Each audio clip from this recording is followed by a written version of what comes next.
Hello there, and welcome to Table Tales, our fortnightly D&D adventure where our bold adventurers seek to overcome defeat or avoid the plot. Hello, bold adventurers. Hi. Hello. Yeah. Man in the sky. I enjoy Man being behind us, sky. staring at our backs. Well, you know, if I'm behind you, that means you don't see me coming. Do we look good? You look lovely. Thank you. Yes, we're a bit on the ground this time. Unfortunately, we've discovered that computer viruses can now go into the real world and become real viruses, which has affected 2 of our players. That's why you don't suck on computer mice. But from left to right, we have Beric, the Paladin of Photus. Justice, friendship, and hot tea. Violet, our mystical powerhouse. Just a girl on a mission. And Gromdar, the graph-transforming Templar. I almost got lobotomized. Yeah, that does happen. No, don't. You made me spit water into my nose when you sighed. I was like, yep, that's spilled like my coffee. that's what he says. That's his catchphrase. Cromdor's catchphrase. I have to work so hard on all of my jokes, and all Mole does is go, Instant comedy gold. He was setting up that joke for like 10 years, so I'll give him a break. Fair enough. We've got hello, Wiz. Sorry that you're unwell. Hopefully we'll have you back soon. Yes, our 2 absent players will be being roboted by me for, well, as long as we need them to be. Be sure to Hopefully they complain in won't the die. chat if you don't like how Ass is treating your character. Yeah, complain loudly. I'm certain that I'll pay attention. But, yes, welcome. Where we last left off, our party had done some more exploring in the city of Futura.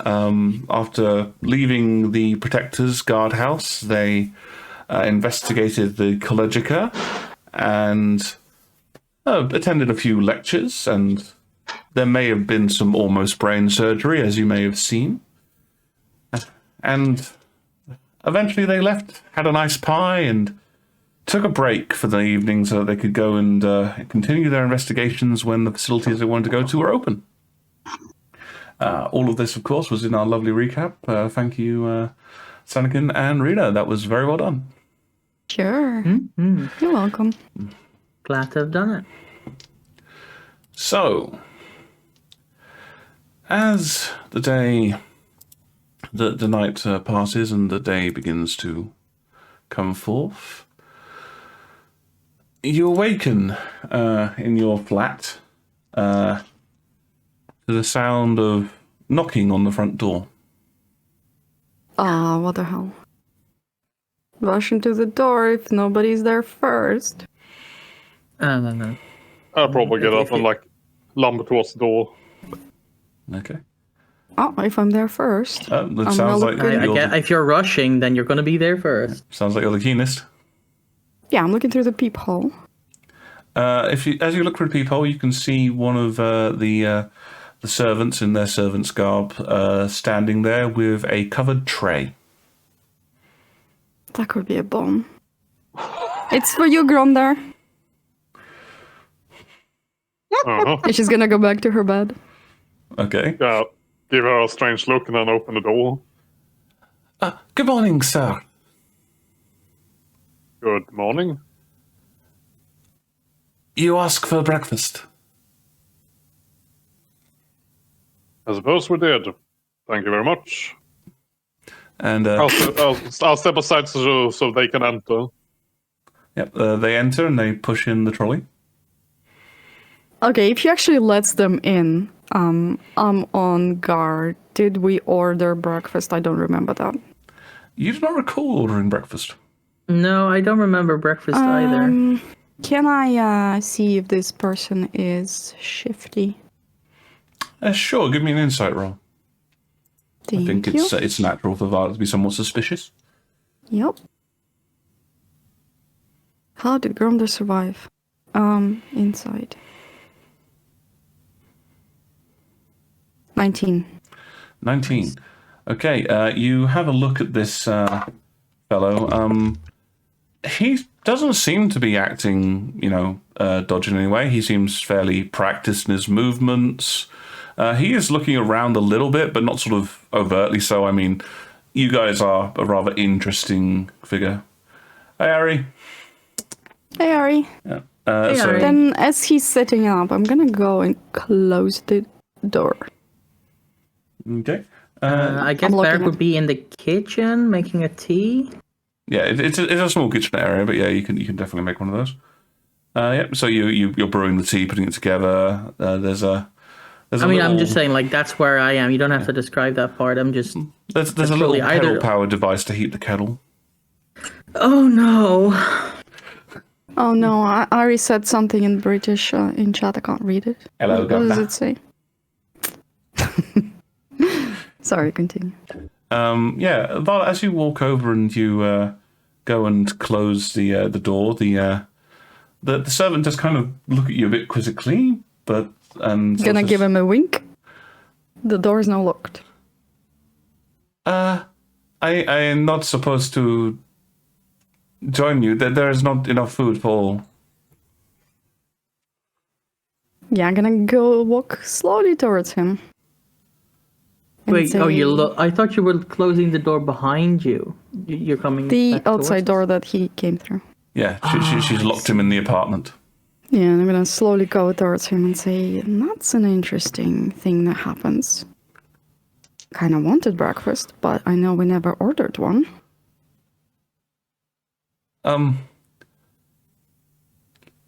Listen, I flattered, but I have girlfriend, and I can't. Yeah, gonna remove the whatever was Common is covering. really bad. What was like you said he had tray and it was covered? It's sort of like a little trolley sort of thing, which is like covered by a sheet, and he's removed the sheet, but there's cloches underneath. The big sort of metal dome-shaped things. Yeah, take the lid off, and I'm bracing if I have to do any dexterity saves or whatnot. Okay, so yeah, you sort of with almost like the sort of delicacy that you would see from a bomb technician. You watch as Violet sort of steps forward and just shing, and there's a steaming hot plate of eggs, beans, lots of bacon and sausages. Aha, so it's the slow death of heart attacks that you're looking for. As you pull the cloche up, a small card comes out. It was leaning against the cloche. Oh, can I pick it up? Read it?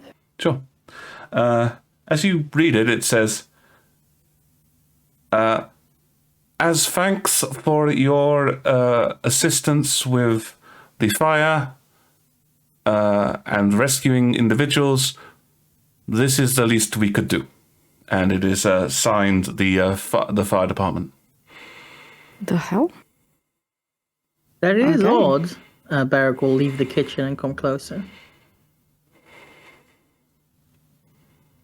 Would So- you like me to? I have a spell that could help with this. Help with what? Food, suspicious food. Yeah, sure, go ahead. The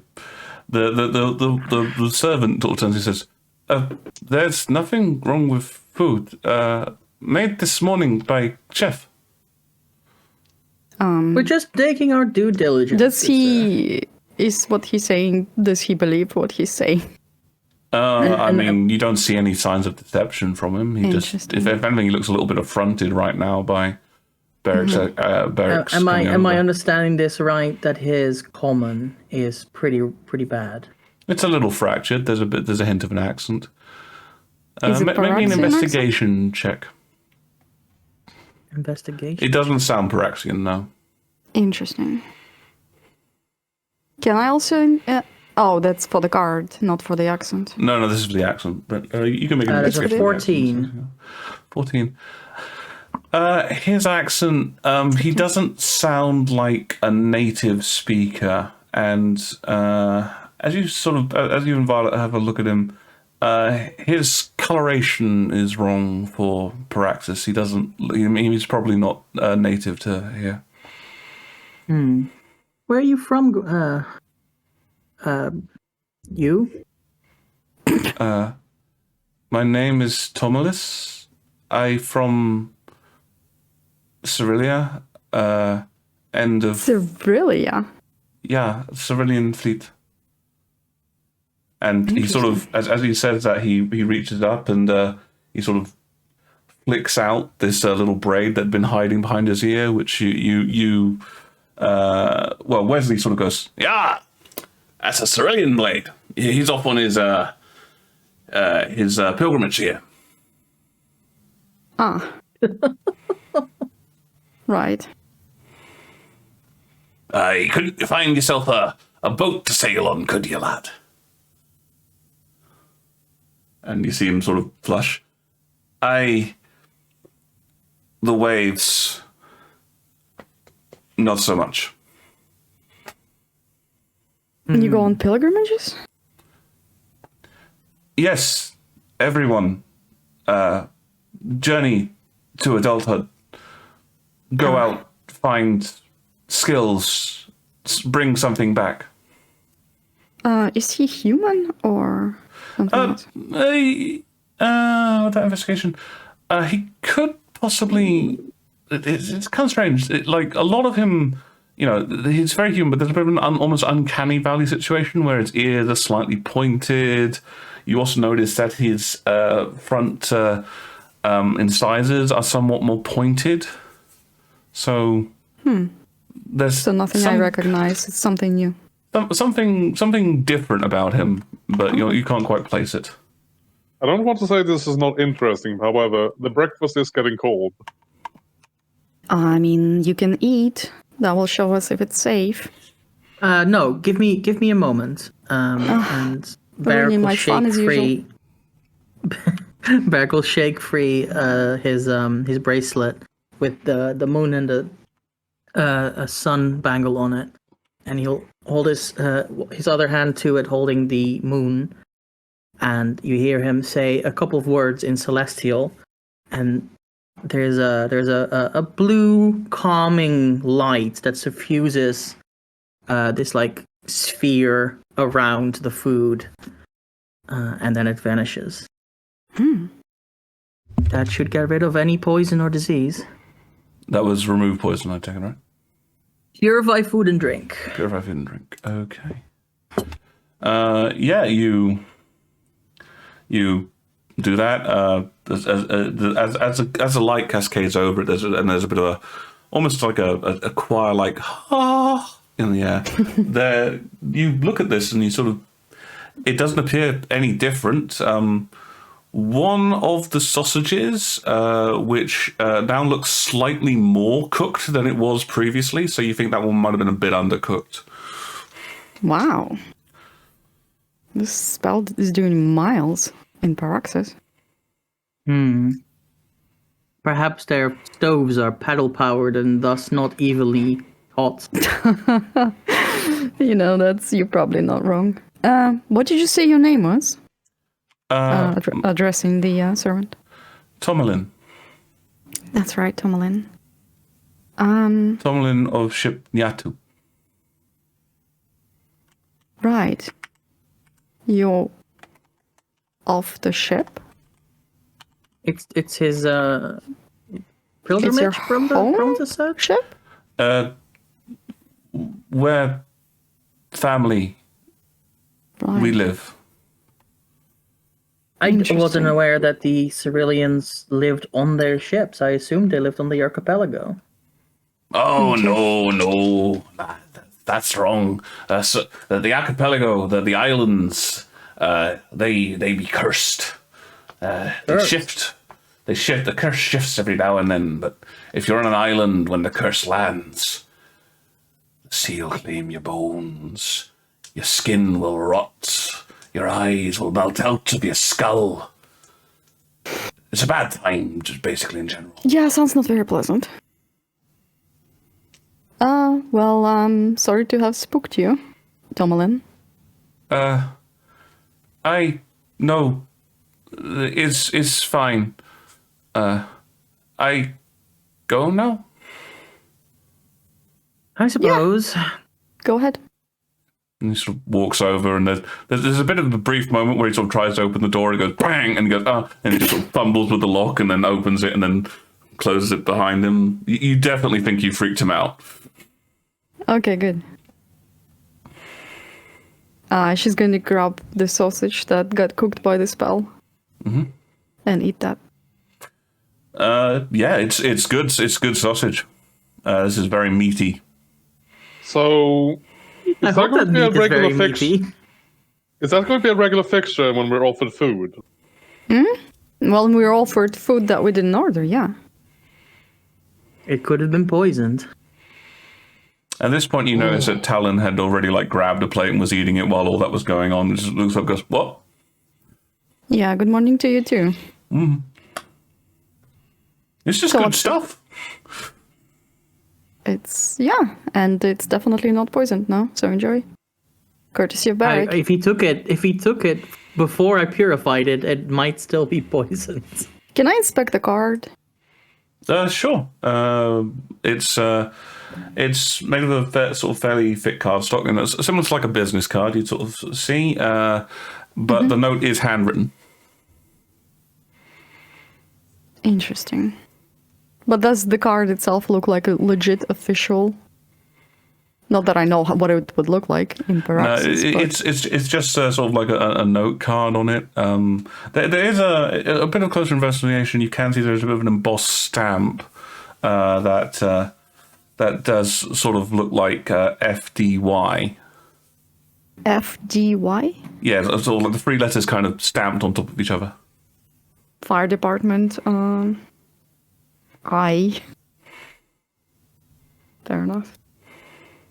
I'm gonna pocket International. it. No, Y, Yankee. Oh, why?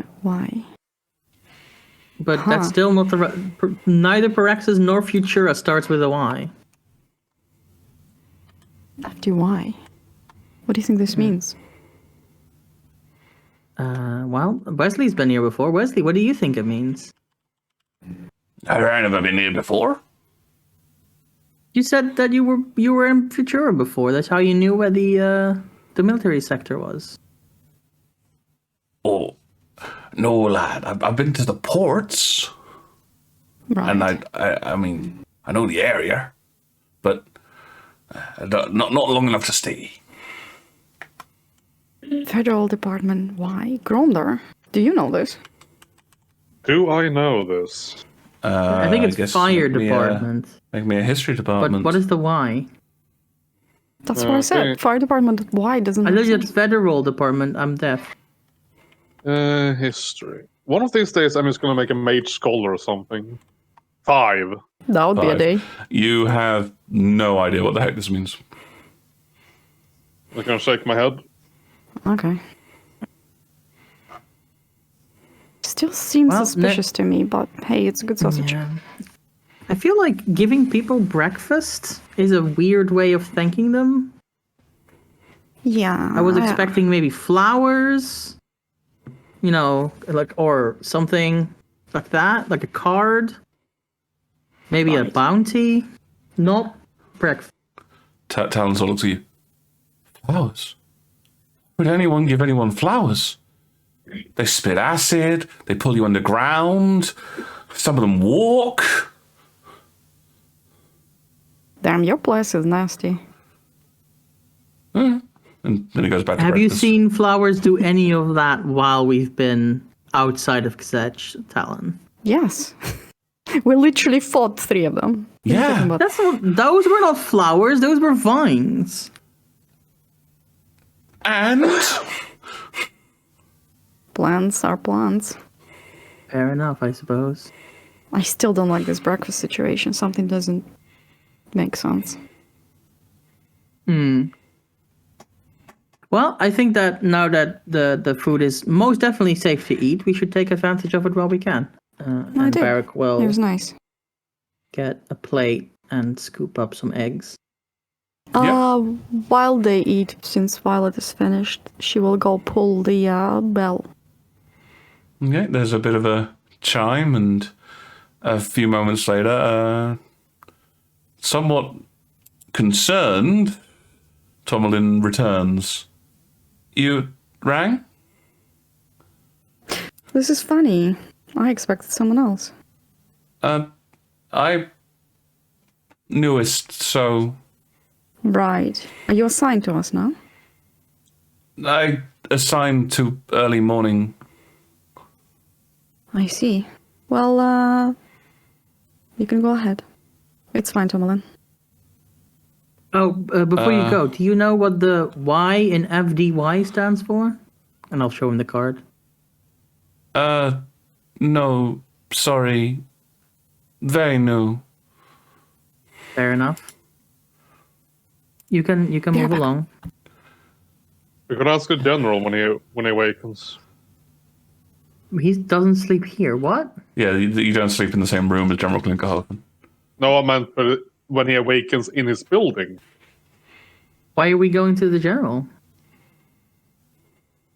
I thought we were seeing the forge and then going to the casino. I assumed you want to know what the abbreviation was for. Not enough to go to a different building, Gromdar. Fair enough.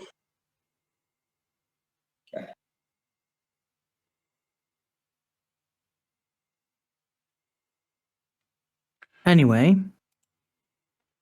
are you all good with breakfast once we're done here? Or do you want to make further plans? Who are you asking? Just the group in general. They seem to have fallen quiet, so I was still eating. Talon to sort of go. I don't know about the forge. It's you can't let me. I don't know what to expect there. It seems to, from what we've heard, it's a museum built in the building where they used to make the Warforged. We're going to the forge? We were discussing it. Talon is having trepidations. Why? I'm just worried about the sort of people that might be there. You want to stay? I'm fine with that. No, I gotta go. You could take Wesley with you. You're coming too. We're not leaving you here. What? Yar, I'm not staying here. Somebody might sprite me drink. Okay. And then if I don't have the young Beric here with me, then who knows what might happen. Did Wesley get replaced with his friend Thurgrim? Oh, was it Thurgrim? Because that's what it sounds like. No, laddie. Fergrim sounds like this. That's exactly the same. No, it ain't. Nonsense. You guys. You just said laddie instead, but the accent is the same. If you think that accent will be the same, lad, you better not go to Scotland. They'll definitely do you in if you sound like a pirate there in Scotland. Yar. All right. Okay. Quite finished because we are kind of on the clock. Yeah, we are on the clock. Let's get going to the forge then. Okay.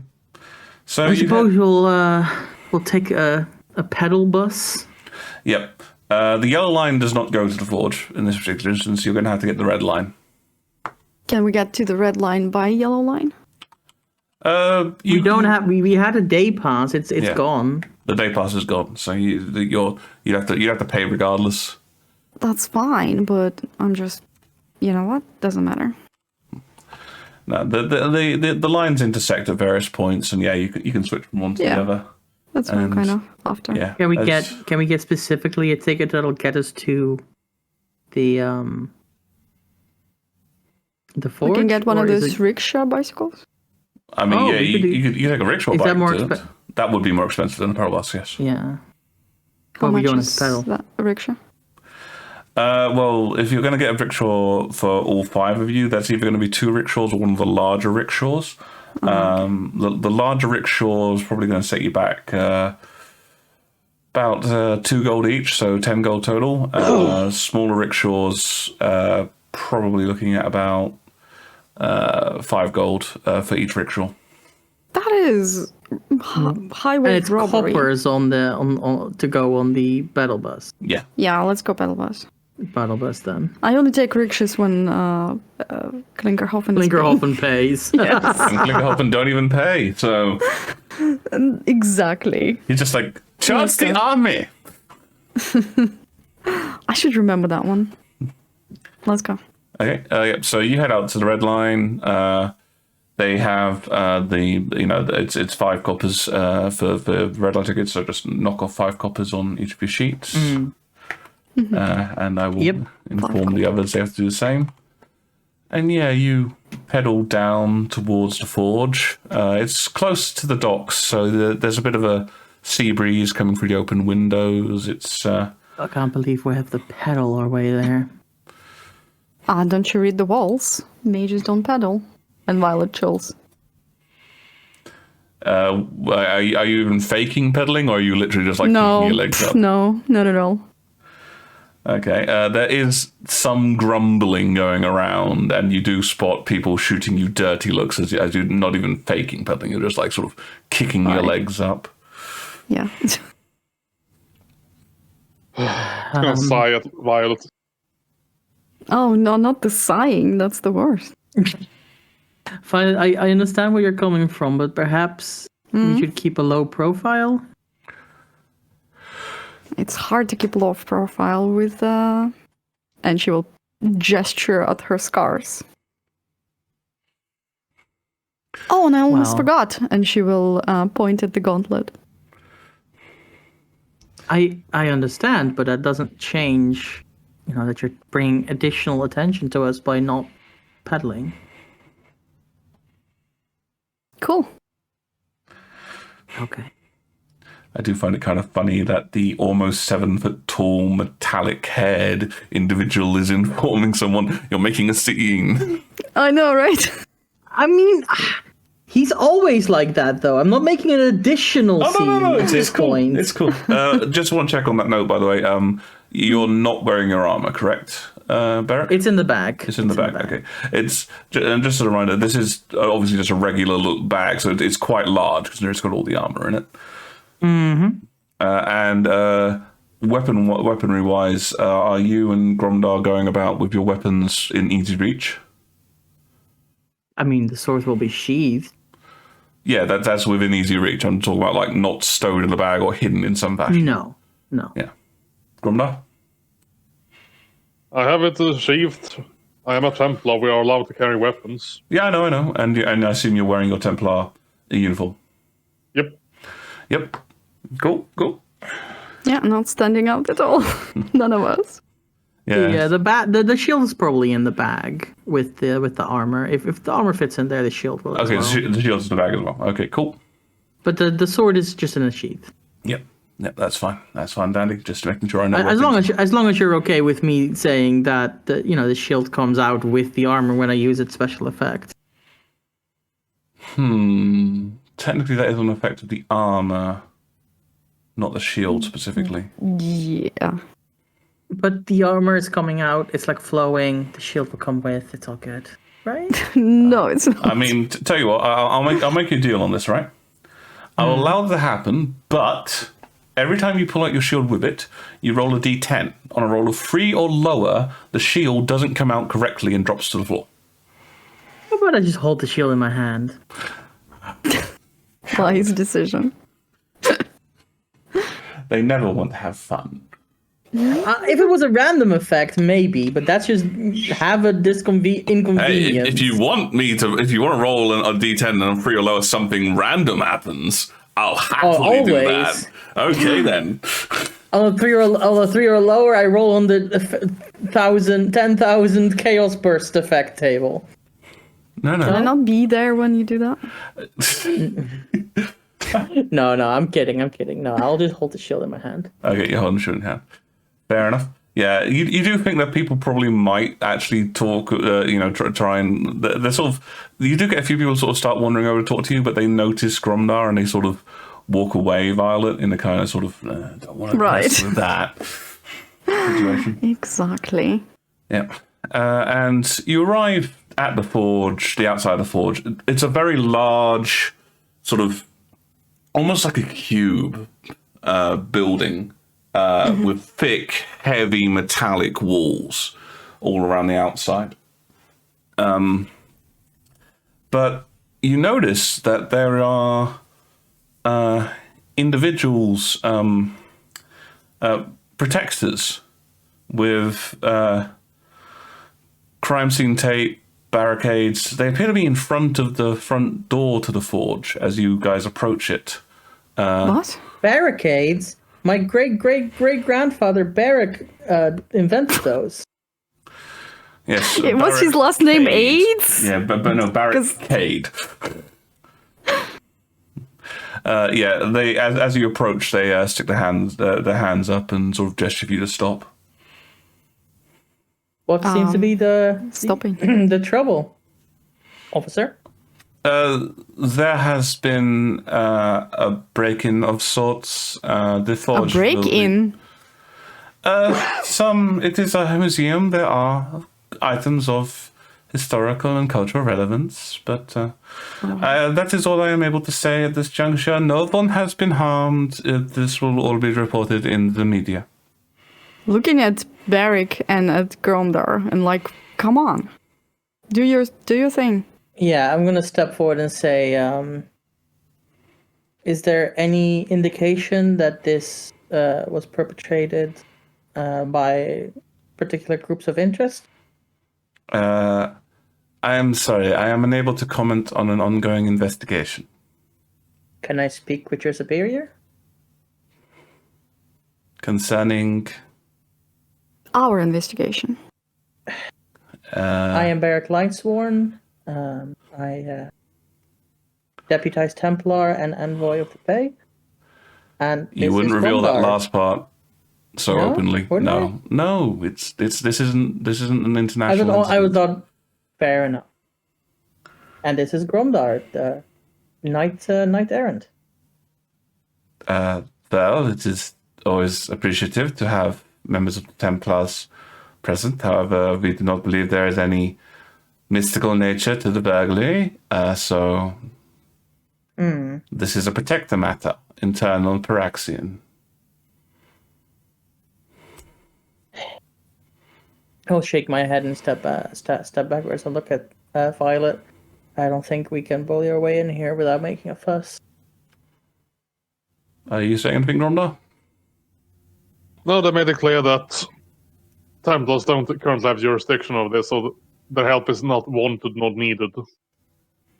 As they're backing away, Violet's gonna scan the area. Does it seem like any of his superior ranked officers are nearby, or is it just... Give me a perception check. Okie doke.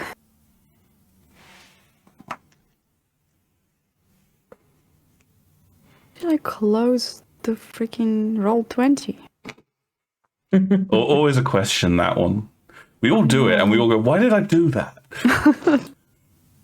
You no longer need this, you've done the roll. Yeah.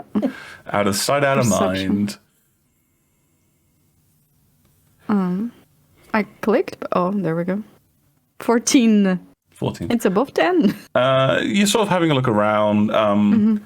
This barricade, this police barricade, is outside the front of the door. So your only real line of sight to anything else is through the doorway, which is only partially open.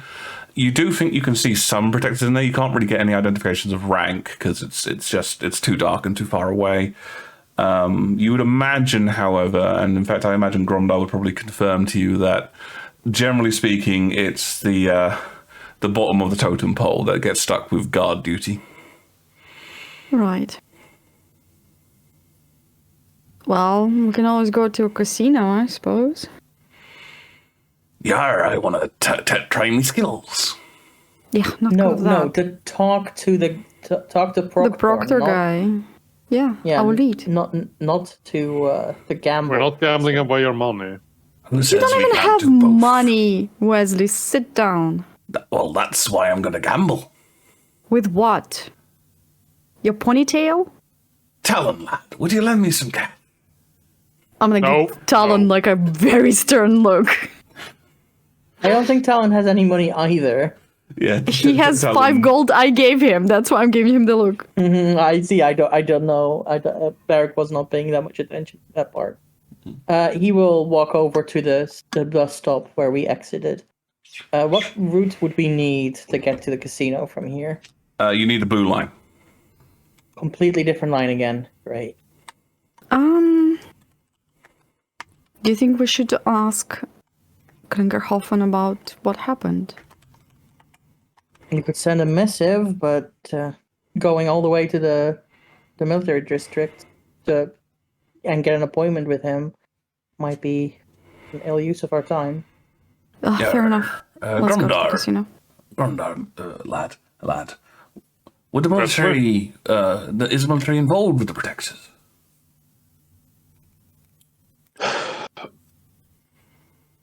We are part of the Protectorate aid in maps of the Arcane, yes. No, lad, I mean Klinkerhofen. Well, the military is involved with... That's a good question, actually. Very loud typing.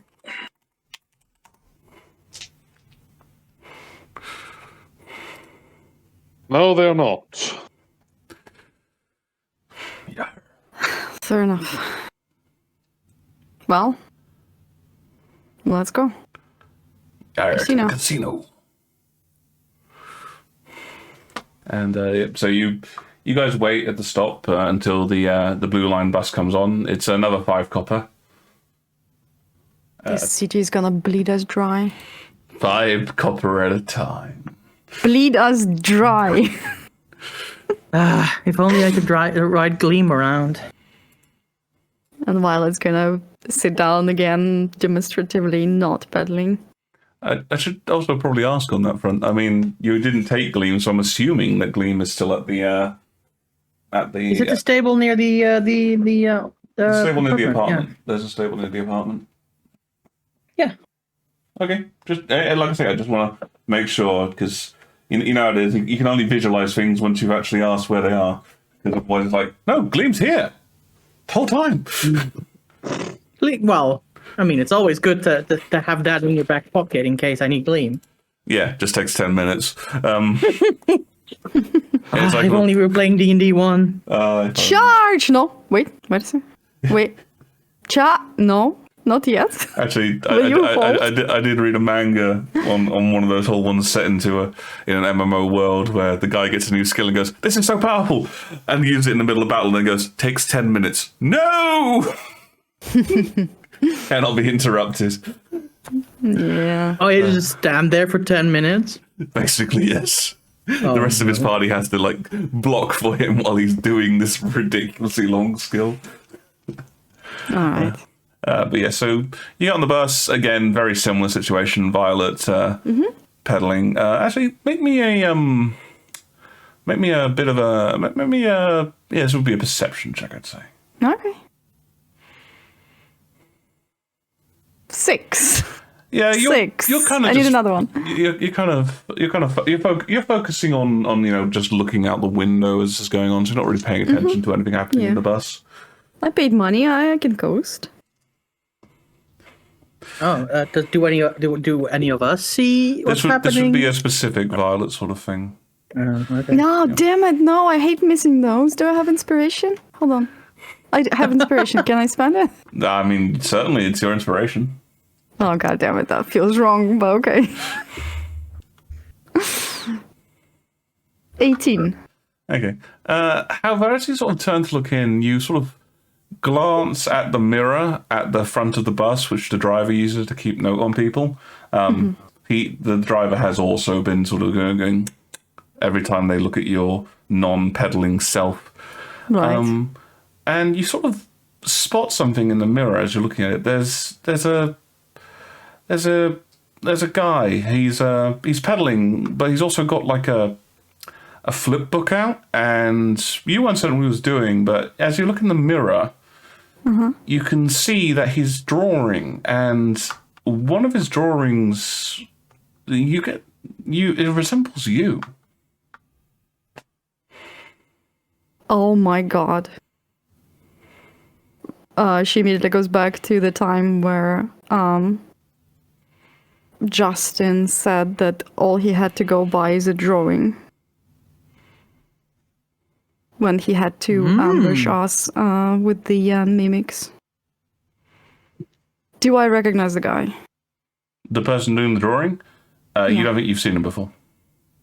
I've never seen him before. Okay. Is he behind me or in front of me? He's in front of you. But also like a passenger. He's a passenger, yes. Passenger. Okay. With that roll, you can probably see that he's a tiefling. He's a tiefling. Yeah. Quite rare in the in the Alliance in general. Just because it's so rare, can I in some way to try and peer if that's like a disguise self or an illusion? Ooh, I'd say if you want to do that, you're going to have to get a bit closer, and it'll be an investigation roll. Okay. Is Gromder or Bearacre sitting somewhere in line of him, or maybe ahead of him? I kind of would imagine you guys will be all sitting in a bit of a cluster together, I would think. But you could... I could also imagine Violet walking all the way to the back and then just kind of going, no, you stay over there. I know. It hasn't really been defined, per se. What do you want to do? Like, sort of use them as a... I want to be like... have them as an opportunity to be like, oh, by the way, I forgot to give you this. And then as she gives it, she gonna walk back, but like not all the way back, and instead sit somewhere near the guy. Sure. Give me a deception roll, I suppose, at this point, to try and try and sell your. Fair enough. 19. 19, almost your favorite number. Okay. So you sort of wander over to one of them, and then you kind of fake sort of looking at the sights out the window and moving down the bus a bit to try and catch a glance and that sort of stuff, and you get. So how close do you want to get to this guy? Well, if I imagine this right, there's two rows of seats, right, on both sides near windows. Yeah, like a regular bus. Yeah. If the seat near him on the other side of the rows is open, I want to sit there. Basically, I wanna have the ability to watch his face. The row directly opposite him is full, but you can get to the row in front, so you can sort of sit there, and it's a bit of an awkward angle, but you can definitely look at his face.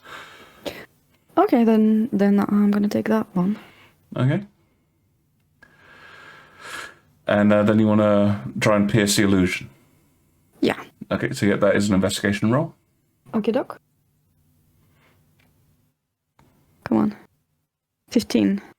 You sort of have a bit of a look. You know illusions. I mean, it's your speciality, as it were. Mm-hmm. So you're looking for the obvious bits, especially with the tiefling, because the additional horns and the slight change of color would generally cause a bit of a bleed over. So you're sort of looking at the bits where he's sitting down, where his skin comes close to the metal of the seats and the like, and even to sort of see if he sort of leans and one of the poles, which is supporting the roof, with his horn clips through it.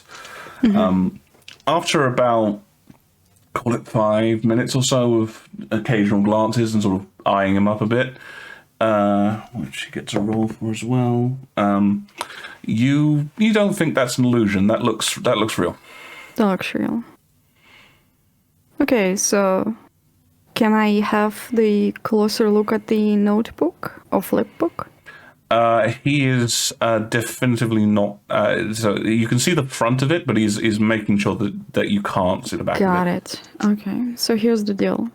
Mm-hmm. If he's gonna get off sooner than us, I'm gonna go get off after him. Okay. Yeah, that's fair enough. Okay, so yeah, Ashley, not soon after you come over and sit down next to him, he does actually reach up and pull the cord to stop the bus, and he does have to walk past you as he starts heading out towards the exit. Right. And you're following? Yeah. Okay. Beric, Gromdar, you see Violet get up to follow this guy. What are you two doing? What we were doing, or what we are doing. Well, okay, I suppose yes. What were you doing while Violet was doing? Well, I was just paddling, looking out the window, okay, trying to gauge if we're getting close to the casino yet. But I think people walking down the aisle is an eye catcher. So, I think I would get up to follow Violet if she tries to leave the bus. Okay, so Beric's heading up. Gromdar? Well, if I'm being left alone here, then I would follow. Okay.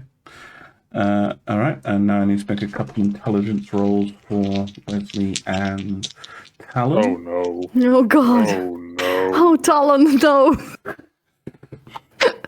Oh my God! No! No! So Wesley gets an impressive 15. Talon gets a 1, but not a natural 1. Oh no! It's -2. Oh dear, at least it's not a 0. Oh. So yes, as you're getting up, Talon sort of looks over to you, Gromdar, and goes, "Is this our stop? Where's the casino?" It appears so, Talon. Oh. Actually, I fully believe Gromdar would think that this is the stop. He's like, oh, everybody's getting up. Well, here we are. No, he doesn't think it's a stop, but apparently it is our stop since everyone's getting off. Yeah. No, I believe you when you said I think this is our stop. Which building is the casino? Not anyone I've never seen a casino. Well, okay. And he just trails off after you guys. Violet, you're leaving the bus as you hear that conversation. You don't think the tiefling in front of you did. Yeah. Mm-hmm. So, but yeah, he's not running, but he is walking fairly swiftly away down the street. Yeah. Okay. I want to shadow him, but I also don't want to give him the scare. Okay. So I will probably start stealthing in some fashion. I don't know what the area looks like, so it's hard for me to say how. But I'll give it my all. It's a traditional sort of city sort of area. So he'd stopped on a road. There's mostly shops here. There's the occasional you can see like linking roads and alleyways and the stuff that people would walk down in between the shops and the like. He appears to be heading to quite a large, almost like a shopping mall style area. Sort of like a big bunch, one large building with a whole bunch of shop fronts in it. Okay, I'm gonna give him a little bit of a leeway, so he's out of, so I am out of his earshot. Okay. And then I'm going to send a message. Okay. I can only send it to one person, right? I can't send it to a party. I think you can send it to. Hang on. Only one person. Only one person. Okay, fair enough. Only one person. Okay. I'll send it to Beric. And I will say that tiefling. We need to follow him discreetly. Okay. So you're waiting until he's out of shot. Okay. I guess when you receive that message, Beric, how do you respond? Mm-hmm. I'm going to respond. Got it. We'll follow you at a distance. We are not as stealthy. Good boy. Okay. Can you also give me a perception check, Beric? Sure.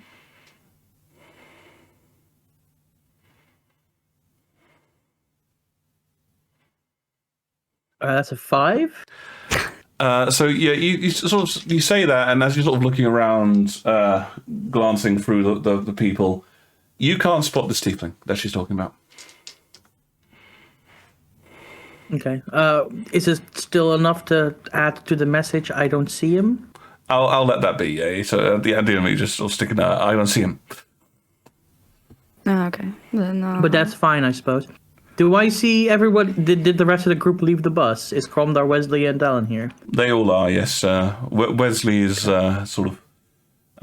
Wesley seems a bit intrigued, and he leans in close to you, Barrack, and goes, "What's going on? This ain't the casino." Violet found a suspicious individual on the bus and is doing a chase on foot. We're staying far behind so that we don't blow her cover, but we should follow her as well as we can. Are you saying this loud enough for the whole party to hear, or just Wesley? I am whispering it to Wesley, Right. and then I'm going the same whisper to Gromdar and the same to Talon, all in a row, so nobody can overhear. Okay, fair enough. So you're doing that. But yes. I am looking for an opportunity to alter my guise. Alter your appearance. Yes. Okay. So what I'll say is there are various locations that you can dive into to quickly cast a spell and the like. But because you are getting yourself out of line of sight, you will also lose the tiefling briefly. Okay. How about I choose a moment when nobody is looking at me? You said there's like a busy street. Yeah, but I mean, if you suddenly changing form would be noticeable. It wouldn't. Change blindness is a thing. Change blindness is when something changes when you're not looking, and then you look back and you don't notice the change. Yeah, but if she changes gradually, then nobody will notice. I don't. I'm going to say because it is a magical spell. That's you'd have to secrete herself somewhere to be sure. It's not a spell. It's a. Yeah, but you can cast it spell. multiple times. So first step, transform your hair. Next step, transform your hoodie. Look, I'm Next making step, a ruling here, Rita. Oh, okay. It's fine. Oh, It's fair fine. enough. It's fine. Okay. Then I prioritize not letting him out of my sight. Okay, that's fair enough. Okay, so give us a stealth roll if you would, Violet.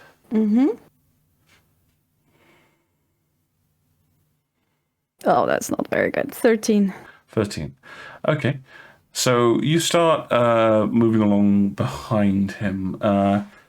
He is sort of walking fairly briskly, looking around every now and then, glancing into places.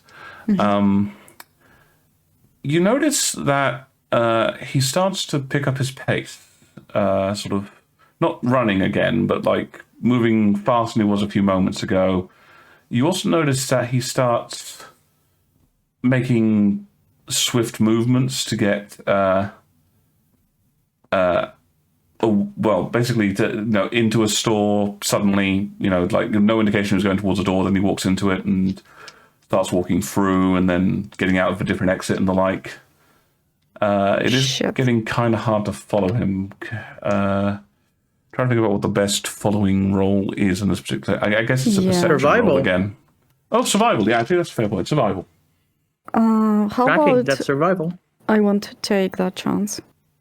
Hold on.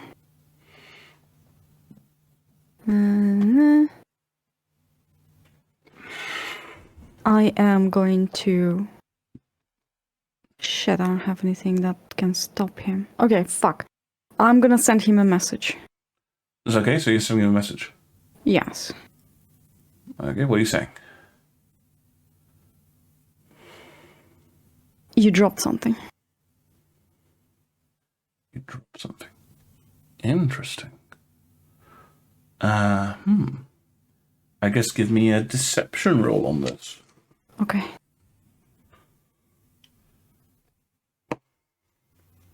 Dun.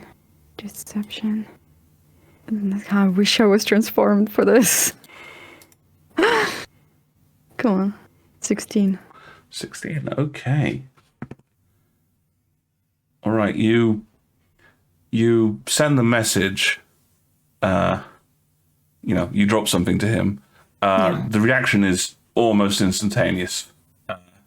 He stiffens dramatically, and the message you get back you don't think was intended for you. It's just sort of the effect of the magic has cast it, and it's just fuck, and then he sprints. Okay, I'm sprinting after him, and I'm sending a message to Barrick and saying, "Full sprint, tackle this fucker." Okay. So... Okay, I'm gonna, as soon as that message comes in, I'm gonna point at Talon, Wesley. Full sprint, go, speed. Interesting. Have one inspiration for that, Barrick. That's good remembering of allies' abilities. I already have an inspiration, but Violet just used hers, so there you go. Fair enough. Okay, but just for because obviously you guys were hanging back further. I guess whoever's leading, probably Gromdar because he's got the highest survival. Can you make a survival roll for me, just to sort of indicate, whether you're in correct shadow distance and like. Oh no! Oh, I would like to use inspiration on that. Yes, please. That was a natural 1 for the chat. Yeah, 15. Okay, so yeah, much better. he's been keeping you. He's been keeping you in roughly the right sort of distance, as it were, so you're not too far back. You've at least got an idea on where it's going. How ironic that the 2 speedsters of the group aren't here. I know, right? Barrick, tactical thinking. They're the ones who go quick. Yep. So again, I'm going to have a couple of intelligence checks to them for something that I would think of, but I don't know if they would. Okay. So, as you yell that, Wesley turns and goes, "Are you mad? We shouldn't use magic." And then you just see Talon go, "Pew!" with a beam of light spreading out behind him. Nice. In here. Oh, shit. Violet, you're chasing. Can you give me an athletics roll, please? Yes. Fuck. Oh, actually, I'll let you choose, actually. Athletics or acrobatics in this particular regard, because this is very parkour. The guy is running forwards, he's diving over tables, he's slamming through doors, he's leaping off walls. He's going like the clappers. Yeah, I'm gonna acrobatics.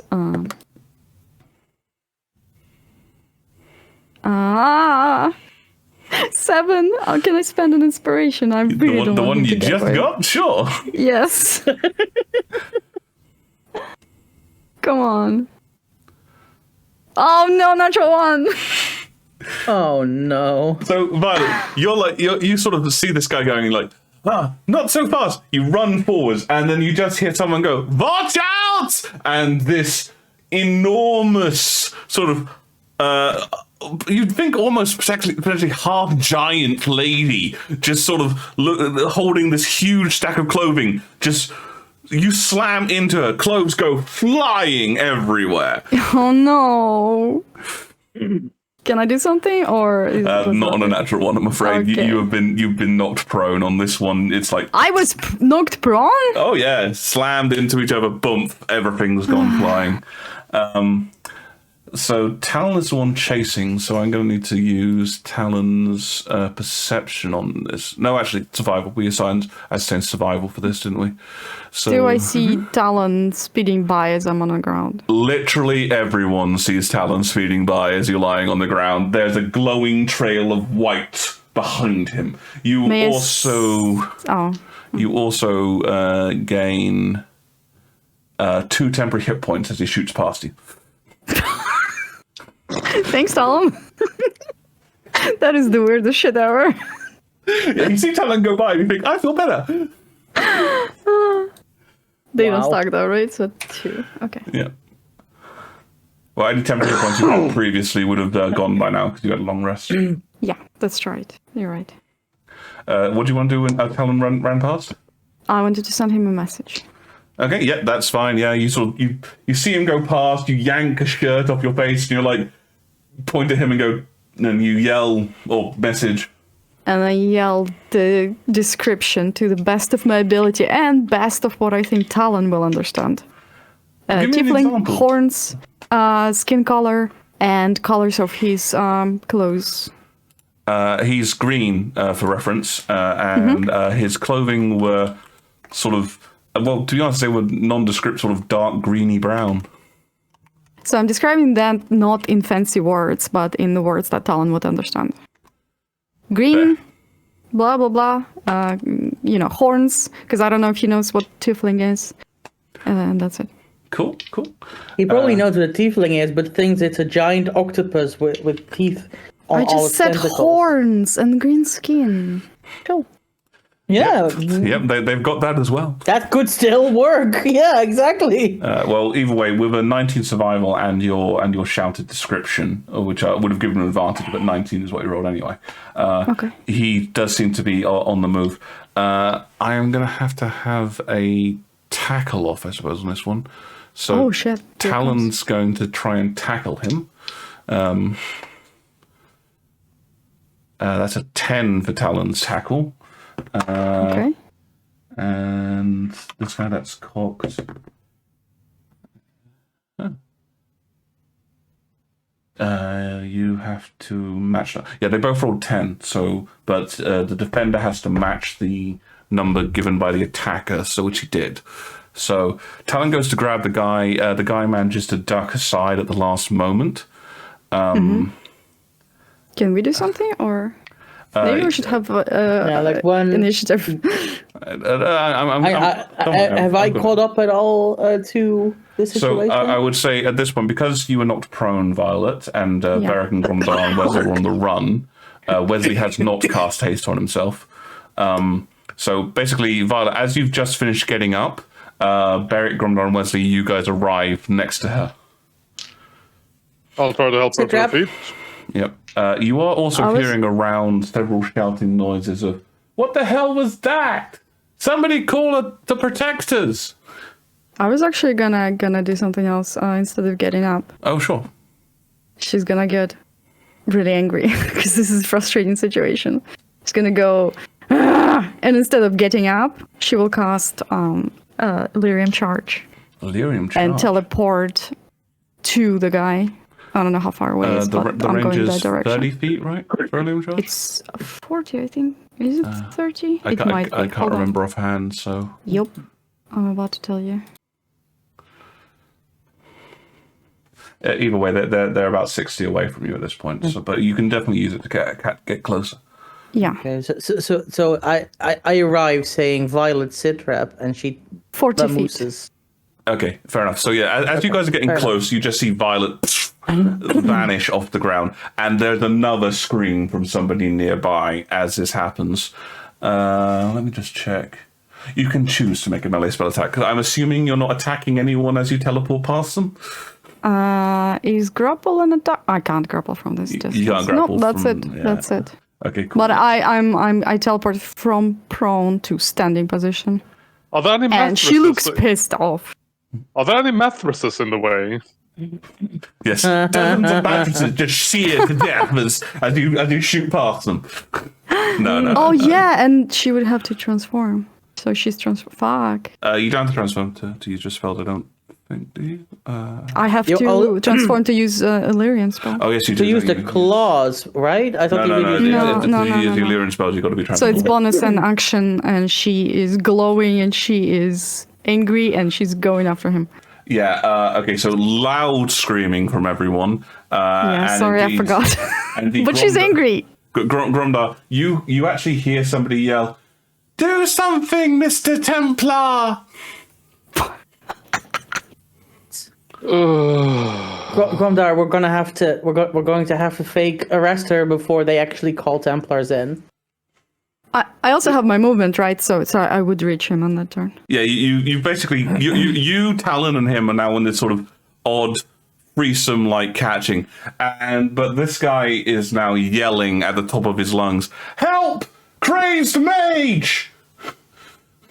Oh, you Gromdar, you need to son of a- step up. Come on. Take charge.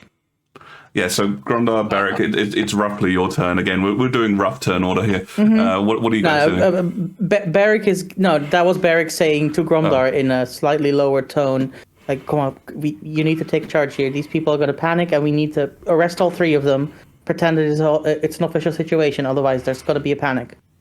Yeah, I'll support you. Okay, am I enraged to actually charge Violet down? Sorry? What? Oh, I'm sorry. Charge me That down? fake. The hell? hang on. Sorry. Violet's currently about 60 foot away from you, so what are you trying to do? You said we had to fake an arrest. Yeah. So Yeah, but don't If she's tackle 60 her. feet away, then the barrack is as well, right?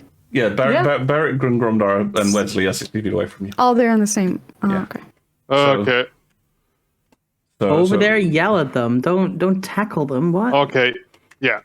Need to charge in range, basically. So you're dashing over there, using your action to dash, and you're sort of yelling. Yeah. What are you yelling? Halt! I mean, short and sweet. That works. Give me an intimidation roll.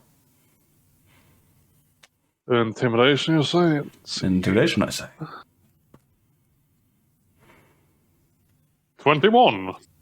Ooh. Wow, that's pretty freaking intimidating. Okay. Hang on. I'll give him advantage, but I just need to make this for Talon. Sure. Talon halts. Yeah, only Talon halts out of all of them. Violet, I will make you roll. You can probably What? you can ascertain what Gromdar's trying to do here, probably from context clues.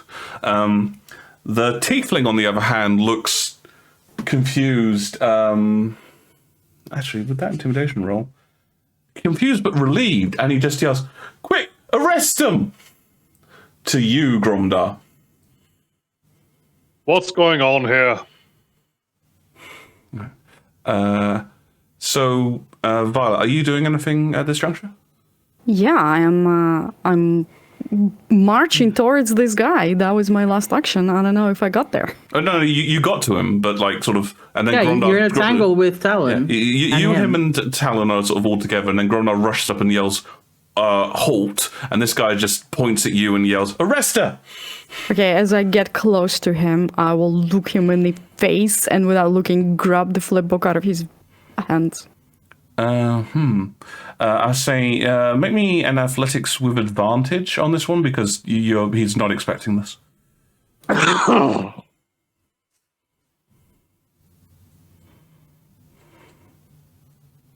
18. 18, favorite number, and it does pay off on this time. So you reach forward and just grab the book and yank it out of his hands. He looks shocked and goes, "Hey, that's mine!" Noted. And she will open the flip book. Yep. I should point out at this point, there is a bell which has started ringing loudly. Mm-hmm. Yep. Yep. I'm trying to also intimidate him because I'm glowing, and I don't know if he knows. So that's fair. So what's happening? Gromdar is trying to get that situation under control. I'm going to, do the police thing basically, where I everyone who's standing and staring, I'm gonna walk up to them. I'm gonna flash the deputy Templar badge and say, "Move along. Nothing to see here. Please move along. Keep the streets clear." And like kind of push them along. You got a badge and your height, obviously, to give you some advantage on this. So give me a persuasion roll. Mm-hmm.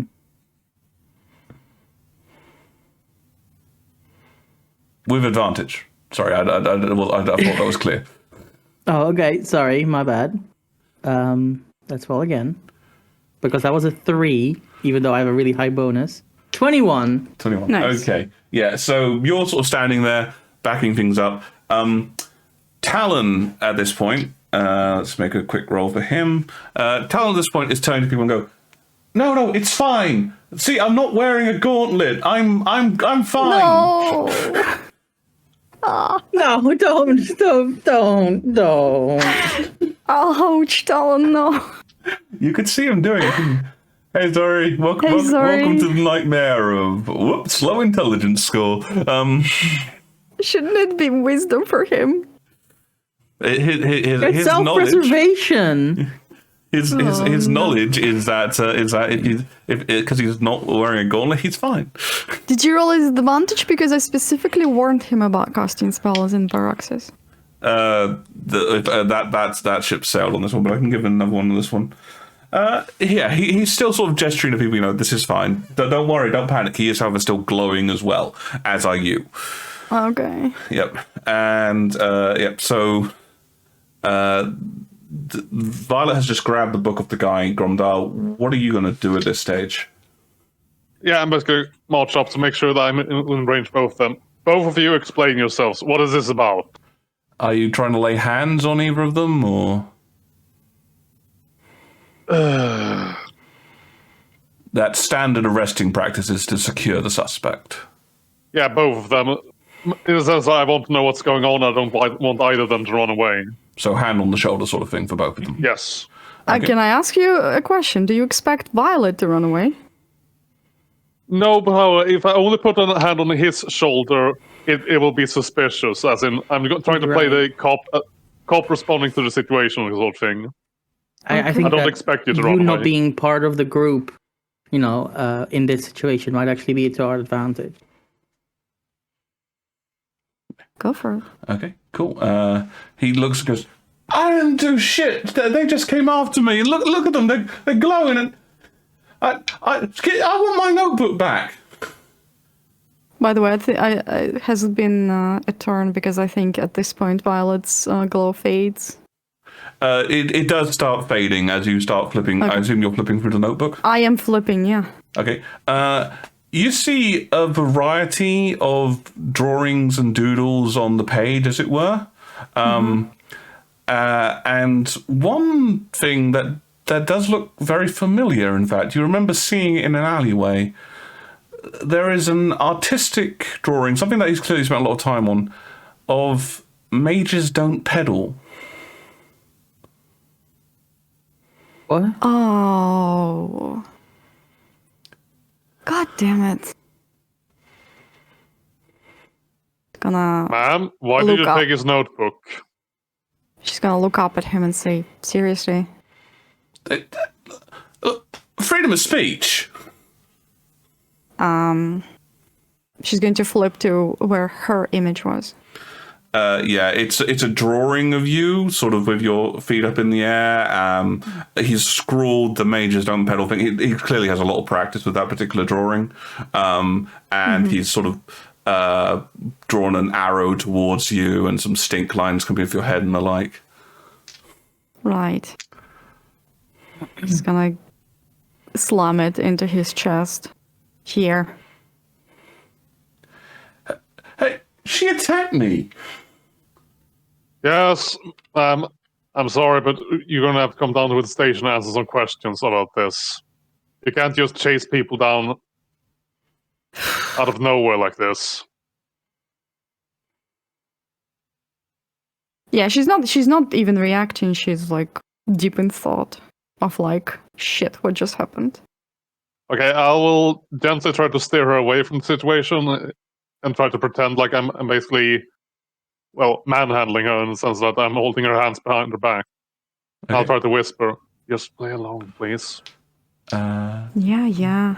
You're allowing this to happen, Violet? She's just walking back towards the bus. Okay. So as you start walking back, Talon has also, his glow has faded. I will make a scene of approaching Talon saying, you come along as well, sir, and bringing him with the group. Yeah. The tiefling does sort of yell, don't I, what, but you're arresting her, right? Where do I press charges? What will I do? Blow him off. What did he say? He said, do I press charges? Yeah, but you said something. I said blow him off. Yeah. We have seen everything we need to see, so you don't need to trouble yourself further. Right. So, don't worry, sir. These will be going away for a long time.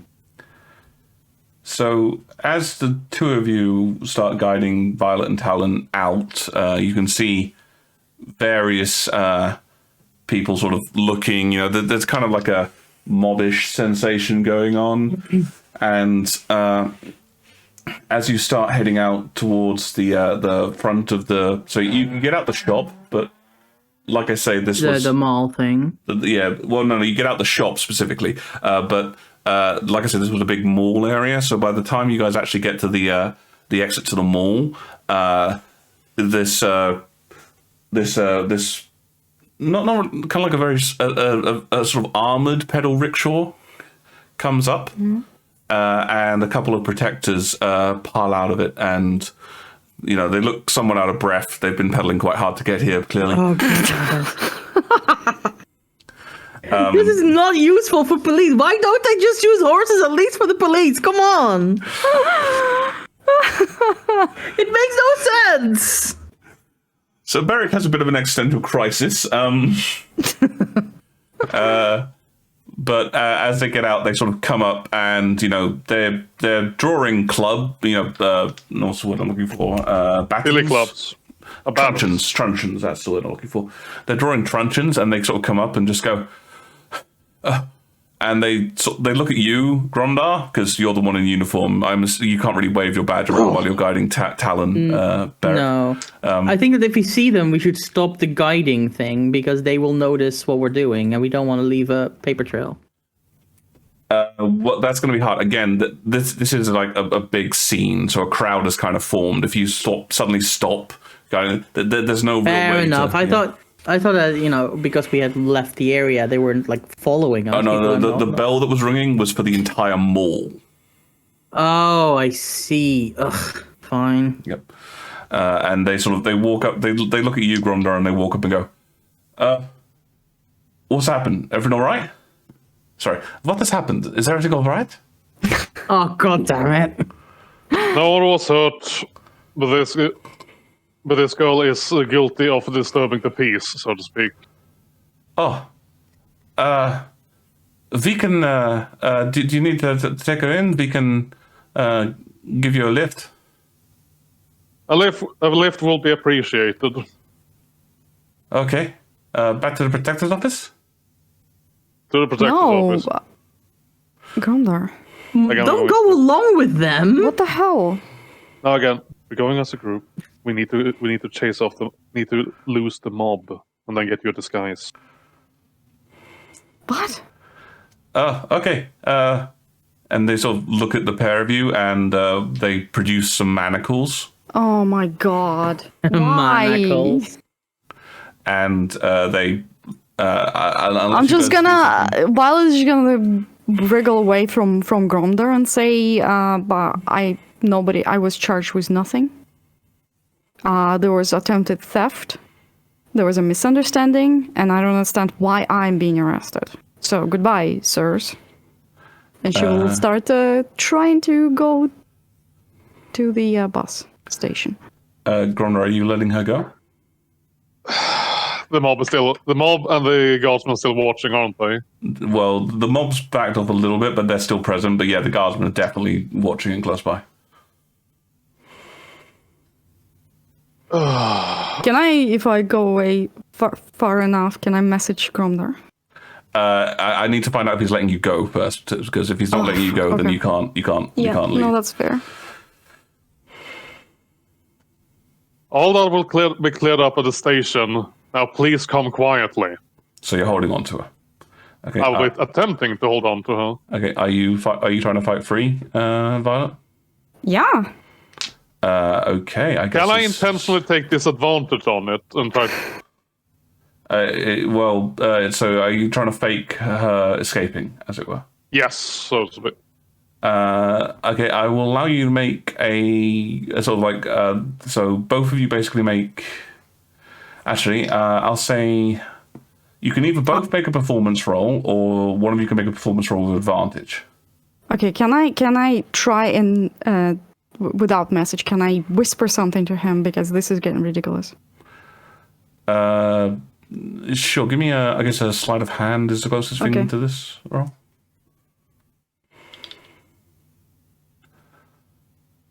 18. Okay. So what do you want to whisper to him? I want to say, Gromdar, just tell them it's your jurisdiction, not theirs. You're the Templar. You've got this.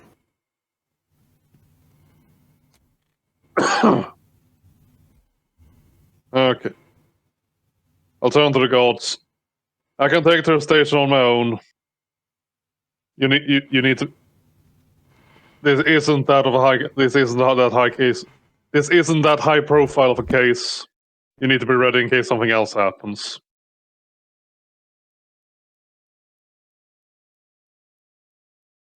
As they sort of look at you, they sort of go, "Sir, are you sure they are?" I'll point to the crowd behind me. Disperse them. This is get them back on track. And they go, yeah, this sure, so we can do this. I'll take the car back to the station. Oh, yeah, certainly, sir. And they sort of reach down and they give you. It's an odd looking sort of metallic device, like a key. And they pass it over to you. I'll nod and.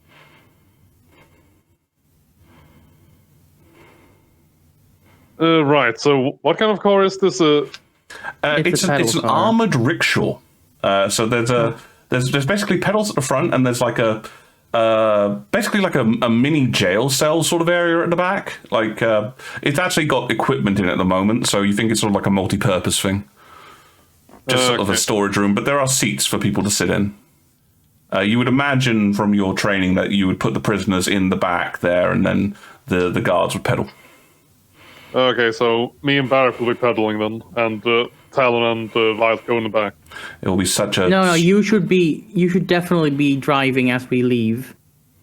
Yeah, that's what he said.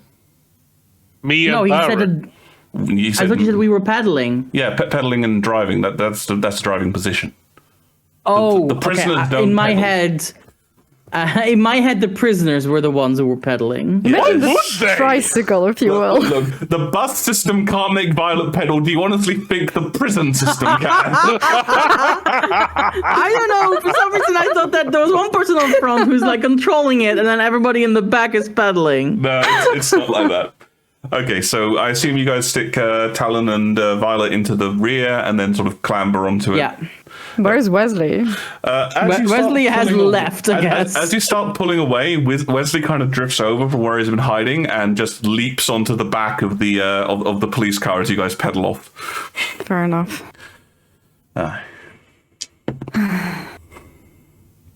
Well, that was almost a disaster. Yeah. Gromdar, never let them take you to a secondary location, okay? I was about to say that Morgan had a point of inspiration for figuring out how to steal a car. Oh no, I love that part, but we had to tell him that the first thing was a bad idea first. Okay, we don't need to go to the station, but what are we doing now? We can take this to the casino and then in the evening bring it back to the station. I love it that nobody's questioning what Violet just did. It's like, oh, that's normal day. No, I guess. No, first, we need to decide where we're going. We can talk about what you did on the way there. Yeah, what you did and why you did it and what you learned. Yeah, it is difficult to have a conversation. I mean, Barrick and Gromdak can have a conversation and everyone else can have a conversation, but because of how the things are arranged, you're not really able to talk to them because jail cell. Oh, no? Oh, No, okay. no. Okay. Yeah. They're Also, Well, then we'll wait until we arrive. Also, from my understanding, or rather from my experience, it is actually somewhat hard to have a conversation with the people in front. I have no idea why. because the people from the back talk and their voices go forwards. The people from the front, if they can't look around, which is what the driver can't do, they talk forwards and then you can barely hear them because the voice is going the wrong way. Yep. Anyway, Violet's just gonna be sitting in the back, arms folded, looked very dejected. I'm gonna say to Gromdar as we are driving this rickshaw, maybe find a spot where we can take a moment to discuss the situation. Yeah.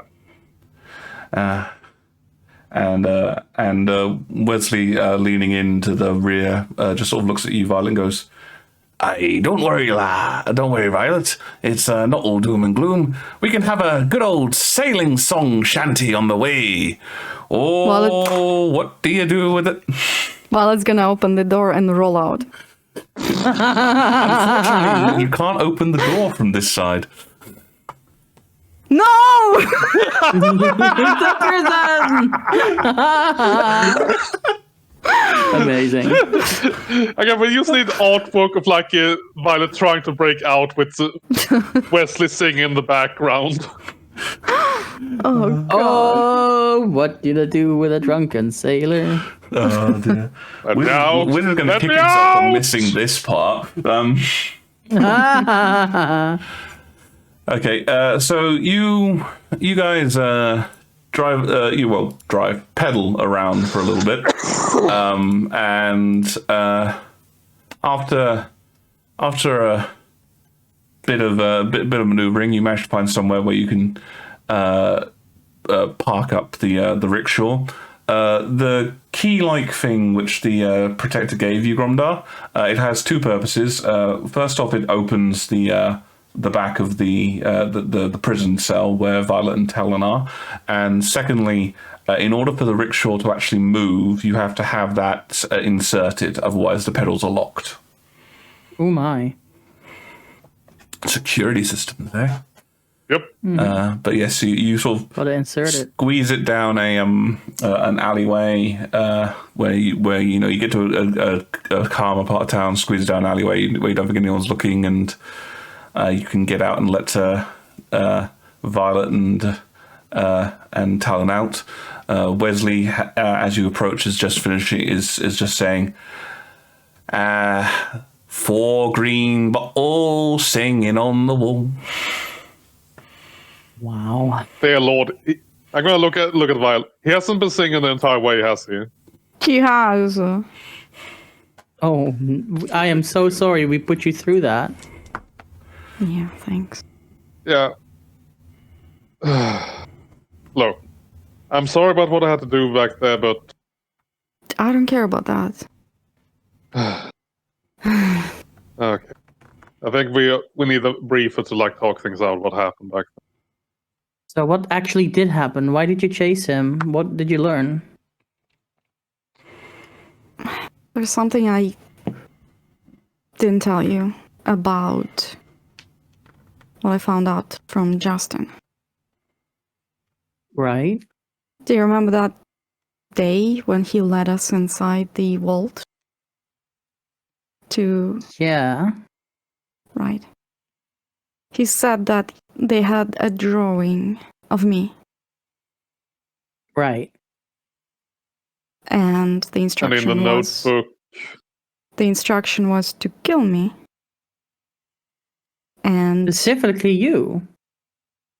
Well, the drawing was of me. Oh, I see. Anyway, this guy was drawing, so I don't know. In my head, it just fired off like. He had a picture of you? Yeah. So it didn't make sense, but I guess I'm getting jumpy. We have done many things. You have had an attempt on your life, and from the information you told us, you're a bit hasty. Your actions made sense. Very hasty. That was stupid. Perhaps. But I do think you acted in the... You didn't harm him, at the very least. I wasn't trying to, but yeah. I harmed us, I in a understand way. where you were coming from. Thanks. If I found...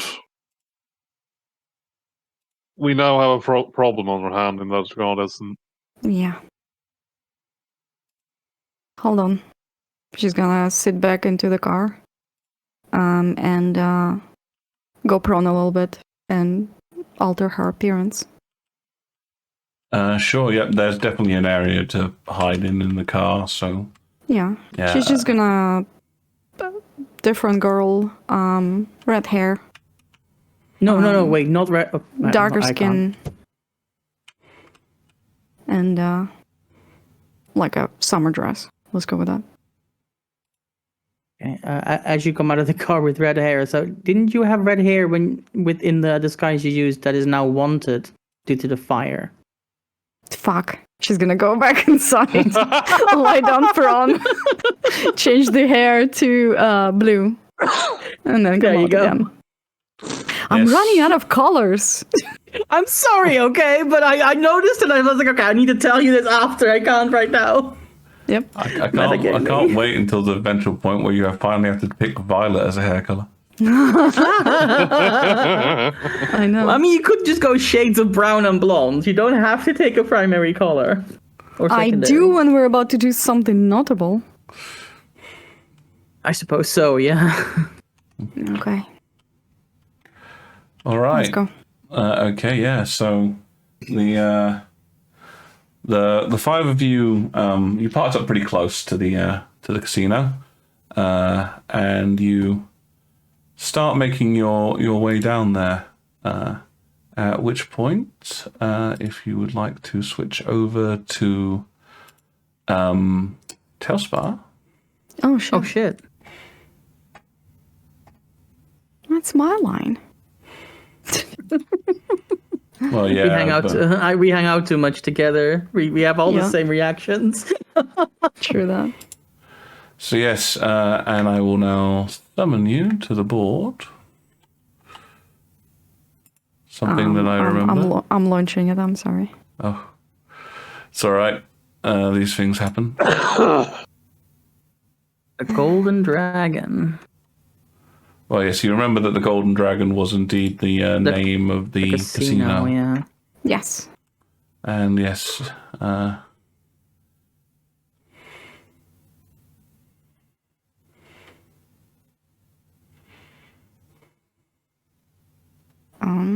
it's taking its sweet time. Yep. So while that's happening, Yeah.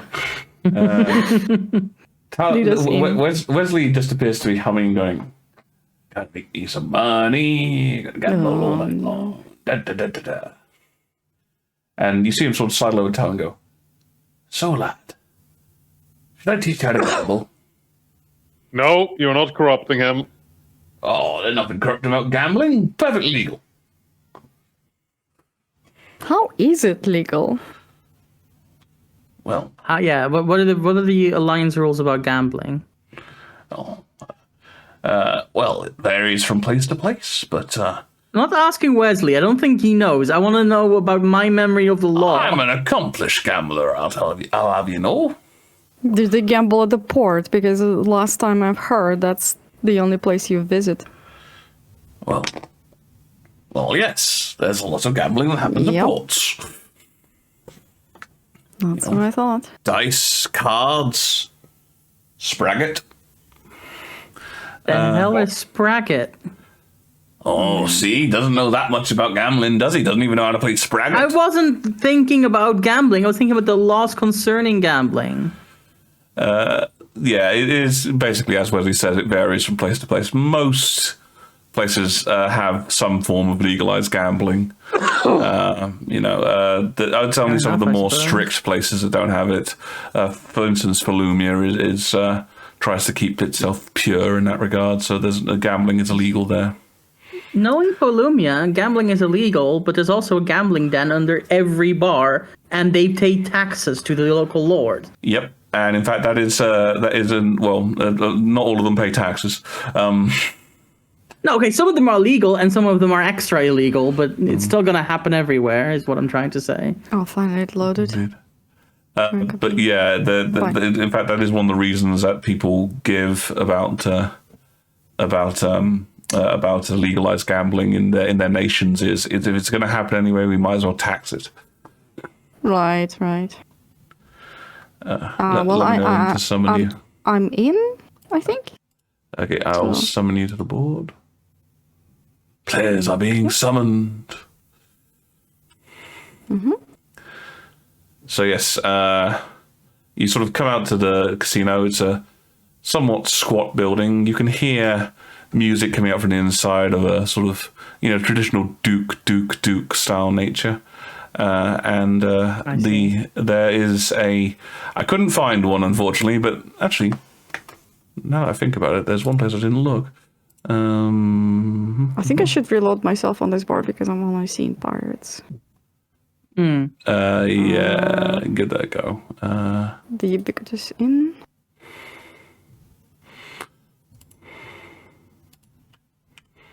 Okay, waiting on GM. And what was the name of this? Golden Dragon. It's 001 Golden Dragon. Oh, I got it.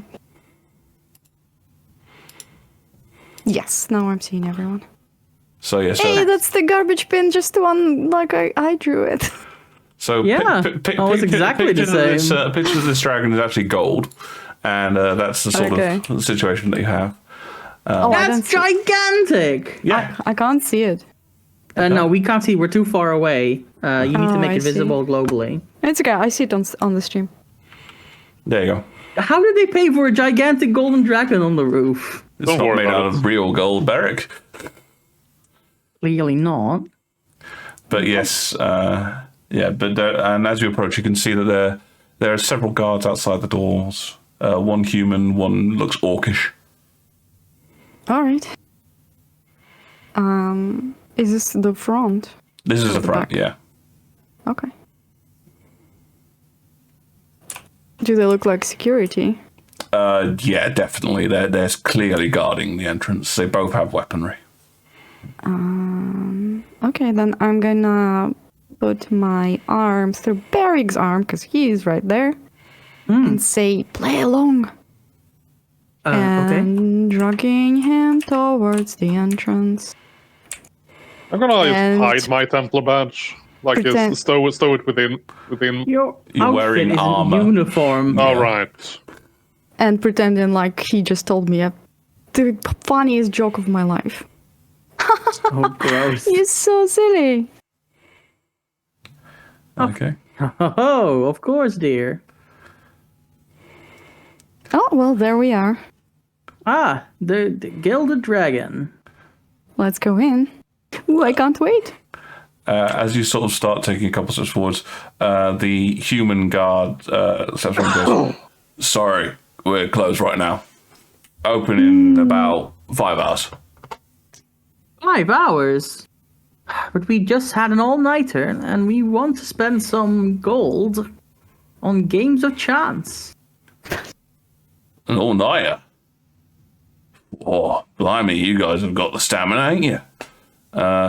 Well, that's fair enough, and I'm sorry to say this, but yeah, we are closed for the evening. For the morning, sorry. I get a bit confused. It's we're nocturnal. So there's literally no one inside? Nobody's having fun? Well, I mean, staff are, but Staff are working. All right. Well, no means no. Let's go, dear. And as you get up, the Wesley walks past you and just says to the human, I wouldn't suppose my friend Hylas might be in there. I was about to break in. Come on. And you see the human guard sort of go, Hylas, Trug, give us a sec. And he looks at all of you and gives you a bit of a glower. Don't go anywhere. And you see him open the door. There's a bit of bass music coming out, and he walks in. A bit too far away to do that, but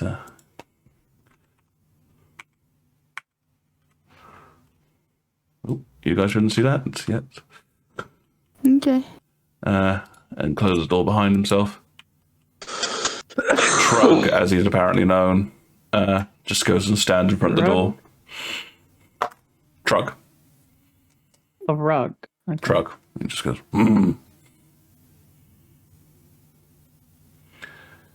We could have totally broken in.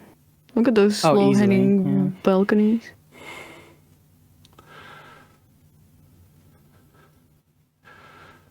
So a few minutes go by, and then you hear the door open again, and the man that was out there previously takes a couple steps out. All right. He'll see you now.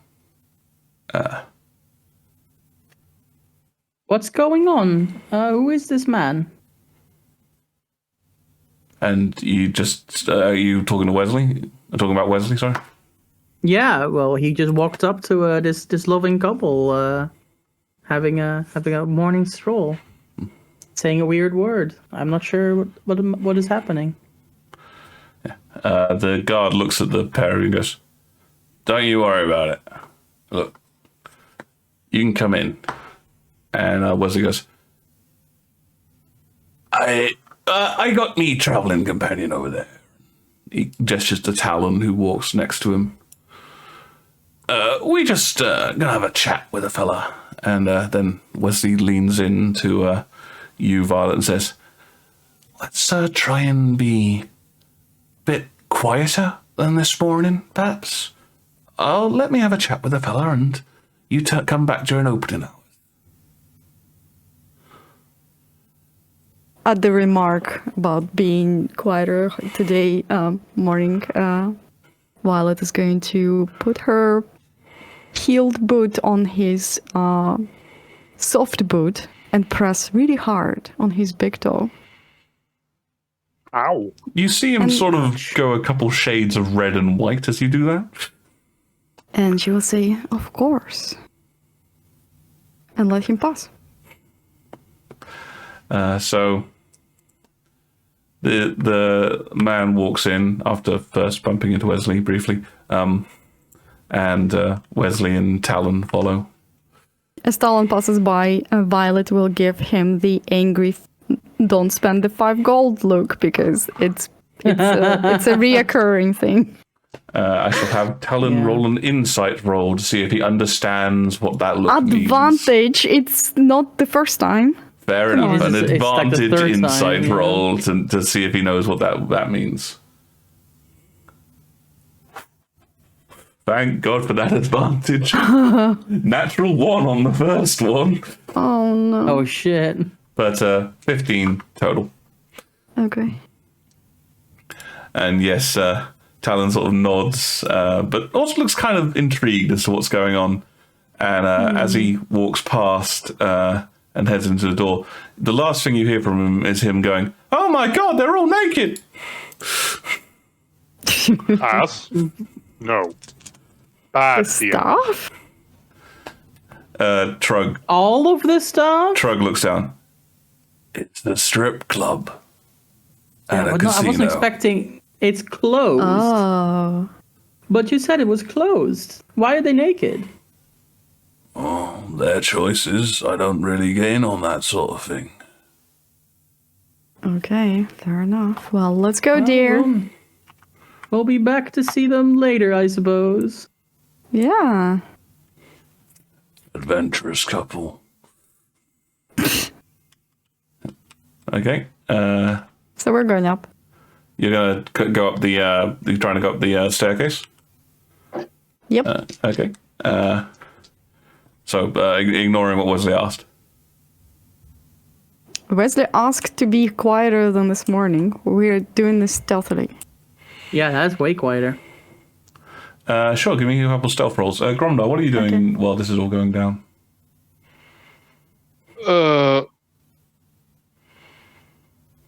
I have no idea what I should be doing. I can never find it. There we go. Well, Nice. I mean, 18. Uh-oh. Natural 1.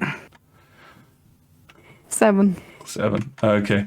Well, they are trying to break in front, and indeed, as Beric climbs up the staircase, making surprisingly. Are you taking your armor with you, Beric? By the way, because that In the bag. I know, but it's still metal things in a bag. I mean, I specifically have it in the bag so it doesn't give me disadvantage on stealth checks.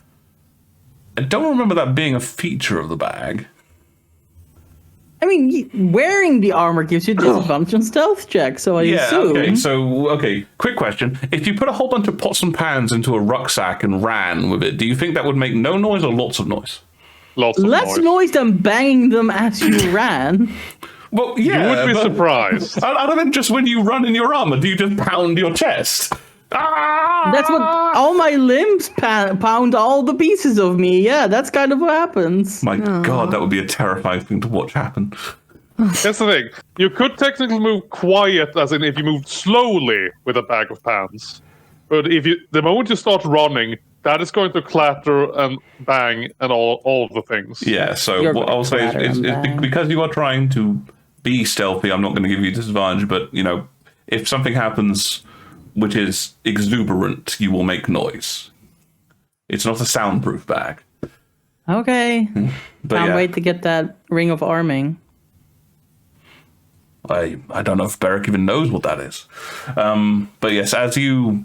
so Beric sort of walks past you climbing. Neither of them have told you what the hell they're doing or what even is going on. You hanging back because obviously you are in your Templar garb. But as you start going up, Violet unfortunately knocks over some rubbish underneath the staircase and startles a nearby cat, which meow, just shoots off. And oh man, we're just going to be really sad he missed that bit. And it's his job. And you do see Trug sort of turning over and just looking at you going, "Oi! What are you doing?" Getting back to the hotel. Mm-hmm. Oh, that's not the hotel.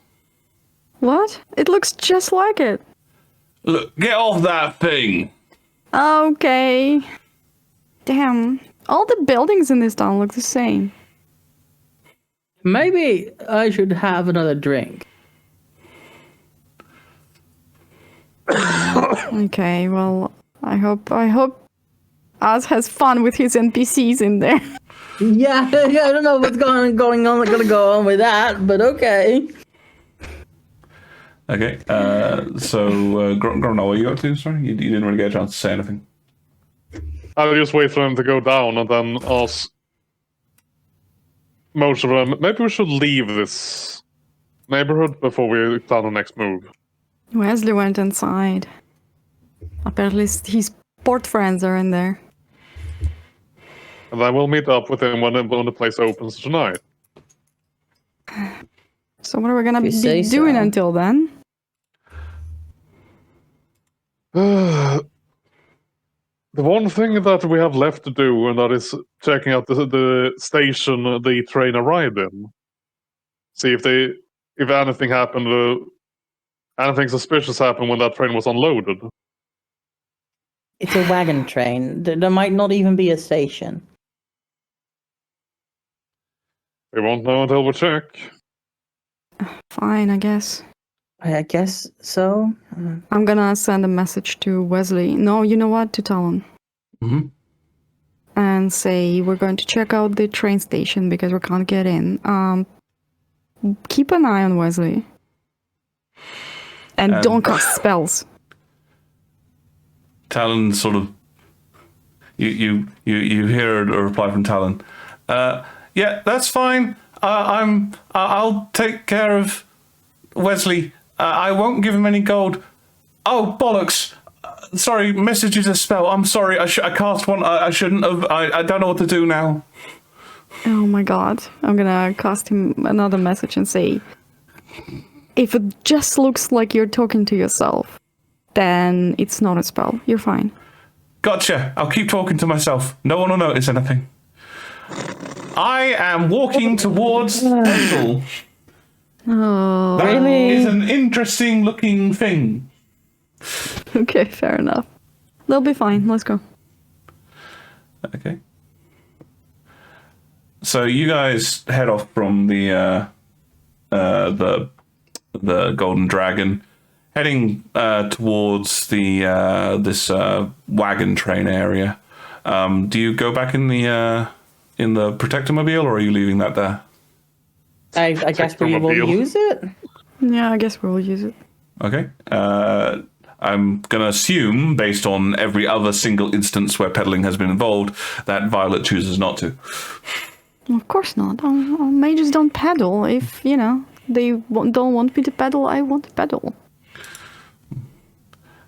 But it would be nice if you helped pedal if it's just us. You're very strong, Barrick. I know, but that doesn't change the fact that this is a group effort. Okay. She's gonna put her feet on pedals. And fake, I assume. I mean, they're going, so they don't regardless of whether she helps or not, Barrick will look grateful and give like a friendly nod, and then focus back on the road. Fair enough. When she has a minute, she will look at the compass again. I'm afraid you still have all of the other gear on you, right? You haven't put it down anywhere? No. Okay. Yeah, so I'm afraid to say that as you look at it whilst pedaling, it is still just spinning in a circle. Because it's pointing at the ones I have. Well, from your experimentation before, you believe that once you have acquired the items, they have to get at least 100 feet away from you before the compass will try and lock onto them again. Right, but I had the items before, and the compass did point at the second item. It did, yes. So something's still wrong. Yes. Right. As you're biking down the road, heading towards the where the wagon train came in, which is near the military district, you find yourself cycling actually quite close to the part of town beforehand where the fire was. Mm-hmm. Can you all give me perception checks? Oh dear. Okay. I rolled a 16. Very good at those. 19! Woo! Natural 18. Look at that. Mm-hmm.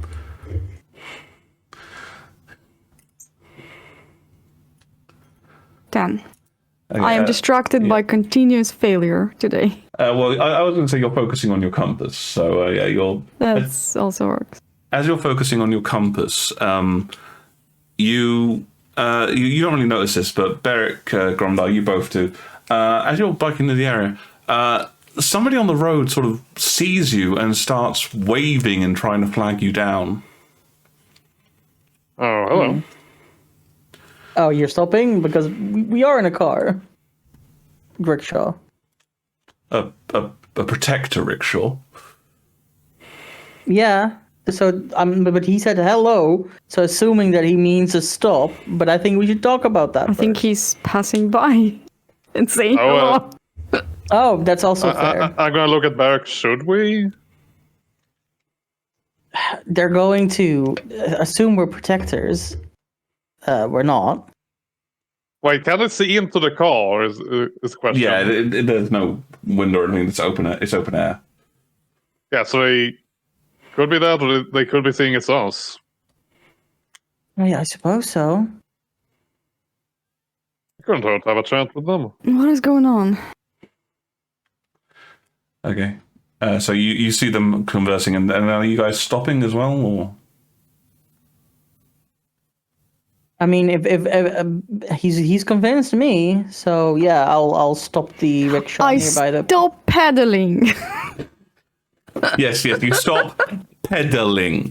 I don't know if you can hear the air quotes there, but they were heavy as hell. They were very heavy, yeah. Okay, so you stop pedaling, and you see the person rush over. You actually notice as they rush over that though they've clearly modified their sleeve to try and hide it, they are wearing a gauntlet. And as they rush forward, they look at you and they go, "You've got to! Oh shit!" And then they start trying. They sort of look at Gromdar and just say, Is there something we can help you with? What is going on, citizen? This, and you just see him pause for a moment, and then something inside him breaks. He goes, "They're going to kill him." They're gonna kill who? Scorcher. The pyromancer? Yeah. Look, Lead the way. It's the warehouse, and he sort of points over that way. They figured out where he's hiding. The mob's there. He's barricaded himself in, but the bounty's high, and The bounty? yeah, the protectors put a bounty out for him. There shouldn't be a bounty. Oh my 400 God. gold. Okay, but why are lead they the way, killing lead the him way, then? lead the way. Also, it because they wasn't think he him. did it. Yeah, we know. Lead the way. Okay, lead the way. We're going. Okay, he sort of clambers onto the side and starts gesturing for you to head head down the road. You can hear. Okay, revving up. You can hear people yelling things. Murderer! They burned us down! Don't let him get away. Oh Lord. Show us where. And yeah, as you get closer to the area, you can see these figures. These figures. What's what I'm looking for? Baying outside a warehouse. You also happen to notice that there are several fires, or like you can smell fire. I suppose is probably a more accurate way of putting it. It smells like somebody, and you can see it smells like somebody has been dropping flames in various places, and you do see a few people sort of screaming in pain, although to be honest it looks like they might be over-egging their injuries somewhat. Huh. So how many people are there? Well, as I finish my preparation Oh, sorry. and summon you to the board, Oh shit! Another one. this is the one I started making half an hour ago. Don't tell people that. You break the magic. So yes, I don't know if you guys can see it, but here, this is where you are. Okay. Yeah, so you wouldn't actually probably be in that location. I just had to drop you quite quickly, so you sort of come from over here. These guys head back, and you can see a bunch of people jeering and shouting and the like, and one person rushes up as you guys do, saying, "They're coming! The chain breakers!" Okay. Breakers. Well, we approach as the mob allows. So I don't know where. Yeah. What is happening? Why? I don't know where we're going to. Which Do you see the door warehouse? or- Yeah. Yeah. There's a large barricade out in front of it. Okay. Okay. What are these people? Are these people protesting? Are they? Is there a standoff? Is it two groups? What's going on here? It looks like that they're sort of, they're right before you get to a mob. Basically, they are. They're shouting, they're yelling, but none of them look brave enough to go in there. There's a heavy element of fear. Right. And Gromdar, are you moving up with them? Oh yeah, of course. Sorry. Let's see. Don't get to movie token. Yeah. So Gromdar, as you approach, a couple of people yell, "It's a Templar!" And then people start going, "He'll save us! Yay!" Yay. Well, I think they'll only listen to you, Gronder. Good luck. Okay, I'm sorry to have to say this, but I've got this under control. Get to safety now. Big cheer. And people do start drifting away, but, not fully. They're kind of moving to a sort of a safe distance, as it were, but they want to stay here and see what happens. Okay, I need to whisper. Yeah, we need to get Scorcher away from the situation. There's no way we can calm down this mob. Don't let them follow us. And Violet will go to this door. Okay. Yep. 1 second. I will also follow. I'm fully inside. Just let me group you for a second, because Sure. as we now move, I've discovered long ago that trying to deal with a roof is hard. So I now move you over here. There's a roofless version. Yeah, of course there is. Okay. Also, I seem to What? have But I lost... can see so much. I lost almost all of the map on this side here. Yeah, where did hang we on. go? Hang on, I don't know. I'm trying to find that out. I'm invisible. What? Oh wait, Oh, there. I know what's happened. Fog of War? Kind of. Don't move around too much. Don't move around too much, Beric. I keep going invisible. I know that's be up because his ass. I have hidden areas, which I have to I hide things from myself. Don't look at the screen. Don't look at the screen. Yep. Stream. So there we go. So yes, you can see this sort of area. There's a heavy barricade in front. There appears to be several turned over various bits and pieces, So you guys were heading over to this doorway, I believe. Yep. You should be able to see everything inside now. No, the door is closed. Well, I mean, yeah. Sorry, it shouldn't just be a missing building, as it were. Oh, okay. Is it knock knock? You're knocking. Yeah, I'm trying not to spook this guy. Okay, you knock a couple times. Judging by the reverb, you think it's a fairly large area inside, but Okay. and you after a few moments you don't get any response. Is Yeah, I think- it locked? The door. Are you trying to handle? Yes. Yes, it appears to be locked. I can attempt to force it if you want. Yeah, not scaring this guy. Let's break down the door. We should, Okay, fair. again, I'm just giving you the option. how steep is the barricade? It looks fairly ferocious, but you know you're pretty athletic and you have a natural climbing speed, so you think you can scale it. I thought we were leaving Grom there to not let the crowd follow us. Again, I've somewhat disposed the crowd. They're watching from a bigger distance now. No, they're right freaking here. No, they are looking for a bigger distance. I did specify that, but I had them. Oh, then can I stealthily unlock it with the hag's doorknob? So you're using the hag's doorknob to create a door and a door. Yeah, Why not? I love it. like a doggy door, except that it's a magey door. It's a Meiji door, yeah. If we were doing that whole thing when Mole makes achievements, I think Meiji Door would be the name of this achievement. Sure. So yeah, you pretend like you're trying with the lock for a few seconds, and then I guess you place the hag's doorknob against it. I place it and I see what the door inside the door looks like, because I've never seen them before. So it's a bit of an interesting thing as the vines extend through the material of the door. It's almost like as if you have the door frame and then like a very small border, like a couple millimeters at most border of door, and then another door. How is that keeping together? Well, it's magic.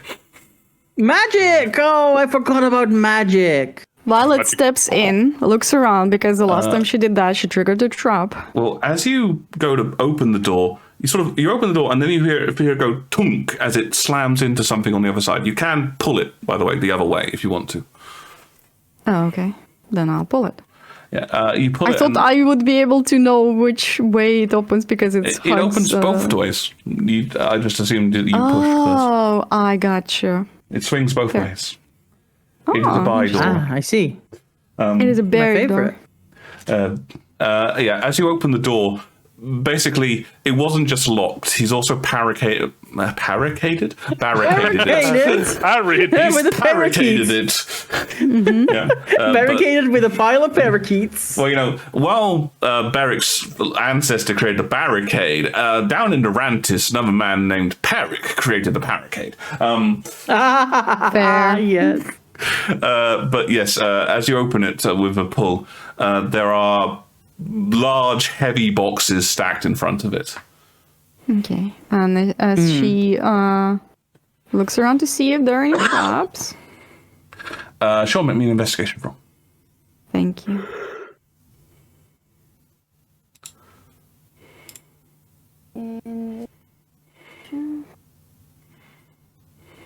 Damn, the coast is clear. 10. Yeah, you can't see any traps, and to be honest, given how quickly everything looks like it was pushed against here, like this looks like, if anything, he just sort of collapsed a bunch of stacked crates.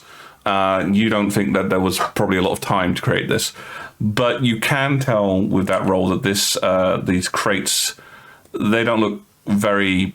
They might be roughly assembled, but they don't look very movable, as it were. They look heavy as hell. Then I'll let Barrick follow, and I'll remove the doorknob. Okay. Okay, I will also move in. Do I? Well, sorry, just make it clear. You can't get through the door because there's a whole bunch of crates in the way. Can we... they're fully stocked, like we can't... He pushed them against the door itself. You can try and shove them out the way, but you will need. What if you use a doorknob on the side of the building over there? I guess I could do that. Does it have limited uses?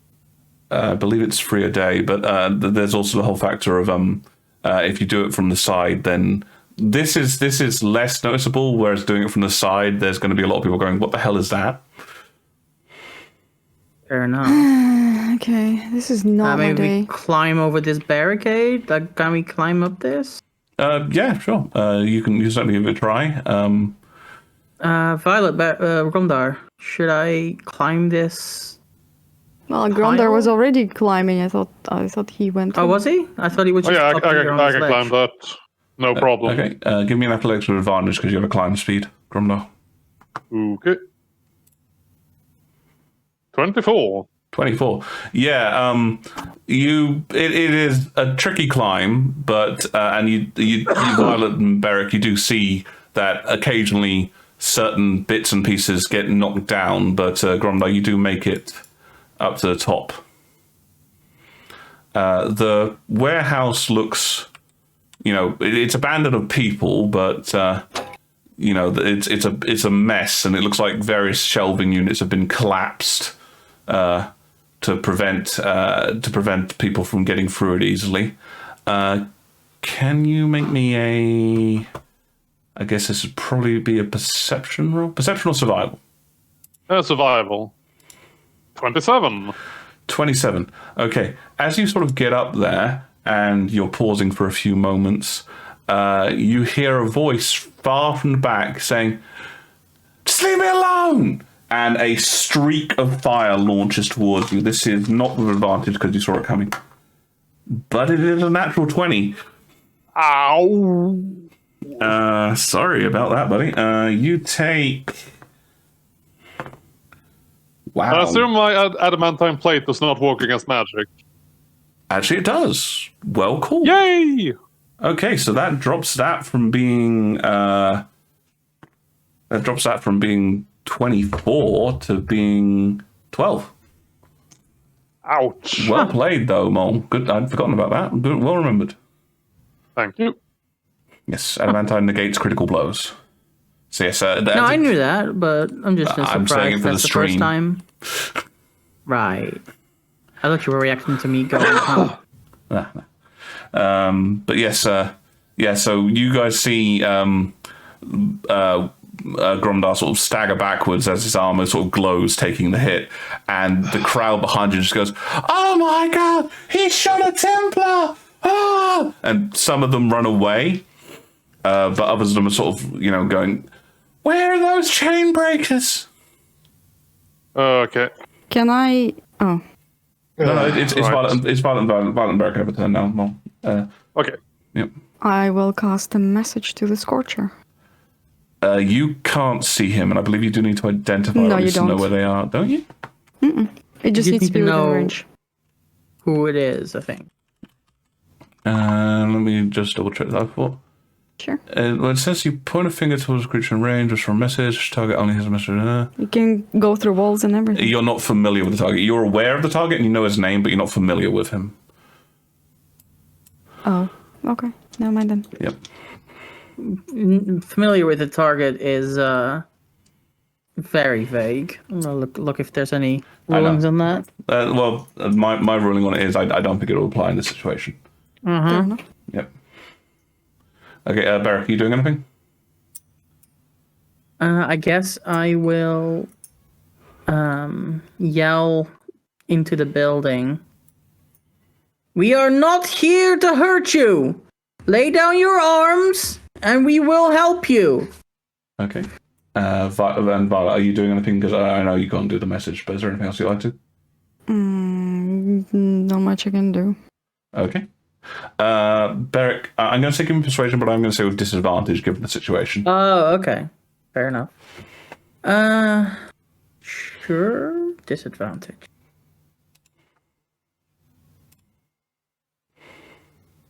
That is a 17. 17. Yeah, you yell that into the thing, and there's a bit of a pause, and then a voice just carries back with, I don't believe you! Okay. How about we just have a conversation without any more fire, and you can stay in there, and we'll stay out here. We will just talk, okay? If he can hear Barrick, he would hear me, right? If you yelled, yeah. I'll yell, we know you didn't do it! Okay. Okay, so as you guys yell those things, some of the crowd starts murmuring behind you, sort of like, why are they going in? And can't they just see their friend got hurt? And then as the whole line of, we know you didn't believe it, we know you didn't do it, a few people are saying, what the hell is she talking about? Is it a trick? Look, she's one of them. Probably trying to help him. They can't see it. I'm in disguise. No, she's disguised, remember? I forgot that. Sorry, my bad. Maybe she's trying to trick them. And then a couple of voices going, don't worry, the chain breakers will be here in a second. Oh, great. Gromdar, you've been hit by a firebolt. What are you doing? Again. Actually, good role play there, Mo. You coughed, definitely. You were struck in the chest. It would a bit, but again, I'm going to hold my hands up as in, you just attacked me. I still don't want to hurt you. I want to help you away from the situation. May I also ask on that note, after the whisperings, what do we know about the chain breakers? Well, you have heard that term before, all of you. The chain breakers. They were a gang, right? Kind of. They were the militant arm of the Anti-Magic League. Oh, fuck. Right. So there's an opening there, right? An opening where? At the top of the pyramid where Gromdar is standing. Yeah. The barricade doesn't fully extend all the way up there. It's just a large pile. Okay, well, on my turn, I don't know if we're doing turns. I would like to teleport over it. Okay, teleport.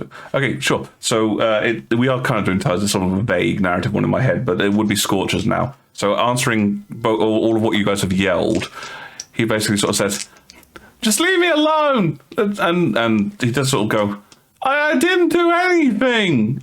And just, nobody come in here or you're going to get hit! You think that last one was probably directed at you, Gromdar? I'm not moving. However, the chain breakers will be here soon, and they will not be as reasonable as I am. We need to get you to safety. Okay. All right. So, Violet, on your turn, you're teleporting to the top? No, over it. It's a line of sight thing, so you could get to the top and then slide down, but you wouldn't be able to, like, sort of... what do you mean by over it, I suppose is the question? Oh, right. I can't see. It's not as visible as on the map, right? No, I'm afraid not. No. Fully blocked? For all you can really see from this perspective is like a bit of the roof of the building and like the top of the pile. And Gromdar, obviously. No, okay, fair enough. It is scalable. You can give it a go. You wouldn't have advantage on the climbing check, but you'd be able to give it a try. Okay, then I'll climb. Okay, it's an athletics roll. Straight athletics. Okay.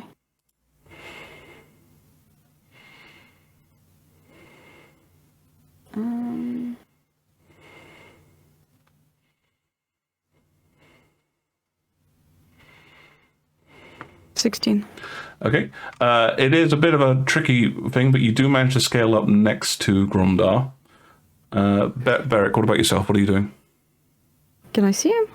I'm going to try and climb the barricade. Okay. Now, just because carrying a large, heavy sack while doing this would make things tricky, are you putting on your armor first, or are you trying to climb it with the sack? I'll put it on first. It on first. Cool. You actually do get a few people going, ooh, and as you put on your armor. Yeah.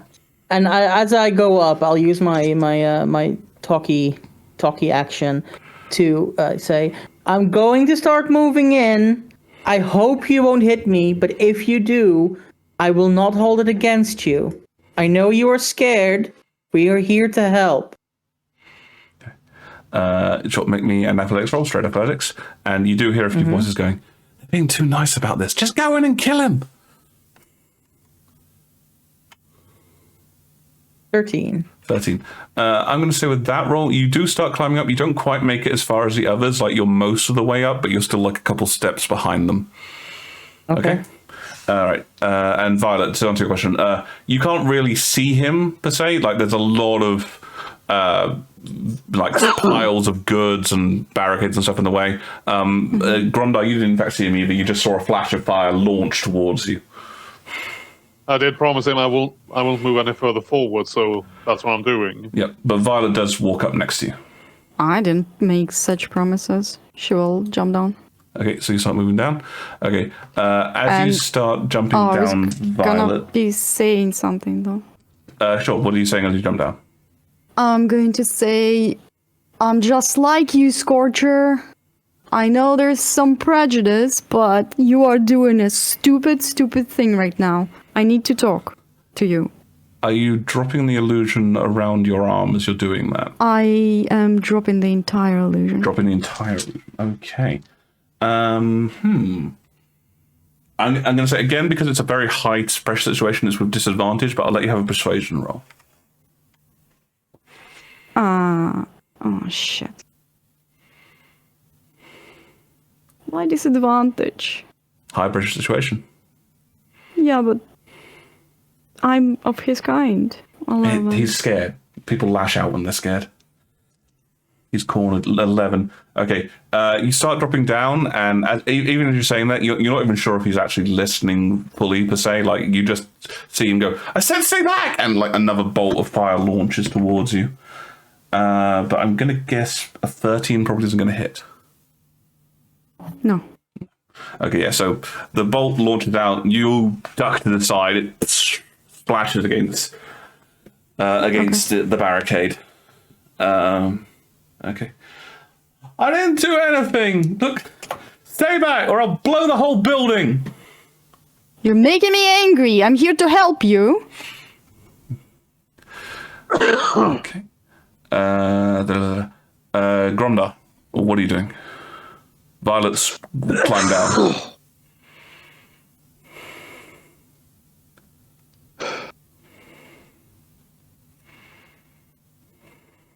We don't have much time.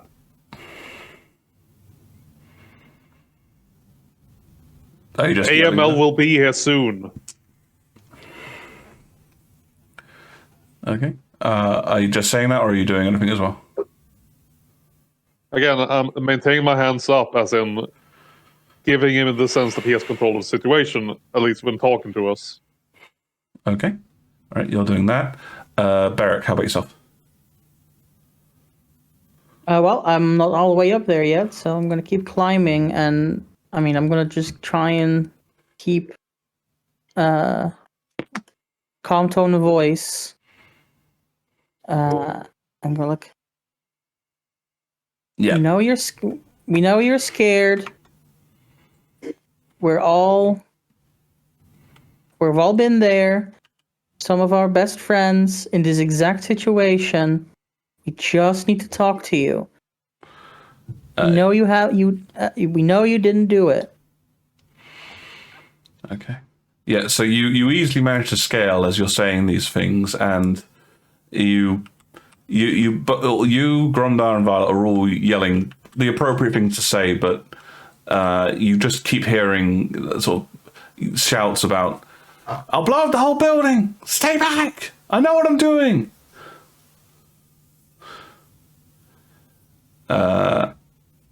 Grondar, you're staying on the top of the wall? Okay, I'm going to say something different then.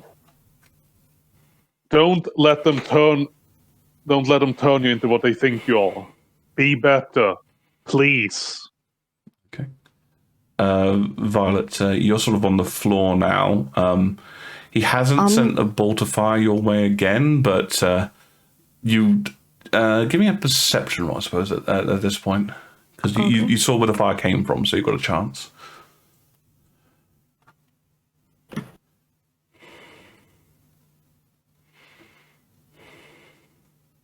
$19.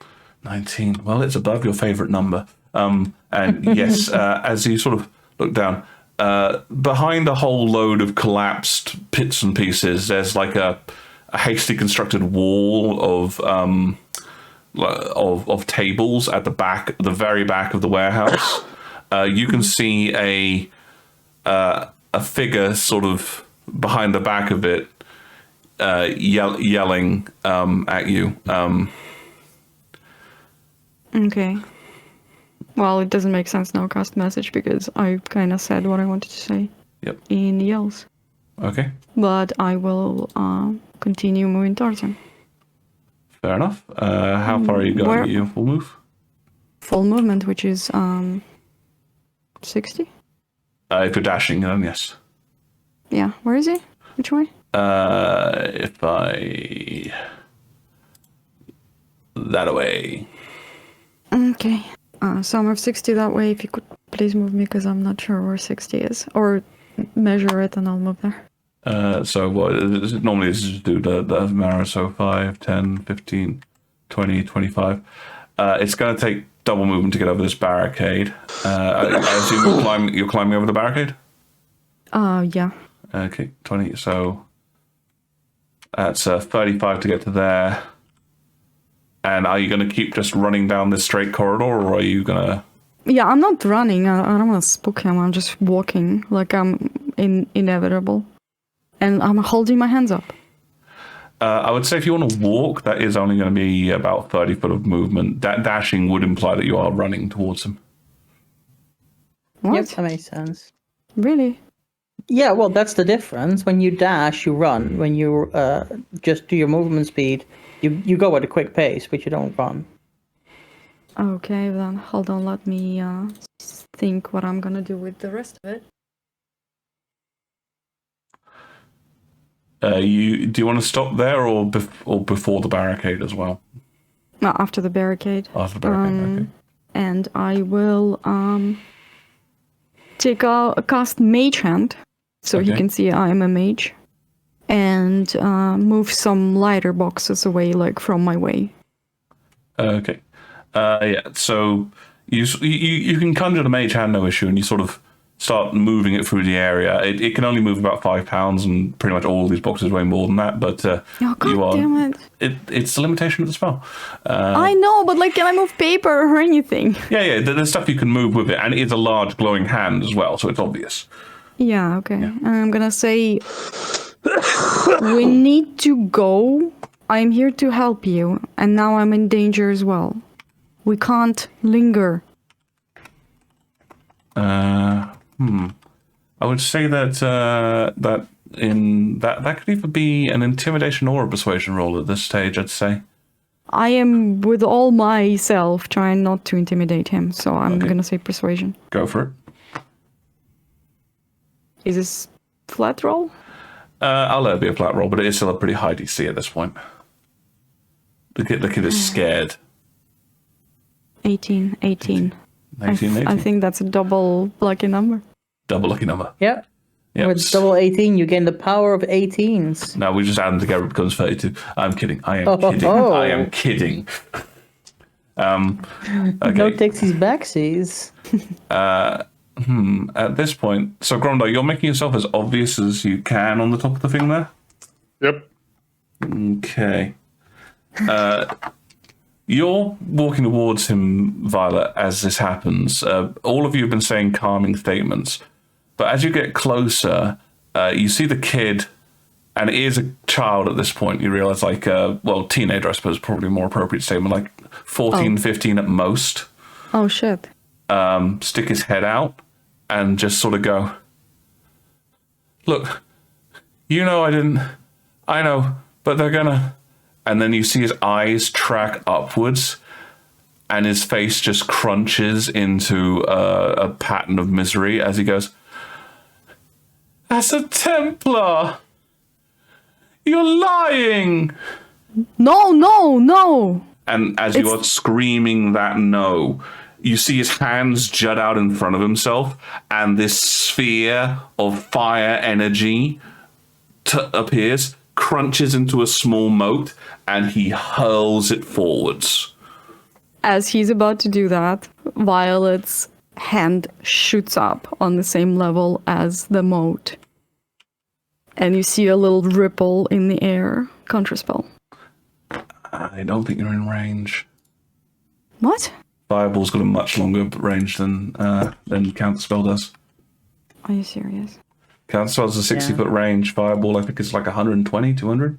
150 feet. 150. I should have fucking dashed. It was a good plan. I don't see him. Where is he? He's right at the back. I guess we can't see him because he's too far away. Yeah, your tokens can't. You can see him on stream.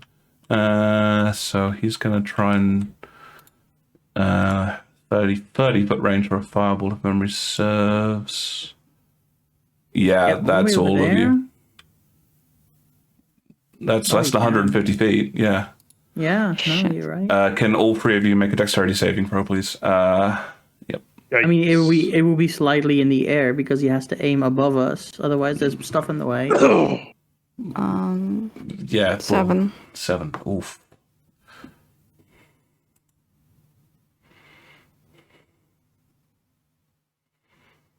Oh, if only I had advantage. 14. What'd you get, Mo? 20. 20. Okay. So Beric and Mole save. 14 was the DC. Okay. He's a kid. He's not that powerful. He's just very, very good at fire. Okay. I still get hit, though. I'm afraid you're going to get hit, on the 7. I mean, we're also going to get hit. It's fireball. It's half damage. Yeah. Okay. So as this ball streaks out at the three of you. I have a question. Yep. When I transform, I get temporary hit point. Does that linger? Ooh. We haven't made a ruling on that. For the sake of now, I'm going to say yes, but I may come back to that because it actually has been a while since you transformed. Oh, okay. But fair enough. I'll say for now, it was like yes, half an hour, right?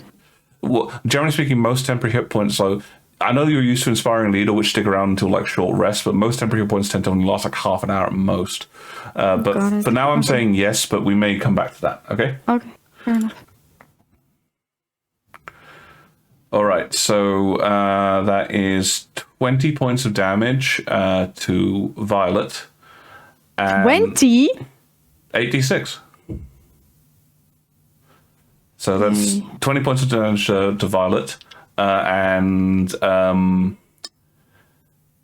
half that, so 10 points of damage to Gromdar and Beric. How much? 10. 10.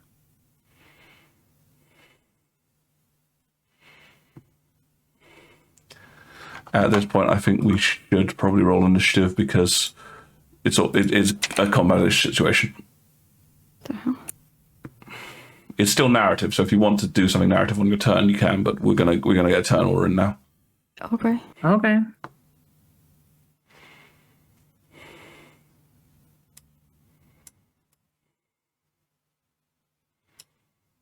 Wow.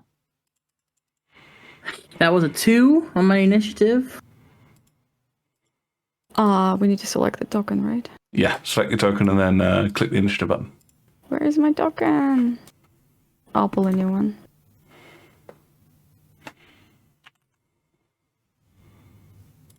$11. Okay, so as the fireball shoots over, striking all of you. Gromdar and Beric, you managed to dive to the side, but Violet, you were doing your level best to stay open to the child, so you're unable to dodge as the wave of fire shoots out from behind you.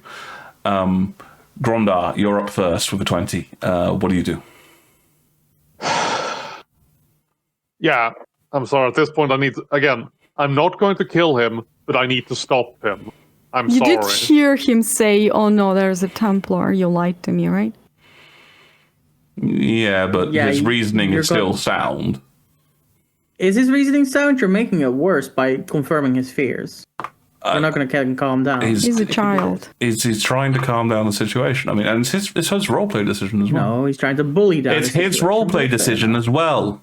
Yeah. I didn't tell him what to do. I just said, you hear that, right? Because I'm making sure. I don't know if he was in range. No, okay. he heard it. Yeah. Yeah, I need to shift. I need to move in. Okay, so you're clambering down the pile. You've got a climb speed, so that's fine. Just use the arrow keys to move more. Yeah, I just need to see where I can dash to. Don't forget that going over the tables is going to cost 10 feet. Okay, so that's 52 feet then. It depends on how you walk. Like I say, it's easier to use the arrows to start with, and then we can. Okay. 5, 10, 15, 20, 25, 30, 35. Can't you move diagonally, by the way? Okay, if you move to the diagonally, that'll be 35, but the next time you move diagonally, it'll be 40. 10 feet. Okay, so that's going to be 15 in total to get over that. So you're at 35, so that's 50 feet there, 50 feet. Okay, so I can move 10 more feet. 55. If I'm dashing.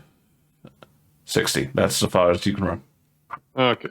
Okay, so Gromdar shoots down there at full speed. Violet.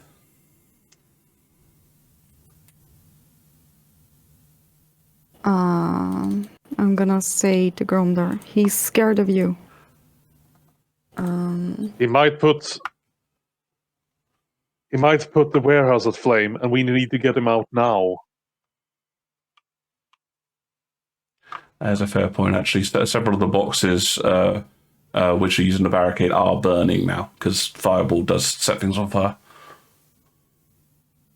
Okay, hold on a sec. I'm not going to hurt him. That's about as much as you can converse in combat. Yeah. I did not expect this. I'm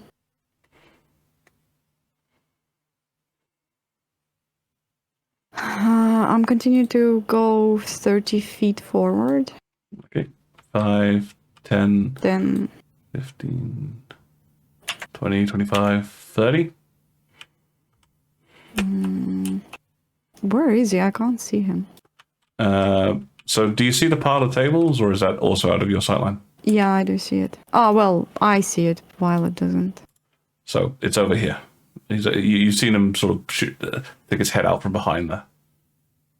But Violet does see him. Violet's seen him as well, yeah. Throwing hypnotic pattern that way. What's the range on him, pardon? 120. Okay, yep, that's fine then. What's the DC on that? That's a 16, and it's a wisdom saving throw. Mm-hmm. Okay, so you check out your hand. You see the kid. The kid actually is only slightly sort of new, and following up on that fireball, he seems to have just gone all in, almost like you see two smaller balls of fire erupting in his hand. That is a 17 he rolled there, so he saves on the How hypnotic wisdomous is this child? I rolled a natural 16.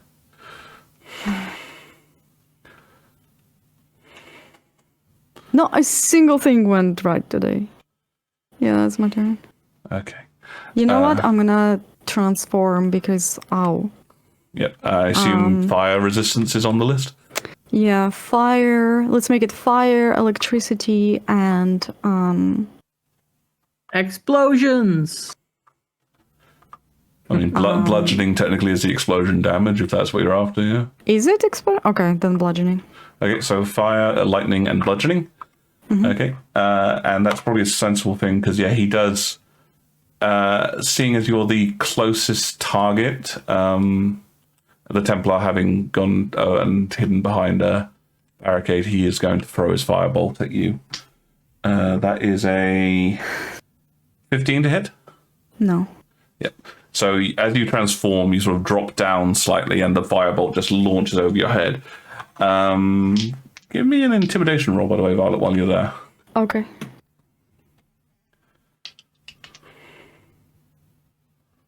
$21. You hear the kid go, "Oh, God, what the hell are you?" I already did my vocal interaction on this turn. I'll let you answer him. I'll say, Scorcher, meet Sparkler. And I sound angry. Sorry, in my head, for some reason, I've just got like sort of, I am death. I am Sparkler. All right, that's his turn. Beric, you're up. Right, I am the furthest behind of everyone, but I guess I will. See. Again, don't forget climbing over tables, difficult terrain. Right. So I prefer the arrow keys. It takes forever, and it's not fun watching. So there we go. I mean, That's a dash. I will dash and I will yell.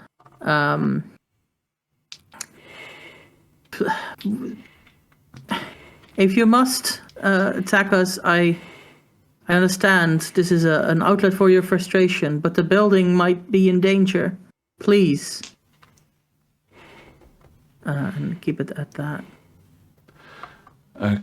Oh, wait, I forgot to move. Oh, no, I did move. No, you did move. You moved, you hypnotic pattern, and you bonus action. Yep. Yep. Okay. Gromdar. Okay, let's see here. Is this difficult terrain? If you want to climb over the pipework, that's going to cost you another difficult terrain. So it's effectively to get to here, to say, is 10 foot.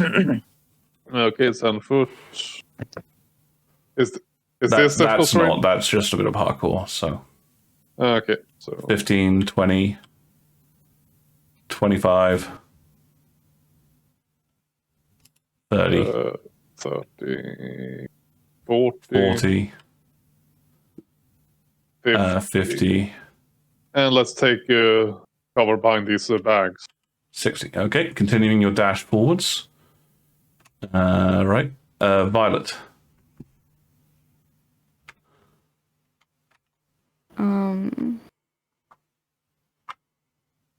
I am going to walk 30 feet.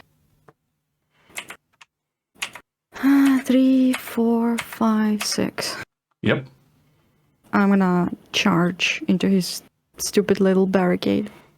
That's a 40 foot. I think that's in range, but let's double check.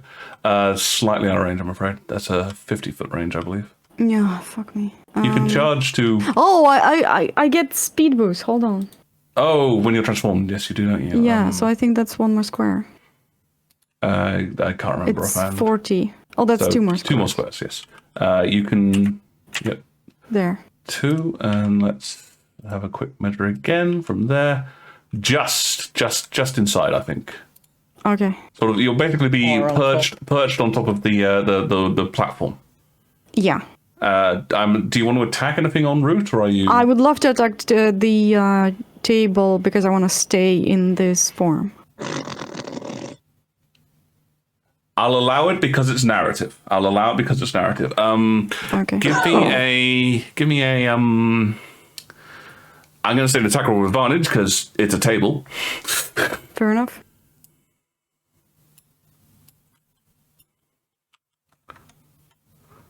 $26.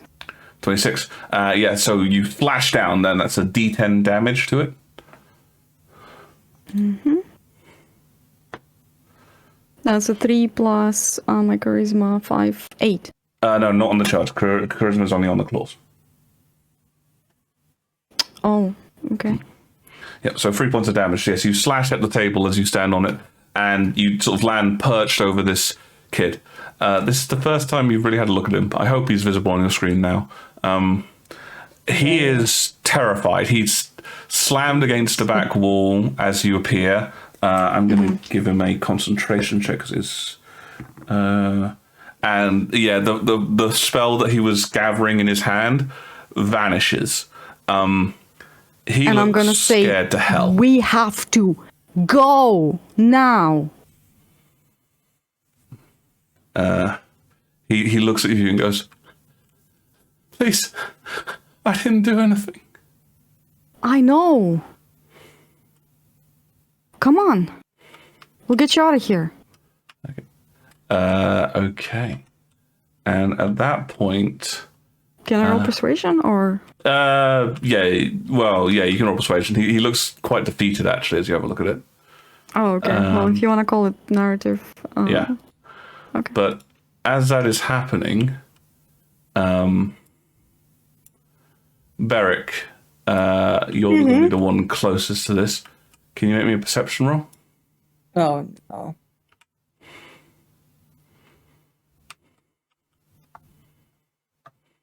Perceptione.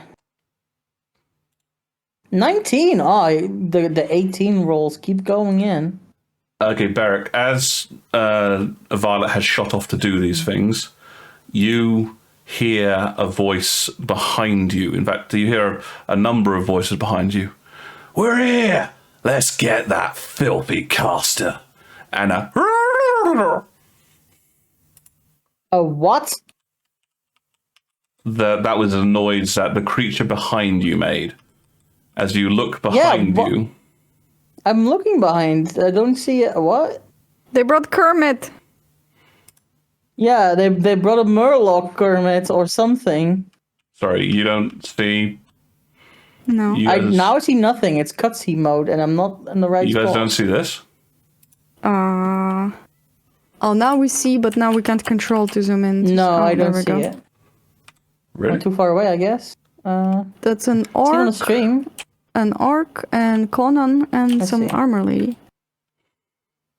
Nope, it's completely not there. Even I though I'm do, standing but right I on don't top see a of it. creature. Really? No, I see the people. I see just no Okay. creature. There's a couple of there are a couple of humans wearing weapons, a couple of half orcs with weapons, and also what appears to be some kind of large bear-like creature, except it has an avian face. Oh no, it's a chrono bear. Oh wait, owlbear. Owlbear. Yeah, they appear and charge inwards, announcing their intent. Beric, it is your turn. Right. I am gonna keep going this way.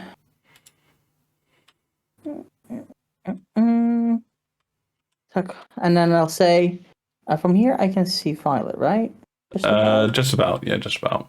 Yeah. Violet! The chain breakers are here. They brought some kind of creature. Maybe a rear exit? Via what? Rear exit? Oh, yeah. Okay. And I thought... Oh, it's not my turn. It's still And narrative. that's fine, my turn. Gromda. Okay, let's see here. I heard that as well. Did I hear Violet? Which part of Violet did you? As in that she reached him. Her left leg. You can. You probably heard. I assume you weren't being too quiet when you were yelling at the boy. No. Can I make it again? Is anything on this line difficult terrain? On this line, no. You can dash on the side of that. Okay, I'll dash all the way across here then. I don't want to hurt you. We need to go. Make me persuasion with disadvantage. Oh, bloody hell. You're wearing Templar uniform. I know. This kid has been brought up to think that Templars are, more than mage police. They're going to arrest you if you do something wrong. Oh, come on. Of course. 9, but the other one was a natural 20. Sucks it when that happens.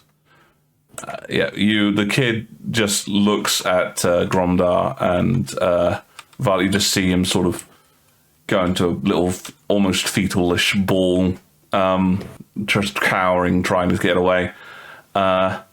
Both of you, now that you can see him, especially you, Violet, considering you're perched above, the kid's right arm is just a mess of burn. Does it look like he did that to himself? That's going to be hard to... I cast fire before. Give me a medicine roll, I'd say, on this one. Medicine? Well, you're trying to ascertain... Arcana? No, you're trying to ascertain whether or how an injury got inflicted. I think medicine makes the most sense. Okay. 21. 21. As you're sort of looking at it, you have cast fire before, so you are aware of how it works. And you notice a few distinctive things about this burn pattern. It's a lot stronger.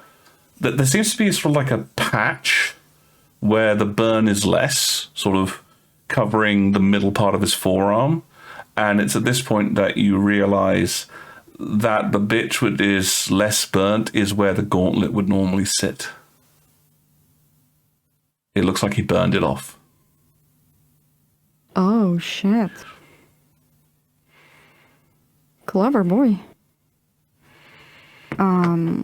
She will... Oh, it's not my turn. It's not your turn yet. And I'm afraid they rolled a 13 on their initiative. So the chain breakers, looking at the situation, decide to charge forwards as a group. So they're going to be able to go 55 feet. So to about there, except for the except for the owl, which has got a faster movement speed, I believe. The owl there is 40 feet, so that's going to be able to go another 25, 10, 15, 20. Yep, they are charging and howling and going, "Get him! Get the freak!" Mm-hmm. Violet, it's now your turn. Still can't see the creature. Well, the creature's not shouting that, obviously. It's just howling. No, I know, but...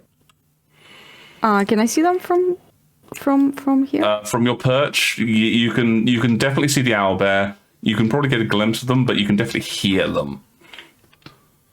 Would you say I would like to assess if we can take them or not?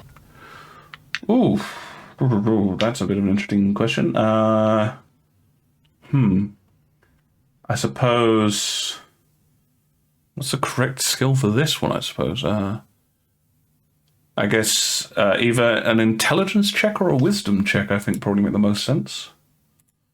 They're the same on my end. Maybe a perception or survival as well. Those probably also work as skills, if you're trained in either of those. I am not. Okay, so make a choice.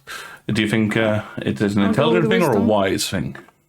Wisdom. I guess just wisdom. Sure enough. Oh, is DC different? Because then I'll roll something. No, there's no difference in DC. There's no difference in DC. If there's no difference, then I'd rather roll a skill, because then it will have my proficiency on it. Yeah, go for it. Okay. I thought you said you weren't trained. But yeah, sure. Oh, which ones did you... Can you list them again? Perception or survival were the skills. Oh, no, I'm not. Okay, fine. Wisdom. 19. And an 18. Well done. And an 18. Yeah. The owlbear's a bit tricky. You've never really fought an owlbear before. It looks big and powerful. One thing you are fairly confident is that if this thing is chasing after you, unless you can find some way to block it, you're not going to be able to run away, especially if you're trying to take Scorcher with you, because he looks... you basically have to drag him. He's not going to be working with you, shall we say. Right. As far as the others go, they just look like a whole bunch of thugs. Do you think you could probably take them? Interesting. Can I say something to the group, like ask them? Sure. Quick shout to the group. This would have to be a shout, but yeah. Take them on or leave. You guys get a chance to respond? What did you say? Take them on or leave. Leave. Is it safe to keep... Okay. It's not safe for the kid. What else? Okay, so here comes the question that I did ask before, but let me know what you think of that. Sorry, is this on private? No, it's not. Okay. I will concentrate on my last charge. Okay. And focus the energy on the doorknob. I see. Okay, so you focus your energy in within yourself upon the doorknob, and you feel the vines kind of wrap around you, and the crackle of the Illyrium energy move down your hand. Where are you trying to open the door? Right behind the Scorcher, the wall. I will put my hand there. Okay. You place the doorknob upon the wall there, and the vines latch out around, and the wall opens up.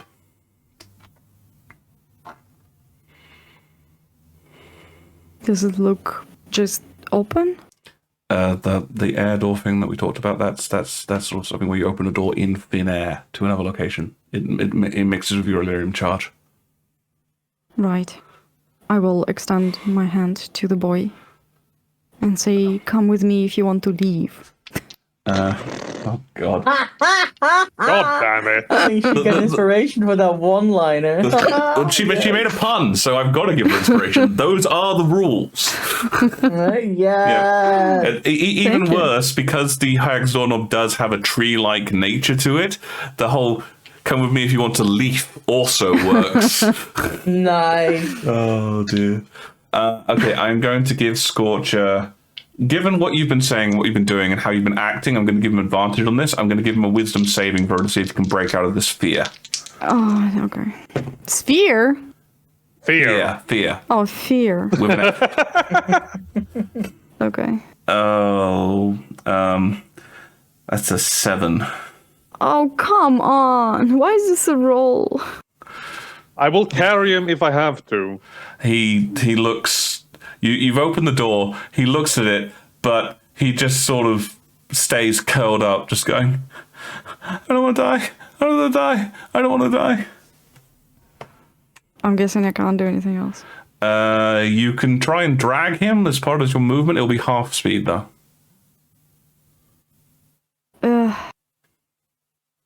Today was a very bad day for Violet. He's going to give him a good kick in the butt and hurl him towards the portal. Okay, you start shoving him towards the door. I believe you're not shoving. I give him a good push, like hopefully knock the wind out of him, like towards. Well, he's currently lying on the floor, fetal. What? Yeah, I have said that a couple times. I think he has started having a panic attack. Is what's happening. Hang on. Hang on. I'll just. There's fight. There's flight. There's also a third one that is catastrophic. It's called freeze. Yeah. So he's in freeze at the moment. Okay. Well, I don't know how small he is and how strong Violet is, but then she will pick him up and step into the portal if I can. Okay. You start dragging him out through the door. I don't want to drag him. I want to either carry him or push him towards it. I don't want to drag him. Okay, carry, drag, I suppose. I mean, if you're trying Can I not carry carry him? What's the strength score? 1. Yeah, I don't think so. Not with all the gear you're carrying. He'd be a bit too heavy. 12 is what you mean. But yeah. 13. 13. There you go. 13 is low strength. I mean, that's 3 above human average. You're pushing and pulling him, sort of. You're kind of picking him up and kind of carrying him, as it were. But it's slow going, is what I'm trying to get across. Yeah, okay. I'll give the kid another roll on his turn. That's a 5. He's still distraught. Beric, this owlbear-like creature is right behind. Well, it's a few squares behind you. Right, but I can move. Yeah. It's your turn. So can I? Yes. Can I get past these pipes? That's gonna have to be an athletics check. That's quite cluttered to get over that. I didn't see that was in a dead end here. That's fair. Beric wouldn't have seen that while I was running down. Shit. Did I have to think, by the way, of where the portal leads? That's 5. Okay. I thought I'll try and go over the whole air door thing again. So air door works like you're in charge. So you have to have a pickup point that you can see in order for the door to open in that. Okay. Can I see through the window? There isn't a window. That's a metal plate. So there's currently a portal to nowhere? The door. You've opened the door in the back of the warehouse. So it leads to the outside of the rear of the warehouse. We are at the back of the warehouse. Yeah. So you've opened a door in the back of the warehouse. Yeah, but where does it lead? Outside. It's just a door. It's not like 2 portals. Yeah, it's just a door at this point. entrance. It's just a door at this point. You didn't actually use the Illumination charge spell. You need to be able to see where you're going for the portal to link. Okay, no, I could have just put the doorknob on the wall then without spending my charge. You didn't spend your charge. Oh, okay, fair enough. So you're trying to climb over, Beric? Yeah, I will have to. Okay, athletics roll. 20. Yep, no issue. Yep, you clamber over. It is still difficult terrain, so it costs 10 feet, but you do manage to clamber over. Yep. Okay. So that's 20 in total now. So then I can. Not there. Wow, that's. I was thinking that this would be 5, but this is 10. Oh, I'm going up. The more you're going down, hang on, can I grab your token for a second? Okay, so yes. 20 got you to there. Yes. Oh, yeah, this is better, I think. Okay. Okay, then we'll go over here, say, Violet, what's the plan? Just gonna point at the door. Yep, so Violet at this point, I'd say is here, and... Oh, I hate destroying stuff, but 1 second. It's fine.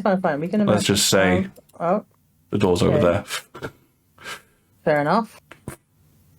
I will dash, stand on top of here. Yep. So that's actually 15 foot that you've moved there. Yeah, but I'm not going to move anymore. No, that's fine. I'm just letting you know. I'm going to say, Gromdar, Violet, take the kid out. I'll hold him here. This is choke point. And I'll take out my shield and sword and take on a stance. Can I respond to that? With a short sentence, yes.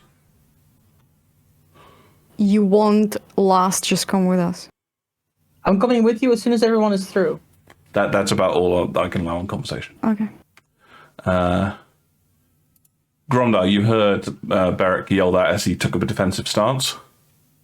You see the door that Violet's opened, and you see her basically trying to yank the kid through it. Can I assist her getting the kid through? Sure. The two of you working together, you can do that, yeah. And Gromdar, you're stronger, so you're able to just sling him on your shoulder. You won't die. He'll protect you. Okay. Yeah, he... give me a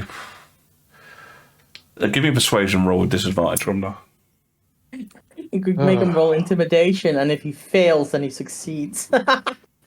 Well, technically, I suppose that is the other option. Sorry. 16. Not bad. Okay, that's fine. The kid, you managed to pick up the kid. He does seem terrified. He's squirming, trying to get out of your grasp, Gromdar.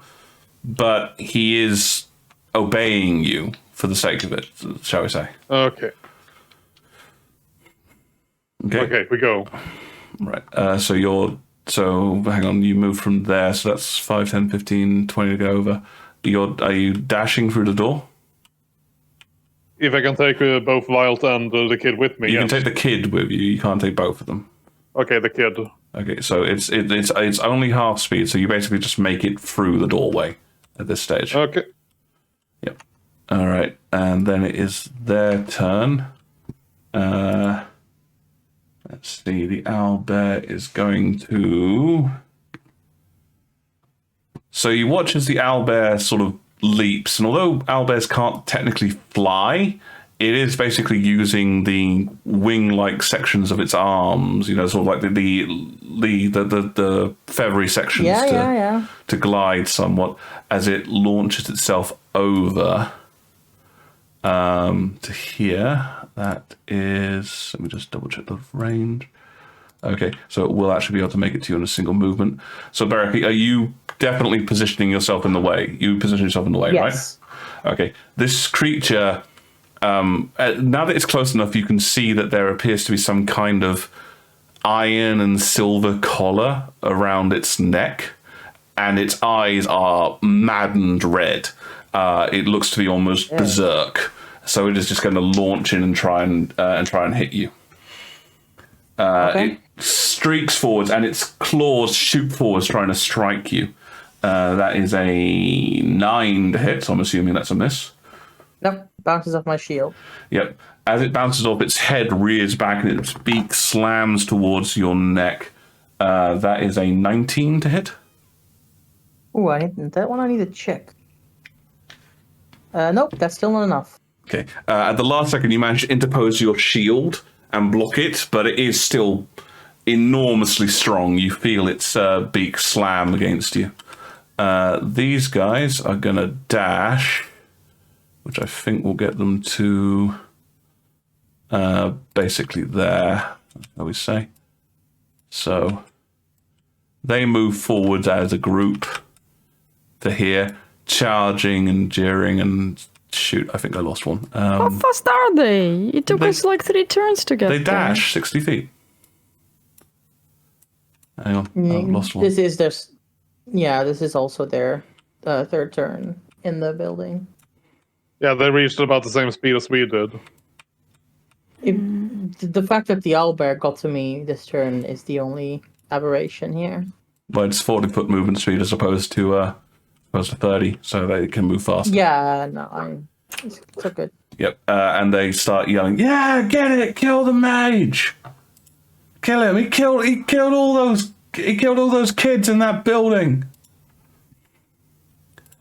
Violet, Gromdar has basically just come in and aided you in lifting the child out through the door. He's still sort of fitfully moaning, and suddenly this owlbear just slams into Beric. And actually, Beric, you were standing on top of the barricade. Can you give me a strength check? Because this thing is very big. Okay. Sorry, it would be a strength save, my bad. Okay, that does it. That's the same... no, wait, strength save is 8, so +5. That's 5. Okay, you managed to maintain 19. your position on top of the barricade, but right. you hear a cracking noise as this is the table that Violet slashed. It looks to be that the table will probably not last too long with you standing on top of it. Sure, yeah. Yep. But yeah, Violet, you see all this going down. Right. I can't see the owlbear, but would you say they're all could be in the same hypnotic pattern if I aim it? What's the range of hypnotic pattern again? 30. 30. Probably. Let me just check. Yes, you could probably position a hypnotic pattern to catch them all. Yeah. Let me see what the saving thing is on it. Wisdom, right? 16 wisdom, right? 16 wisdom, yeah. Each creature, yep, so it's not one of the ones that are affected by the humanoid thing. Okay, so I'll start with the people following. They all have +0 modifiers on their wisdom, so that'll be easy. Fail. Natural 1. 17, so that guy's still good. And another 17. And then the owlbear, 10. So as you sort of see this thing striking Violet, you reach in and you draw this crackling energy out of your arm and send it into the sky, and this pattern of cascading lightning flashes and similar fills the area. Beric, it's just slightly out of range for you, so although you can see it, you're not affected by it. Beautiful colors. Look away, I say, because they've seen me do it before. Indeed. Hopefully they know. And then, and you watch as the owlbear turns its massive head and then just goes, "Oh, oh." And then I move all 40 feet away from here. Okay, are you leaving Gromdo with the kid, or are you assisting him? Well, he took him from me, so it's not like I'm gonna be like, you guys were give doing it it back. together. No, I said he swung him over his shoulder. He did? Yep. I did. Okay. So you're dashing out through the hag's door knob. Yep. Okay, cool. Hopefully not through the doorknob. Well, then I have to take it back, right? So I'm gonna wait till everyone leaves so I can pick it up. Okay, so you're waiting to see. Okay, that's fair. And I can't hold to rush movement, out. can I? You can hold movement. Yes, Sure you hold can. movement. Then I'll hold the movement until I have the doorknob back. Okay, so the kid is still catatonic, so that goes to Beric. Your turn. Okay, so the kid is outside now, right? The kid's outside, and the owlbear seems to be just mesmerized by this crackling thing that. Okay, so I'll look back, do like the nod at Violet, and we will. I assume we walk through the door together as she grabs the doorknob. Yep, that's perfectly doable. The two of you sort of. Maybe let her say that. Yes. No, yes. Yep. Okay. Okay. Yep. So the two of you, you drop down from the barricade and take a step over step into through the doorway. Violet, on the other side, you yank the doorknob off. The vines retract, and the door becomes a hale piece of wall again. And the kid, and then abruptly, There's a wall. whoop! Ta-da! It's a disappearing trick. You didn't see anything. Nope. You never saw us coming. I've been told there are no windows as well, so they Nope, can't that's follow. that's an iron plate on the wall. Yeah. Yeah, it looks like some kind of hatch that is definitely closed. Yep. And then we're going to skedaddle as fast as we can. Yep. I think and that as the crowd is between- outside the front, there's basically no one back here. So the three of you and the kid are able to just dash out of there. Yep. Can we dash? Did we park the rickshaw like the front. some way away from the think away from the Yeah, crowd? Gromdo didn't should park go get it. away. Yeah, you didn't park it away. You pedaled straight towards where the thing was. The Okay. kid took you. Then I will say, stick here with the kid. I'll be right back, and I will go get the rickshaw. Okay. Okay. Oh wait, no. Violet should do it with his disguise, right? What? What do you think? Oh, that's a good idea. I'm gonna transform myself to look like a protector that I've maybe seen in a crowd before. Yep. You've regardless of anything else, you've definitely seen the uniform enough, so you're able to assume that Yeah. form without any issue. Yeah. And yeah. I'm gonna give her the key. This'll work. Yep, Okay. I'll give it the key. Okay. And yes, as you guys, you move away from the warehouse, all of you, enough to get there. Yes. The last thing you hear is a couple of voices, very muffled voices at this point, because there's a wall between you, basically yelling, "What the fuck are you looking at, stupid beast?" But you, the owlbear. Owlbear. Yeah. And as you dash away, getting out of the area, Violet, you assume the form of a protector and wander off. there is a bit of a crowd. The crowd outside the front when you return there is still a bit sort of, they're wondering what's going on. You can hear confused voices coming out of the front, and protectors and indeed Templars are showing up now, sort of trying to both maintain the calm and...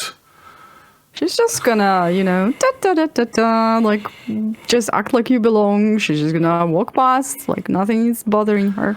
Sit in the car and start pedaling. First time ever. And for the first time in her life. Give me a performance with advantage, because you're in a disguise. Yeah. Okay. Amazing. I will admit, it did cross my mind 26. that this plan of mine would make her have to pedal. You son of a bitch. You All according to son of a bitch. Yeah. God, I'm so tempted now for the episode title to just be "Some mages do pedal." No. So, yes. Sometimes you just have to pedal. Yeah. You're gonna need a drawing of Barrack with the all according to Keikaku face now. Oh God, I hope Oh not. God, no, please no. The last time we asked Sanakan to make a face for Barrack, the nightmares were born. Oh yeah. Masterpiece. Masterpiece. I'm not saying it's not it can be a masterpiece and a nightmare. Yes. So, Yeah. Sorry. But yes, you sort of saunter past. If anybody sort of looks at you, you're just like, I'm here to do something for the captain or similar. And but no one seems to question you. They're all too busy, and you're, oh God, why, Sanakan? Just bounced in front of my face. And yes, you managed to grab into the protector, the armored rickshaw that the protectors lent you, and pedal away. How does it feel to pedal? Is it as annoying as I imagined? Every single burn in your calf is another reason to hate this city. Very poetic. Yes, and you have to meet up. let's bring him back to the apartment, get him some food. Yeah, that Calm sounds him good. down. Okay. So when you're taking back to the apartment, how are you arranging it? Like, so obviously he can't go on the pedals, but so are you putting him in the back, and is one of you traveling with him? I mean, if he's we're is he putting him on the back. Why not? Is he still catatonic? He's not, Catonic's probably a bit too strong, but he's definitely sort of fragile. Let's put it that way. I'll sit at the back with him. Okay. Yeah, just keep him company. All right. Are you dropping your illusion as well, Violet? Obviously. Yeah. So he doesn't freak out even more. Okay. So Gromnar and Barrack are pedaling, while Violet and Scorcher are in the back. After a few minutes of travel, Scorcher does sort of start to react and look around, and just he seems a little defeated, you think, Violet? And he sort of looks at you and goes, "So I'm going to jail then?" Nah, we don't like the jail so much. Why? Unless you want to. He kind of looks at the you are in a protector wagon, so he kind of looks around and goes, this feels like every other time they've taken me in. You've been to jail? Anytime there's any kind of fire or something like that, they just come over and grab me. That sucks, man. Where are your parents? They're gone. Gone. I'm assuming he means by that they're dead? You get that feeling looking at his expression. Who gave you the name? And what's your actual name? He looks up. Timus. And Timus? I don't know who. protectors, maybe, or somebody in the papers. Wait, you know. Oh, You're not there. Timus is. I know, but I thought you said Timus, and I'm like, wait, is that the guy from earlier? But that was Tomalin. That was Tomalin, yes. She will point at the gauntlet where the gauntlet was and say, "You did that yourself." They can track you. I don't think they can. No, everyone says they can. Yeah, they say a lot of things. Is there anywhere you can be safe? I don't know.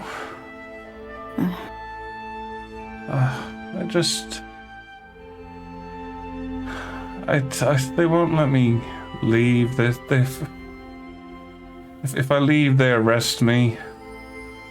If I stay, they arrest me. Yeah. Now they think I killed a bunch of kids. Actually, we are in charge of that investigation, and we told the protectors that you didn't do it. There's evidence, not that they care. He sort of looks up as you say those things, and then when you finish with "not that they care," his face kind of falls a bit again, and he goes, "Yeah, I never care. I wasn't even there." Where were you? I was trying to get some junk together so I could sell it and get something to eat. Oh. Hold on. Wow. Violet will pull out one of the Russians that she still has and give it to him. You're probably hungry. He looks a little scared as you reach for something, and then when you sort of offer him food, it is very much like a scared cat. He is kind of just slowly and gently reaching towards it as you proffer it to him, and he just kind of snatches it out of your hand and starts chowing it down. Now that you've got a good look at him, he is all skin and bones. Oh, buddy.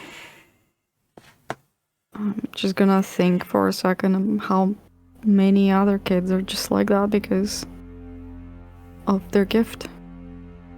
Just gonna give it a minute and then look away to not embarrass him further. Wait till he finishes. It does not take too long. He wolfs that thing down like it's the first meal he's had in days. I'll say, you can stay with us for a while, but I don't know how long-lasting that plan can be. Any extended family? Maybe in Cyril. Okay.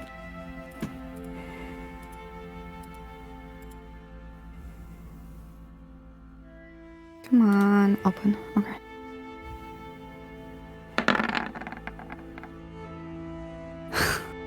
I don't suppose it's with advantage. 7. I'll allow it. You've been interacting with him for a little bit, so yeah, I'll let it be of advantage. Okay, then that's natural 20 or 23. You look at this kid and you notice something. It's the second time you've said family to him. Yeah. First off asking about his parents, and then that's in the family. A very pained expression comes over his face as you mention it. No. And he just sort of, they don't want anything to do with me. Not after what I did. What did you do? He sort of looks at you and pulls up his knees close to his face and wraps his arms around them and just goes, "It's my curse." You mean your gift? Not a gift. Other people can do things that I can't do. You can just appear out of nowhere. I just hurt people. Well, killed my parents. I didn't mean to. I was just angry, and then everything was on fire. Violet it surprised her, so she's kind of let him rumble about that for a while, but then she will channel Talon a little bit and just give him a hug. Give me a straight persuasion roll. Okay. 22. You feel his whole body do a flinch at the sudden contact.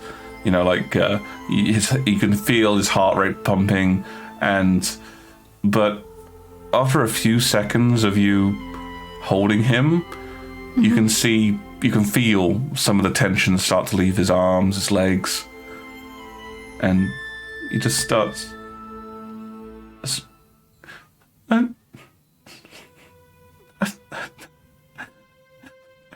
don't want to do it. It's alright. It's okay. I don't want to do fire. It just happened. I know. It's because nobody taught you how to control it. I'll tell you what I know, alright? I'll teach you. It's gonna be alright. Can't you just take it away? Take it away? Tim, no. It's you, it's part of you. No, it's... But everyone hates me. I don't hate you. I don't hate you, Tim. I don't. I think you are special. I think you have a gift. And I think that a lot of people have failed you. Because something that you needed to be instructed on how to use, they forced you to hide it. They forced you to have outbursts. And you had no idea what to do with them. It's not your fault. It's not your fault. It's okay. It's okay. And he just keeps crying in your arms. I'll just hug him as long as it takes. If it's gonna be the whole ride, then it's gonna be the whole ride. It pretty much is gonna be the whole ride. There you go. So yeah, when you guys, Barrett, Gromdar, do you talk about anything on the way, or are you mostly just focusing on getting to the apartment? I'm focusing on getting the apartment. If Gromdar wants to start a conversation, Barrett is mostly just being quiet.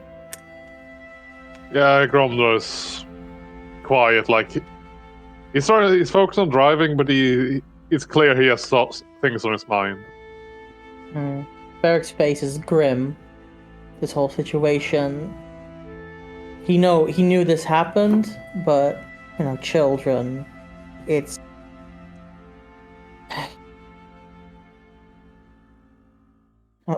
let's just say that it's a good thing that he didn't hear the conversation in the back, because he might not have been able to focus on the road. So you guys come up next to the apartment. The stable hand is there as you sort of arrive, and just looks at you as you get out to Barrett and Gromner, and just sort of goes, so you wanting me to part this round back? It's ours now, or what? Gromner, do you think we should get them to bring it back to the... Could you unscrew the the sign, like the numbers? I wish we could keep Fall it. them off. We need to return to the station at some point. Well, maybe one of the bellhops can do it. Yeah, I can take it to Protector if you need. Yeah, take it back to the Protector's office, say that it served the cause well, and leave it at that, okay? Any particular cause? Or, okay, I'll just leave it at that. So, sure enough. Thanks. As Violet and Scorcher, you don't know it's called Timus yet, get out the back of the thing, you can see... at this point, Violet, because he's sort of aiding you in it, like beforehand you were lifting a dead weight, now he is kind of like clinging onto your front. You are carrying him. Fair enough. Okay. And yeah, the kid looks distraught still. Let's get him inside before we cause some kind of scene. Yeah. Yeah, he needs inside. to rest after all of that. Sit him down, immediately beeline to the fridge where I know Beric put his stupid apple pie from yesterday. I was gonna give him that pie, but wait and not give me the option to give it up freely. Yeah, Violet goes, here, you can have where's my pie go? And like Violet's like, way ahead of you. Yeah. Yes, I'll also make him a cup of a fruit tea with a little bit of honey in it, which is perfect with pie and also calms the soul. So as you guys bundle upstairs and you get into the apartment, you both put him down on the on a couch and you go over to the kitchen to grab these things. When you turn around, he is out cold. Oh, for a second I thought he escaped, and I was like, are you shitting me right now? Yeah. I kept my only 4th level slot at the mansion door out of here. Fair enough. But yeah, Okay. Judging by it, it looks like he hasn't slept in days, and now that he feels even vaguely safe, it all hit him at once. Violet will bring a blanket from the bedroom and cover him. Nice and cozy. I'll put the tea next to the pie that's presumably already on the table next to the couch. And he probably can't read, so no need for a note, but just leave him with the food. Okay. Grona, what are you going up to while this is going on? Maybe he can read. I don't know. Probably Where did we put him to sleep? Do we have an extra mattresses or anything? He's on the couch, sleeping right now. Just leave him on the couch. It's more important now that he feels safe and that he's extremely soft. I don't know. The thing I should do, and you don't need to come with me on this, but I need to check out if there's what is happening at the Templars barracks after this. Are they searching for him? What's going on? Are you announcing that? I will say that out loud, as in... Violet will say, can I ask you for a favor, Grunder? Yes? Can you not tell them where he is? I'm just gonna blink a few times. Why would I tell him? Why will I tell them where he is after we went to such efforts to save him? I don't know, Gromdar. I don't know what's going on in the head of yours. You seem to be telling information left and right. I don't know where your boundary is, so I'm asking you to not tell about this one. I'm honest to the people I believe I can trust in. I don't trust the purists, but I trust Narberg. If you say so. Just keep this one a secret, okay?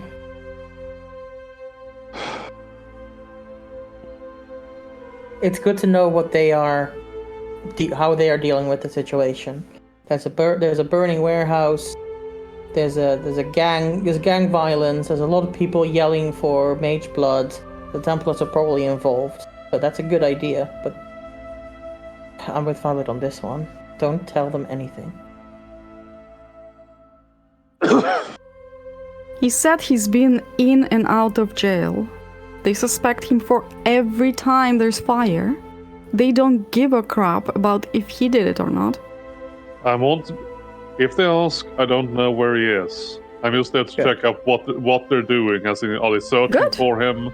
Yes. No. Then we're on the same page. We're on the same page. All right. I'll be back in a few hours. His name is Timus, by the way. Timus. Timus. Well, that's a better name than Scorcher. Yeah, he didn't choose that one. No. I didn't think he did. No. Okay, so Gronda, you're going to head off to see Narberg on your own? Yeah, check over the station and then check in with Narberg. Well, Narbuk's in the station, so... Yeah, I know, but first and foremost, I need to know, as in, what are they going to do about Timus? As in, are they forming searching parties? Have they heard what happened with the warehouse? Basically, what's the Citra? You can actually take the car yourself. Yeah, I think that's a good excuse because you'd be able to return it. Yeah, well, we already returned. No, if you're fast enough, he probably didn't do it yet. So. Yeah, I'll race down. There goes that silver I gave him. Fair enough. Okay. I can keep the silver. No, I already gave it to him, and he's not. I'm not asking for it back. Whoever gets the car to the station gets the silver, Barrick. Silver, that's the way it goes. That's the rules of the game. Let the kid keep the silver. What are you on about? No, he needs to earn it. So, Gromna, as you get down to the bottom, he is sort of he's just finishing up his duties, and you can see him start walking towards the cart with the key. Yeah, we could go there together. Two are better than one at pedaling. What are you asking him to come with you? If he wishes to, otherwise I can say, as in, I just realized I do have some business down at the office, so I could take it there. Oh, well, I do still have duties here, so I mean, if you don't need me, I mean, I can help if you want. Oh no, I can pedal on home. You sure? Yeah. Okay. He these legs are. And he says, "This is the silver that Mr. Barrett gave me." I keep it. Oh, very generous. Thank you. Okay. He doesn't know what hard battles were fought over that silver just now. Okay, so you start... I'm just gonna leave that silver is not mine anymore. You guys can do with it what you want. You can fight over it. I don't care. Like an army of rabid dogs. No one knows what truly began the war. One piece of silver is the theory. Okay, so so you start pedaling off. So Barrack, Violet, Timus is just the idea of Gromnar pedaling on his own in the fucking rickshaw. Very grim face, like. This is not at all faster than just riding a bike. It's slower, probably. Why do these people do this? They can transport a lot of stuff in the back of that rickshaw. We haven't seen any bicycles. It's all rickshaws and pedal buses. These people are insane. I'm sorry, I just get that like a shot from those reality shows about cops, and he's like, "Yeah, that's the reality of the job." And then his feet are just pedaling. His face is grim. No. Imagine us both on the way back without us being glum and gloomy, but also pedaling. Yeah, that's what I said. To be honest, I've just got the sound effect in my head of.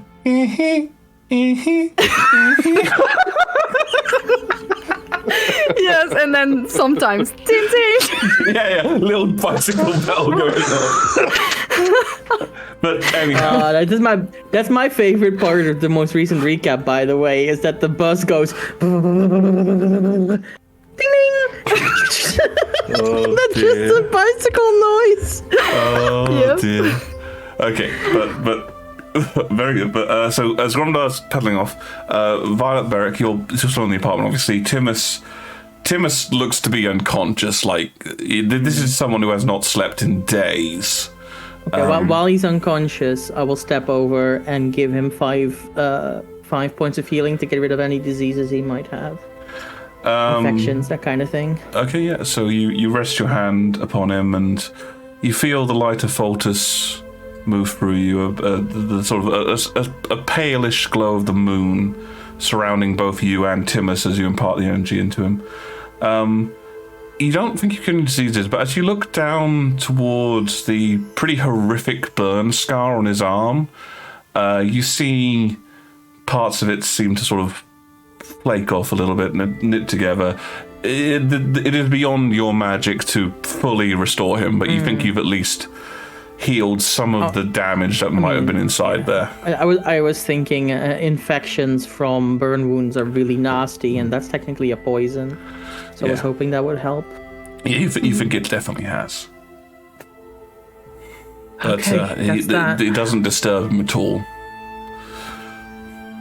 Violet will say, those are from him removing the gauntlet. Yeah, I assumed so. Did you? Where do you... I made a roll on that and I didn't tell you. And the roll was pretty high. I saw his burn wounds and it's exactly where his gauntlet should be, right? Is that not obvious? I'm sorry, I just had to earn it and now you're metagaming. Tell me if it's obvious or not, and if it's not, then I will roleplay it different. I'd say from a casual look, probably not. No, that could have. I mean, you've heard. Well, you know he does fire magic. Okay, then I'll change what I. That's what I changed. I was saying. Okay. Oh, I see. That makes too much sense. I wish he'd gotten the help that he needed instead of this. Yeah, but also, he managed to do that. I'm proud of this kid. Must have taken a lot of willpower. Yeah. Also, apparently you can do that. I think a lot about the gauntlet is smoke and mirrors. I just don't know what do you mean? Which parts. It's nothing. Never mind. Well, they're clearly able to track how many spells you cast. I don't know if even that is true. No? You were actually informed. Oh, sorry, I don't know if Violet's hiding this, but you were informed last time at the Collegica that function definitely existed. Oh, that function? Okay. I remember her saying that, like, a lot of stuff might be exaggerated, but I wasn't sure about this one. Yeah, they said that the ability to track spell casting was definitely a part of it. Got it. Okay, my bad then. Never mind, I didn't say that. Okay. But other than that, I think you might be onto something. You know what I noticed from listening to what you guys heard at the Collegica? I don't think I told you, but go ahead. Talon and Romdar did, and that's the important part for this theory. Sure. We don't seem to know much of anything. Speak for yourself, Beric.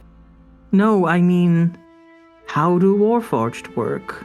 What are Templar powers? And now you basically given me the same question about the gauntlet. What happened 200 years ago that made people forget how to make these things? Or at least forget how to understand them. Well, look at this kid. He has magic, he doesn't know how to use it. You forbid something for a while, and people just lose the ability to control it. I don't know.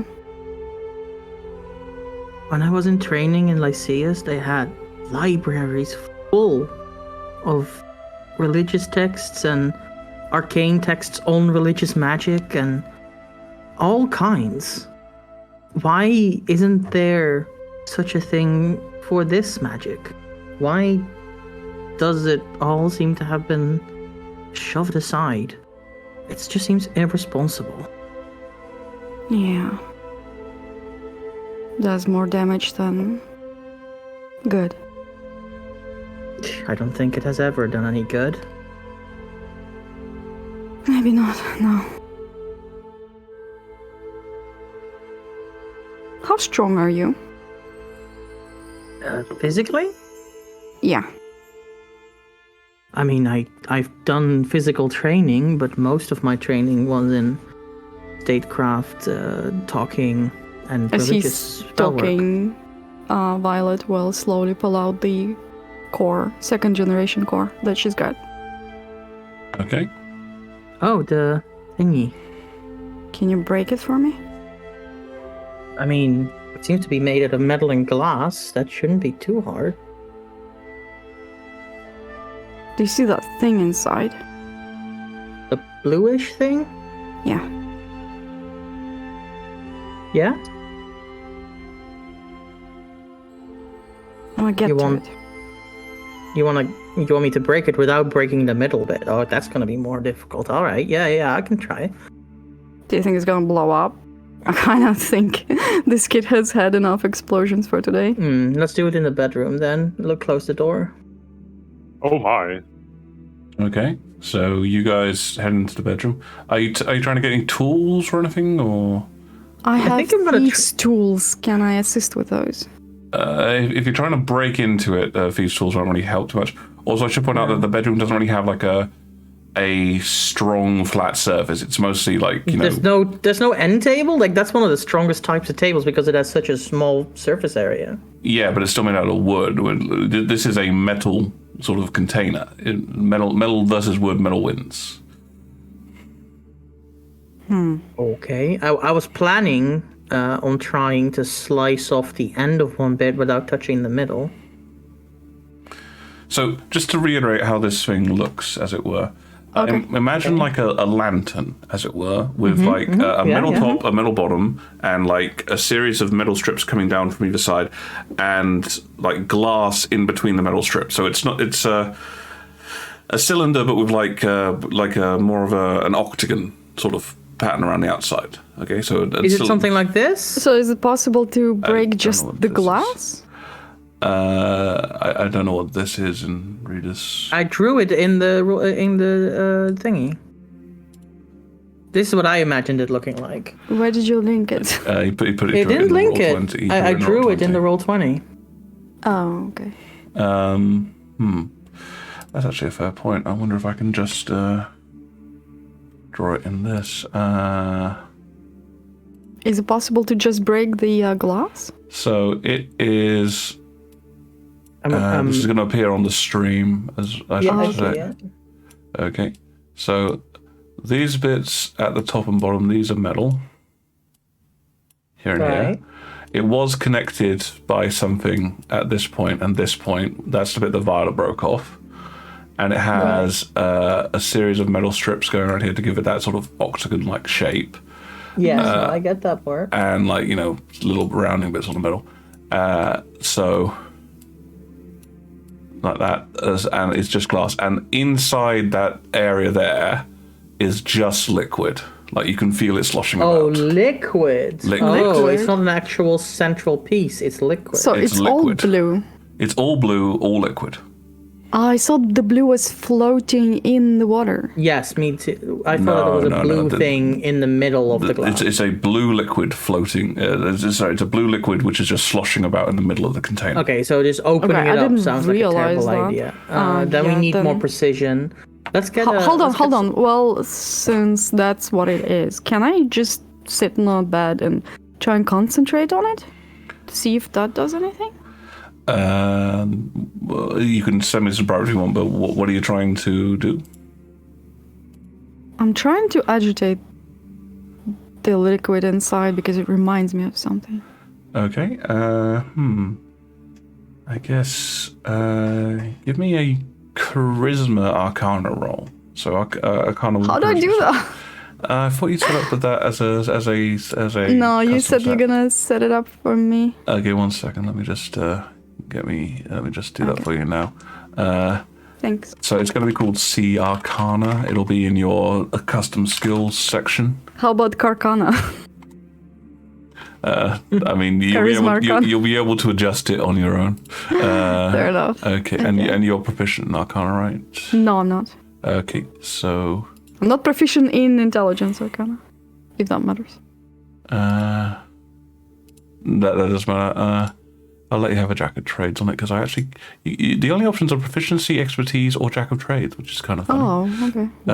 That's all. That is all the options. What are you talking about? I know, but there's no. I guess in that case, yeah, it's just a raw charisma check. What am I doing? Yeah, it's just a raw charisma check. Yeah. Yeah. Exactly. Should I do Charisma Arcana or should I do just do a raw check? raw charisma check? I thought you were proficient in Arcana. My bad. Sorry. No, I'm not. 21. 21. Okay, so you sit down and you focus on this strange liquid. You place your hands either side of it. You're trying to connect to it, get in touch with it. Feel a sensation flowing through it, and it's kind of strange. It's a bit like you feel your heart beating in your chest, and in between your hands you feel an answering pulse, but so weak, like an echo of a heartbeat, just barely anything at all. And when you stop focusing on it, when you stop sort of trying to apply your own energy, it dims out almost immediately. Barrett, you can make a perception check. Okay. So does it light up when it responds or not? That is what we're about to find out if Barrett spots. Oh, okay. That's a 14. Okay. So no, you don't see anything, Barrett, untoward.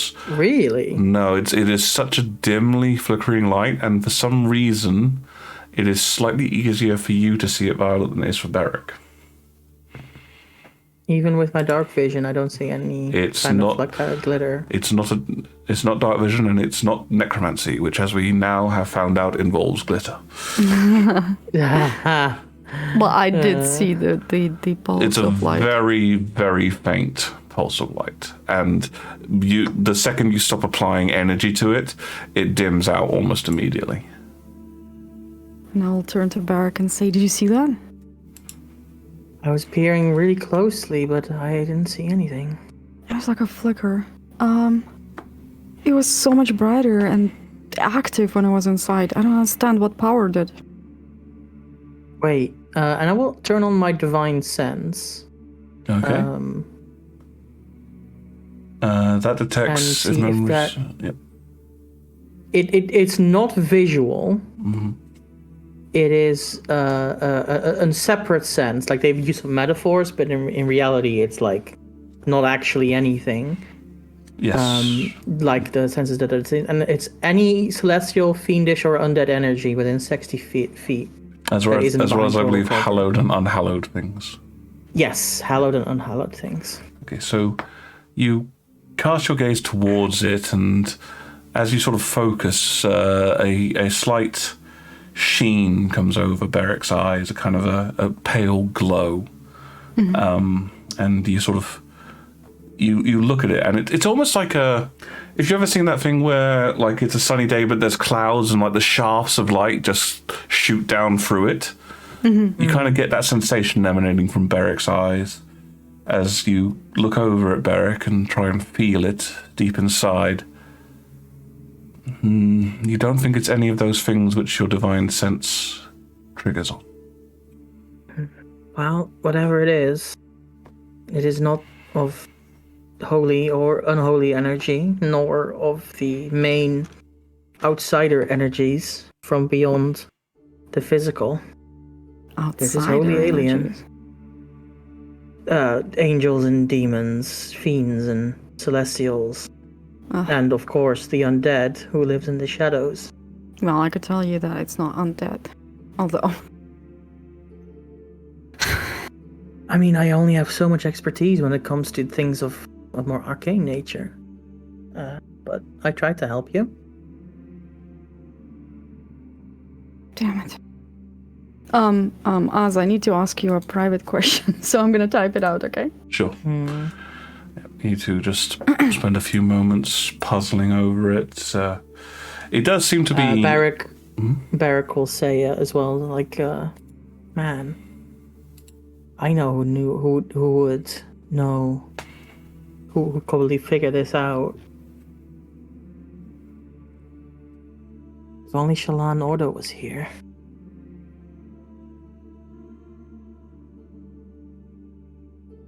Never mind. And then, we'll wait until you're done with your private conversation. Did you say it loud done enough? Typing. Did you say it loud enough for Violet to hear? Oh, can you repeat that, please? Yeah. I'll say if only Shallan was here. Shallan. One of my friends from back home. Smartest person I know. Well, sadly, that's not gonna help me now. No, I'm just... Unless you got her in your pocket. In my pocket. The only thing I have in my pocket... I don't need to know that, Barrick. I know we're in the bedroom and doing some weird shit, but... I don't swing that way. Okay, Barrick will take 3 steps back and hold up his hands. I was just going to make a joke about the silver I gave the guy downstairs. I'm not actually... Barrick. I'm kidding. Yes? Oh. Nobody ever gets my jokes. It's fantastic. I'm sorry. He tries to laugh, and you hear a bit of a smile in his voice, but it's also like a bit panicked. Right. Yeah, no, that's hilarious. Of course.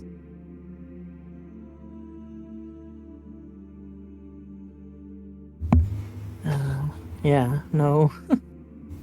Unless you want me to touch my several different holy symbols to it, I doubt I can help you further. Sorry, yeah. I heard unless you want me to touch mine, I'm thinking, don't they sell, don't they sell, don't they sell. But yes, wow. It does appear to be one fully constructed part. So you can't get to it no matter how much you pry? It would take... So this is one of those things where the only way to get into it is via destruction. There is no unscrewing mechanism or similar. It's like a weld. The only way to get through a weld is to unweld it. Right. Okay, Berk will leave the bedroom and go to the kitchen and get a large metal pan. Okay. What? Timus is still sleeping. I'll take a second to look at it if he's comfortable, but if it looks like he is, I'll get a large metal pan, and maybe a ladle or something, or something sharp as well. Okay, so like a knife, a pan, and a ladle. Yes. I got very confused then when you said ladle, ladle, something sharp, and I'm like, how is a ladle sharp? I said something I know, sharp. But I misheard, and I'm like, man, ladles in the Netherlands are scary. Sharp ladles, perfect for drinking the soup with lots of noodles. But yes, okay, I'll go back into the room with the pan, sticking the utensils out of it. Yeah. So pan, ladle, and knife. Barrick has. Okay. Well, we don't have proper tools here, but if we do it inside of the pan, then if it spills, it won't, get all over. And we can tap a small hole in using the knife's sharp edge, and the ladle is a hammer. What do you think? Hold on a sec. Violet appears to be in deep meditation. Communing, as it were, with some kind of all-powerful deity. That's my job. There, I wrote it. I don't know, that this might be dangerous. Are you sure? I mean, I'm willing to give it a try. You wanted to see what it would do, right? Touch it? I wanna see what makes it go again. And I don't understand what did it when it was inside it. Have you tried holding it by the top and the bottom and sending some of your magic through it? I have not. Like completing a circuit?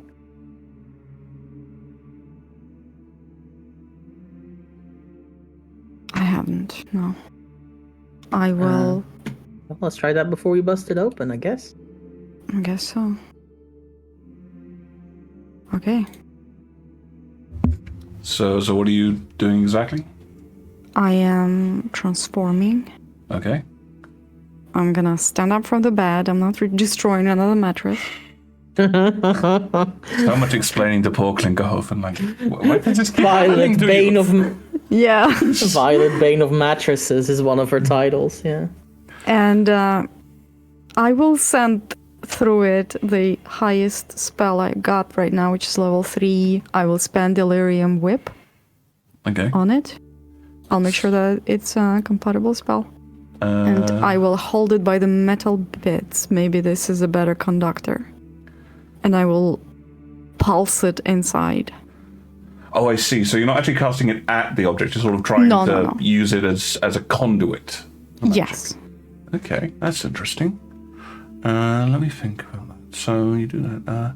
I guess first off, give me a raw charisma roll again, because this is using your magic in a different way from normal. So this isn't a charismatic arcana check, so just raw charisma. Come on. 11. Can I spend the inspiration? You can certainly spend the inspiration, yep. Okay. I don't suppose I can aid her. Why am I not proficient in arcana? Well, can you? Can I don't think so. You don't know how magic works. This is very specific to her. But I'm so good at charisma. Can I offer my sorcery points as a boost to it or not? Ooh, I can give you guidance. Oh, allow the guidance, and I will say, you have to make a sorcery roll today. If you spend 3 sorcery points, because it's a 3rd level spell, if you spend 3 sorcery points, I will let you have advantage on the roll as well. Ooh, I'll take that, yeah. Yeah, Barrick will hold your shoulder in that like reassuring manner, and he'll say, "You can do this," and you feel a warmth spread through you from that touch. Thank you. Okay, that's a D4, right? That's an extra D4, yes. Okay, come on, Violet. Big money, no Maui's, big money, no Maui's. 14 plus. Plus. Come on. 3. 17. 17. Okay. So you channel your energies. Now this is a difficult situation, and the earring, which is your arcane focus, starts sparking as it's trying to focus all these power flows. Your body is racked and lightning is coming over it. Beric, you take 2 points of lightning damage as this energy is just flowing somewhat wildly over her body, and you're holding on to her. Am I getting blown back as well, or what? No, it's a shock running through you. If anything, it's a bit of an awkward thing for you, Violet, because the electricity causes hands to clamp down on your shoulders. Yeah, so exactly. Like I start squeezing your shoulder, and at the same time you hear him go, like he hisses as the electricity goes through. How much points of damage you said? 2 points lightning damage. Okay. Yep. And Violet, you're trying to hold this energy in, and as you sort of send the raw, unformed power, into the core so that it can then burst forth as your whip. What are you aiming at, by the way? I'm aiming at the blue liquid. No, I mean like for the whip. What is the target of the Illyrian whip? Okay, in You're my gonna shoot mind... at the mattress. No, in my mind I am dissolving that power. And the whip forms between the 2 metal cups inside it. Okay. I mean, I think I heard you describe it as you're holding one side, but I think she's holding both sides. I am holding both sides, yeah. So I'm making like a connection between them. The whip shoots between both of my hands. Okay. So yeah, so this raw, unformed power, you're pumping it into there. It's focusing. It's trying to coalesce. It is hard. This is one of the hardest things you've ever had to do, and you don't think that the spell is forming 100% correctly. Basically, you didn't reach the DC, but you got high enough that it's a tiered DC. So it's not perfect, but it's working, kind of.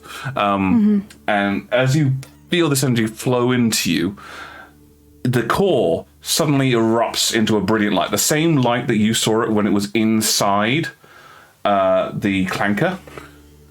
Okay.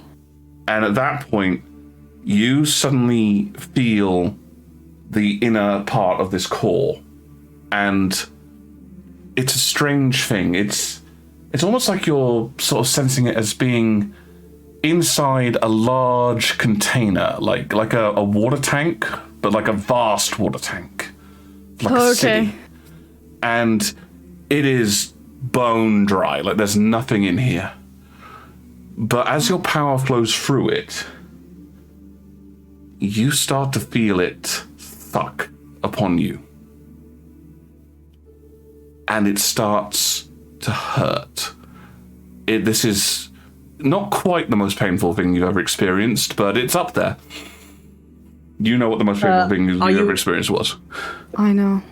Are you? Is this visible to me as I'm holding you? You can see the core flashing in a blinding light, but Violet, you feel your energy being sucked out of you, and I know it might not do anything, but I'm going to start pumping her full of lay on hands.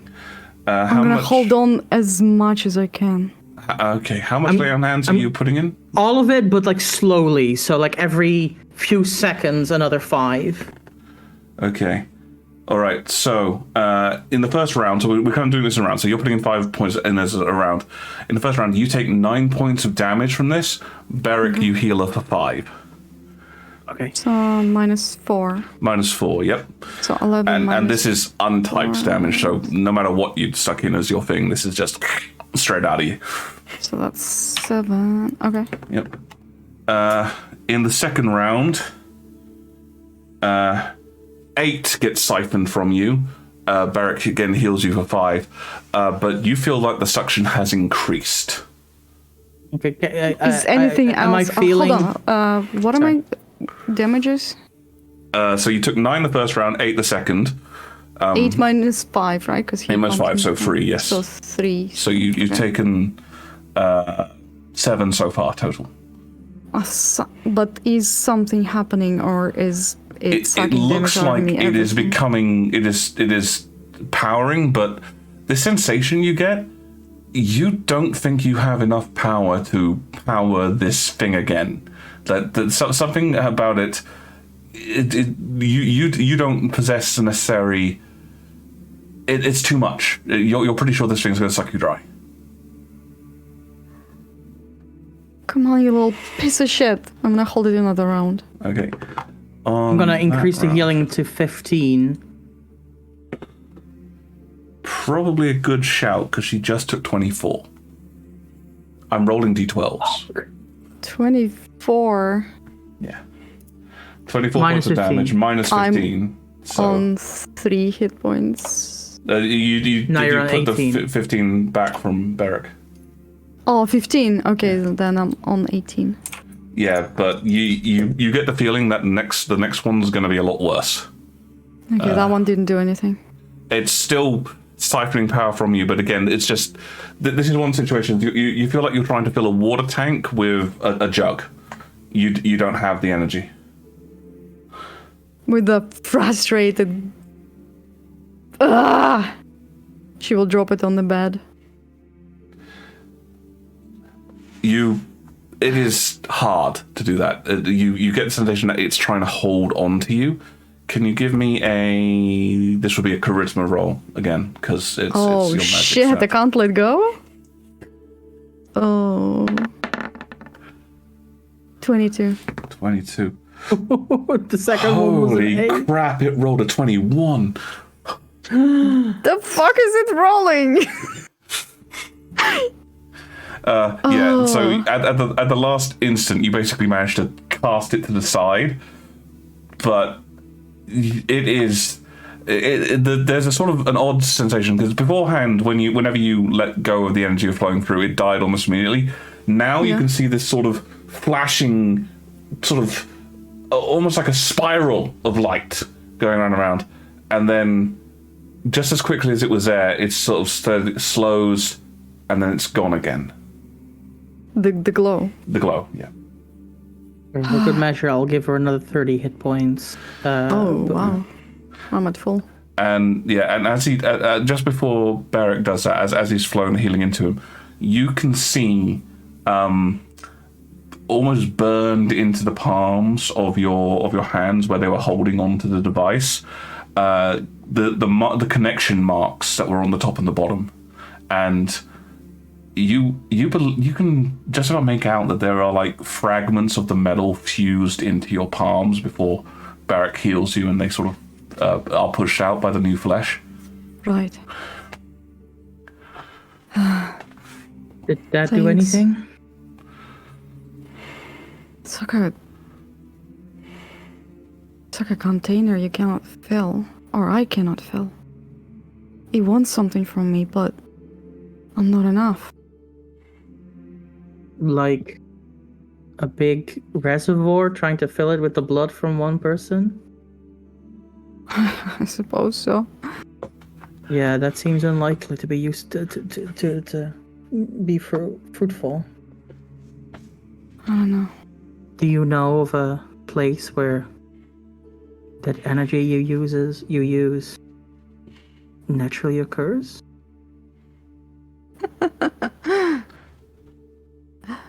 No. No, I don't.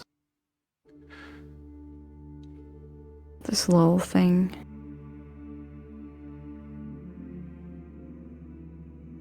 I feel like she wanted to say something and then she just stopped. This little thing? It's nothing.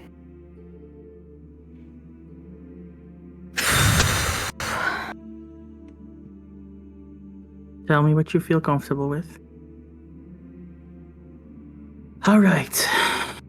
Gromda should be back soon. That took a while. I guess I'll put these pots and pans back. You take a rest, okay? Healing doesn't, cure the soul and mind, just the body. Derek. Yes? Thank you. Really. Anytime. Should we get up and... Oh. No, you go. You go first. Get up and pick the core up and put it in her bag. Now that you're no longer pumping energy into it, it appears to have gone inert again as it was before. Right.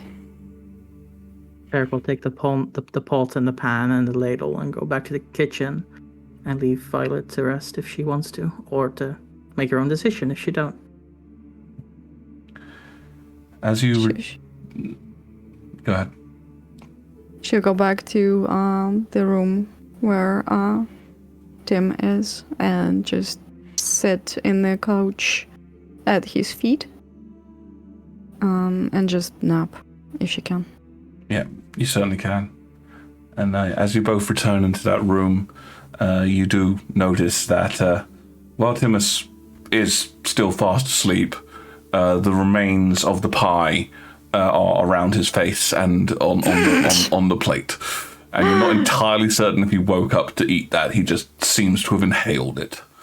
He teleported it into his mouth. Poor boy. Beric will go to the kitchen, get a wet cloth, clean him up a bit, and do the dishes with the pie utensils. Yeah. So while that's all been going on, and I feel like I should give Reader a point of inspiration for that incredible little analogy he gave, except I gave it twice first. But no, actually, both of you point of inspiration because that was very, very well. I didn't even roll anything there except for a perception, so I didn't use any. Give it to Gleam again. No, Gleam's already got one.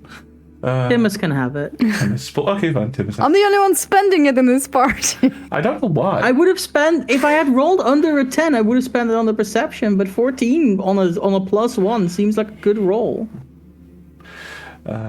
Well, you never know. But anyhow, while that's all been going on, Gromda, you've been biking across the city. It is quite hard with just one of you. This rickshaw was clearly built for two people to cycle, but you do eventually make it to the Protector's office, the one specifically where Narberg works. And sort of, you toss, you having a quick glance around, you toss the keys to a nearby low-level protector who just sort of salutes you, and I assume you salute him back? Is he low? Actually, yeah, again, we're separate. I'll salute him, simply out of courtesy. Fair enough. Okay. And you're heading in? Yep. Okay. Yep, there is a bit of a bustle of activity going on. You don't even need to really make a perception roll. There are a lot of people are talking about the warehouse incident. In line, considering this place dealt with the fire originally, they're involved with the investigation, and there is a few remarks going around such as like, almost had him. How'd he get away? It's like, it's magic, isn't it? just probably teleported off or something. So, they say that he almost blew up the whole warehouse.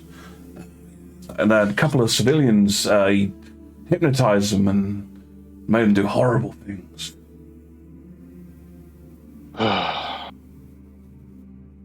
This is more or less what I expected, but it doesn't make it less painful. So are you heading straight to see Narberg? What will these... Actually, yeah. Straight to Narberg, see if I can find him. Sure. So you move into the back room, and as you get in close, you don't find any of the Templars there, but you do hear some noises coming from outside. And as you look through one of the nearby windows, Narberg is out there, and he appears to be training a couple of the squires. I'll watch for a while, I guess. See if he's a good teacher. He's practicing. He's showing them good sword work and the like, defensive stances, and sort of what to do in case of various attacks. So how to parry and the like, and also how to defend against various mystical attacks like fire spells and like showing them how to defend correctly with a shield in those instances. Maybe an insight roll. Insight roll, you say?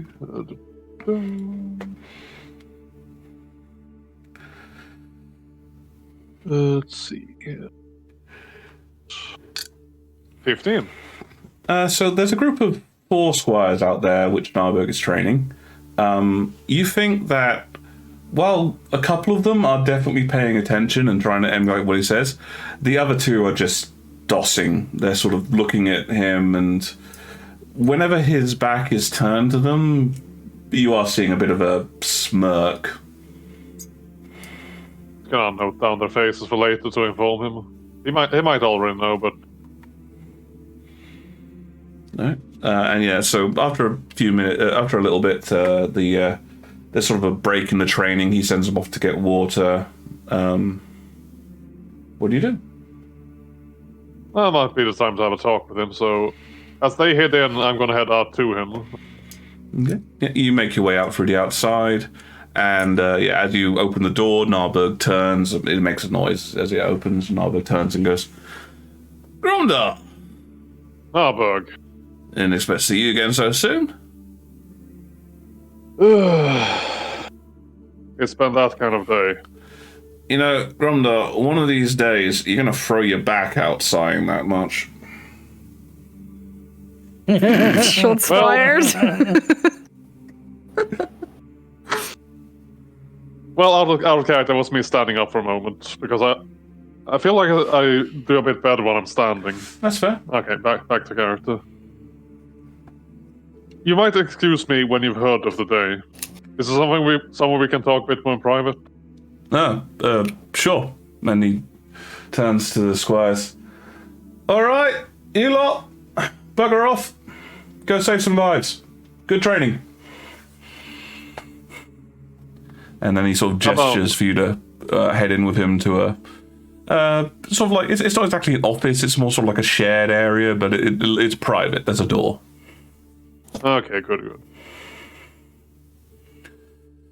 I assume you already know, but two of your students don't really seem to respect you that much, but... Yeah, well, they get bad marks, and they're shitty fighters, and I'll do what I can, but eventually the fact that if you don't train, it's going to bite you in the butt. Very true. Just thought I'd tell you. That's fair. So, I assume you heard of the incident at the warehouse today? The mage kid, Scorcher? Yes. I heard that a bunch of overly excited citizens decided to chase down somebody who can explode a ball of fire in their faces and were surprised when something bad happened. Guilty or innocent, if you scare somebody with that kind of power, you got to expect badness to happen. Yeah, well, again, he's got just look over his shoulder to make sure no one's in the room, then basically pull down his shirt to show like the scorch mark. You've got to be kidding me. You were the Templar that was there. He was either that or letting the chain breakers have him. There were chain breakers there? Yep. What do you think the civilians called for first? We got told that there was a bunch of civic-minded local heroes. Yeah, no. They brought an owl bear in. They brought an owl bear? Yes! Again, I'm a bit behind on my laws on keeping pets, but isn't that a bit too much? It's probably from one of the underground fighting pits. We close them down, but I swear it's like playing whack-a-mole. A new one opens up every 5 minutes. And I'm half convinced that at least a couple people on the force are tipping them off as well. Won't surprise me. Either way. Again, he is very about like just making sure, hearing and like creaks, anyone behind the door or anything, before I say this, but we saved the kid, and that's what matters. He's in a safe place right now. Alright, well, I can make a judgment from the way you're saying this, but I gotta ask a question. Do you think he did it? Of course not. He is a mage. What we set off was an alchemical trap. A pretty dastardly one too. Yeah, I saw that in the report. And he pulls out... So beforehand you'd seen sort of like a rushed version of the report. This is much more formalized. It looks like, people have actually put effort into this and made it. And it does concern the fire. However, as you are flipping through it, you see numerous mentions of fire, several mentions of probably mystical in origin, the death certificates for the 2 people that died, and also a small section in there about the possibility of more deaths, children related. What? Yeah, it reads basically like bad fan fiction. It's somebody has just put together. While there were no bones or other remains found, the fire did burn hot enough that several children may have died. Of course. And your report, your mentioning of that your group did about how it was chemical in origin and the like. Has been put at the back with a statement of this is from a group of untrained professionals with no background in chemical engineering. Who wrote this? Who signed this report? The one in charge, the protector detective that's in charge. Look, I'm going to be honest, Grumdar. The situation's quite clear to me in a lot of ways. What's easier to track down? A magic kid that everybody, and he holds up his fingers and does air quotes, knows creates fire, just like everybody, and again, air quotes, knows that my people eat babies. Or some kind of mysterious assassin, chemical trap-playing person. They just want the case closed. They don't care who gets hurt in the process. Well, it's evident now that... Again, I had no illusion I could bring in the kid here for safety. I don't think there's anywhere in this city that's safe enough for him right now, but question is, where could we take him? Look, Rotterdam's got a lot of sway everywhere, but I do know a lieutenant down near the docks. She's a good sort. She'll, at the very least, She'll make sure that he's protected and away from the mob. And he'll get him representation from the chain. So, regardless of anything, he'll at least have a magical advocate on his side. Someone who knows magic and is going to be able to argue on the kid's behalf. And we'll be able to keep him off the books for at least a week or so. After that, it's going to be tricky. Will that be enough time, you think, for you to maybe track down some leads? I'm doing what I can, but I need all the help I can get on this one. Weak leads. I'll have to consult with my friends, but a week could possibly be enough. If not, we'll have to get him out of the city somehow. I can promise on my honor. Look, I'll file in for a temporary change of base, and I'll go sit with the kid. And I promise on my honor, no one's going to touch him for a week, even if I have to kick down the bloody door and sneak him out myself. I'll get him on a boat or something. I'll get him an advocate from the chain. But we're gonna need to find out who's responsible for this, and it sounds like whoever it is tied up with your investigation.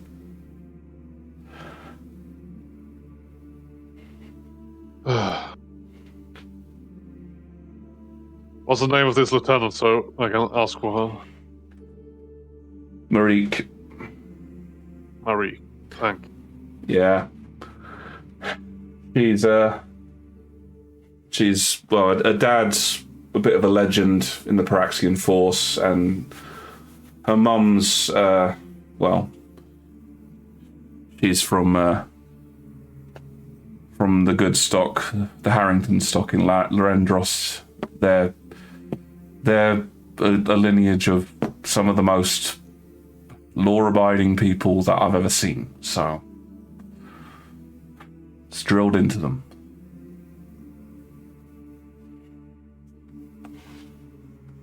I cannot. Sort of a sighing. It's been that kind of day. I'm just worried for your health.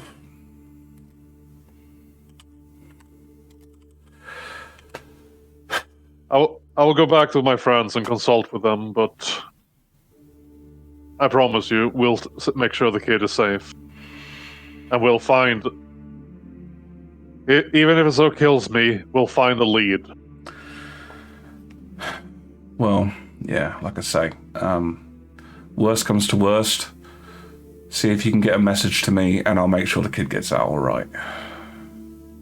I trust your judgment, Gromdar, and if you say you think that he's being persecuted, I believe you.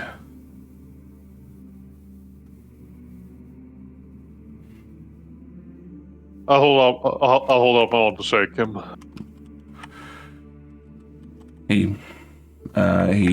He returns the shake, clasping your arm. And as he sort of lets go, he does sort of glance aside. You weren't at the mall earlier as well, were you? Yes, I was. The crazed pair of mages that attacked a tiefling? I'll basically pinch the bridge of my nose. Our friend... We had been on an attack. We did tell you we had been on the subject of assassination attempt in Akan, didn't we? Yeah, that came up. From what I was told by my colleague, the way the assassin had been known who to attack was based on a drawing, and she observed someone on the bus drawing her quite intently. But it had turned out to be an anti-mage graffiti artist. Was he green? Green? What do you mean? The tiefling, was he green? From memory, was he green? He was. He was green, yeah. How do you know? You see him go over to a file of packs and spend a few minutes flicking through various things until he pulls out a file and opens it up to reveal a sketch. Look like this guy? And yeah, he does. That's him, all right.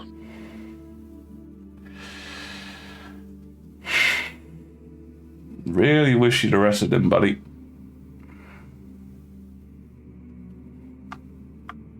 Perhaps I should have, but at the moment, my focus was getting my friends away from a quickly escalating situation. Yeah, he's a member of the Chainbreakers. But is he now? Not. He doesn't do the physical stuff. He paints targets, does he? He calls himself an artist, so he tries to make dramatic paintings of his conquers. There's a whole bunch of the Tower of the Chain sent round a boat to collect up some of the new acolytes, take them over to Narantis. He sank it. I'm gonna look out for a sketch. I'm sorry, he sank a boat. He'd sawn through the joists and the like, then when the waves turned rough enough, the hull collapsed. Made it so that they were too far away from land to be able to do much about it. Poor bunch of devils, they didn't deserve that. Yep. Please tell me he's wanted for something, anything at all.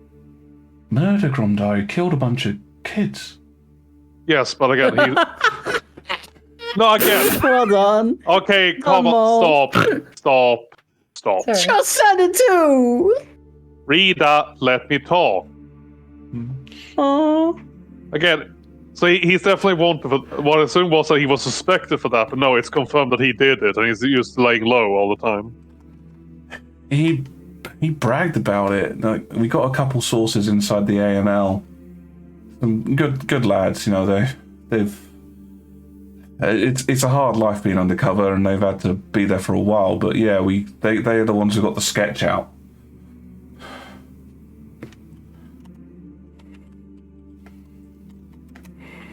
If I see him again, I'm bringing him in. Gromdar, if you see him again, feel free to put a bolt between his eyes.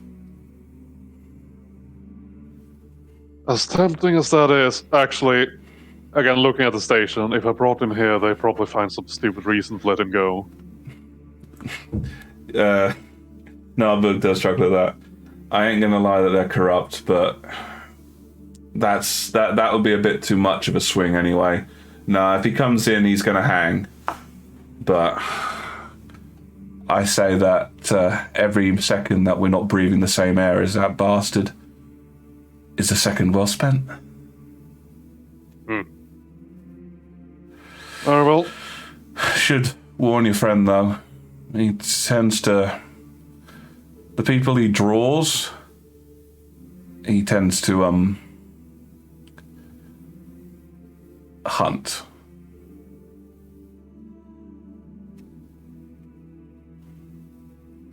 We'll find him, if need be. But our main focus will be finding the lead. Yeah. The kid first, definitely. That's a lot of information you're giving me, and for free, and for that I thank you. Again, I ask you, is there any way I could... After all of the stuff that you helped me with in Lorendros, that's a debt I'm not going to be able to repay anytime soon. There is no debt. We were friends. This is what friends do for each other. And then there's no debt with me either, is there? Still, if there's anything I can do to help you, you'll always know what to ask. Save the kid. Everything that I can do to give somebody a better chance, that I can do to show that those kids out there, I mean, you saw that there were 2 of them that were being assholes, but you know what that means? There were 2 of them that weren't. And all things considered, that's a victory. It is. Right, I shall bring this information to my friends, see what we can do with it. And I think my friend in particular will be happy to know that that tiefling is a wanted person. Wanted arsehole. Yeah, tell him about Lieutenant Marique. I'll understand if you don't want to do it, but the option's there, and at the very least, I can get them an advocate on the chain, so they'll have the backing of some kind of organization behind them. That's got to count for something. Take care now, Bug. Take care, Grumdar. I'll give him a salute and I'll head off. As you wander away, Narbog just sort of smiles. He does love saluting. Tootin' salutin'. And I assume you sort of get on a pedal bus and head back? Yep. Yeah. It's such a serious situation, and then you have to paddle back. It's a hard job, but somebody has to do it. To be fair, all the physical activity does help like relieve tension in the city. Yeah, but it would be less ridiculous if the protectors had a bike rack in front where patrolmen could take a bike, but instead they have rickshaws and they take the paddle bus. Excuse me for being environmentally minded and using public transportation. Thank you very much. And Oh my god. there are fast response pedal vehicles if you need them. Yeah, but those are false for Bicycle! false response. Bicycle! Fast response pedal vehicles.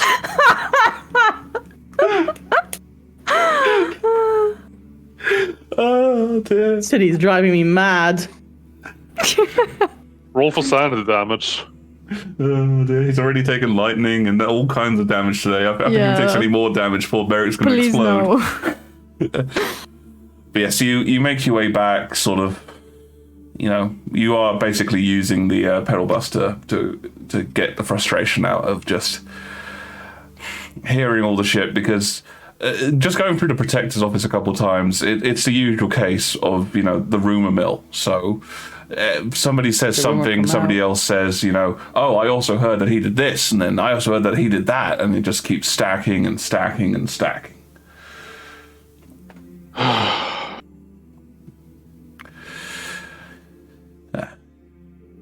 But yes, you guys have so Violet, you've been sort of sleeping for a while. Beric, I assume you've been kind of taking care of a few things around the house, and after a little bit of time, if there's nothing else to do, like cleaning or tidying wise, he will play a soft, calm melody on his flute. Are you any good?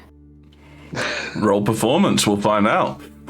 Oh, well, Because I don't think Violet has been sleeping. No, sorry. All I imagined when you said that is like her sleeping, but 14, then like the moment but you I start am playing, proficient and have 20 charisma, so come on. I mean, that's 14. Do you want to spend your point of inspiration to maybe get a higher roll? I do. Yeah, but the moment she said that, all I imagined was like her eyes shot open. Like the moment he puts the flute to the mouth, her eyes just shot open. You ain't good with that? Yeah, like almost a kind of a warning. 16. Yeah, that's better. Okay, so yes, you've been doing a lot of practice. There's a lot of stuff to actually clean, because when the final thing's done, you then have to take care of your armor, which is a bit of a chore. And you know, if you don't do that, then it will rust and pit, because you did get hit by a fireball. Yes, That's true. You've managed to do all that sort of cleaning and polishing and buffing, and you're just finishing off the last verse of the Fultanian hymn, "Lo, his light driveth away the darkness," as Gromdar enters the building. He has the key, right? Yeah. Okay. Still, I would like to stir as I hear the lock. Yep. So yeah, I'd say that you've got cat on a hot tin roof style reflexes. So yes, as Gromdar enters, your eyes jerk upwards, and you sort of you unconsciously kind of reach for your magic in a kind of a case of just in case I need it, and then it's like, oh, it's Gromdar, and you let it fade. Mm-hmm. Okay. Do I have some information for you guys? What is it? Oh, I thought that was a question. No, as in, basically, boy, do I have information for you. And Well, almost. Oh, yeah, tell us. As I suspected, there's a lot of hullabaloo. There's a lot of yelling about the kid and what happened in the state at the warehouse, but they don't have any leads of where he is, thankfully. Good. Let's hope it remains this way. I talked to Narberg, and he does have someone that could potentially protect the kid, and if need be, get him out of the city. Oh. A friend of, again, I'm not going to decide on anything until I've talked it out with you guys, and of course, Timus. Sorry. I mean, he could stay with us. I kind of promised him, and I would like to not break that. We'll talk But I to will him. teach him about the magic. I think he's been thrown around from hands to hands way too much. As said, we'll talk to him and see what he wants. That's the most important part. Fair enough. And the last bit of information I think you might particularly enjoy, Violet. Enjoy? What is it? You remember that tiefling that was drawing you? He's dead? Not yet. Not yet. However, two things. He's wanted for murder, and he's part of the Chainbreakers. Huh. So next time, good news? Next time we find him, we can beat him down and drag him in and claim a bounty on him. Oh, I see. Bounty? I'm sure there's a bounty on his head? Yeah, there's a bounty of 500 gold for him. So I suppose. wait, he was wanted? He was. We just didn't know it. Maybe we should pay attention to their wanted posters. That will be a good thing to do from here on forth. However, that does bring us the risk of as many. While there are while there are wanted posters that are valid in this case, you have to remember that there might be a wanted poster for people like Scorcher who has done nothing wrong. And how do we? Wait a second. No, shut up. Up for a sec. That means the first sketch. Is that just what they do? They employ people who draw mages around town? Is that what happened in Hakan? Is that how they got my first picture? If someone cast magic on the street, just drew my picture? That is a troubling thought. There might be some credence to that. The way that Narbo described to you, the artist, as he likes to be known, the whole drawing things is his flair, like a serial killer style hook. So it's not something that chain breakers just do. It's not the chain breakers thing. No, this is very much so a him thing. Okay, well, it seems like an unlikely coincidence. I will of course relay all the information I found in regards to him. But yeah. Okay. You will have to be careful with the way he drew you. If you go around, it was so mean. Stink lies? I don't stink. Yeah, well, if you go around looking like he drew you, there's a chance you might be jumped. Jumped? Yeah, as an ambushed by chainbreakers. The chainbreakers might be after you, is I think what he's trying to say. It's what he does. He draws. Does it mean this place is compromised? No, he wouldn't be so fast, right? There's no way. And also, this is a military apartment. Like, there's ballsy and there's suicidal. Yeah, fair. Yeah. Okay. No, in here you're safe, but it's out there that you might have to be a bit more surreptitious. I'll keep it in mind. Thanks for the heads up. So now there's two people out to kill me for the reason I don't know, and they both have my portraits. I should sell autographs.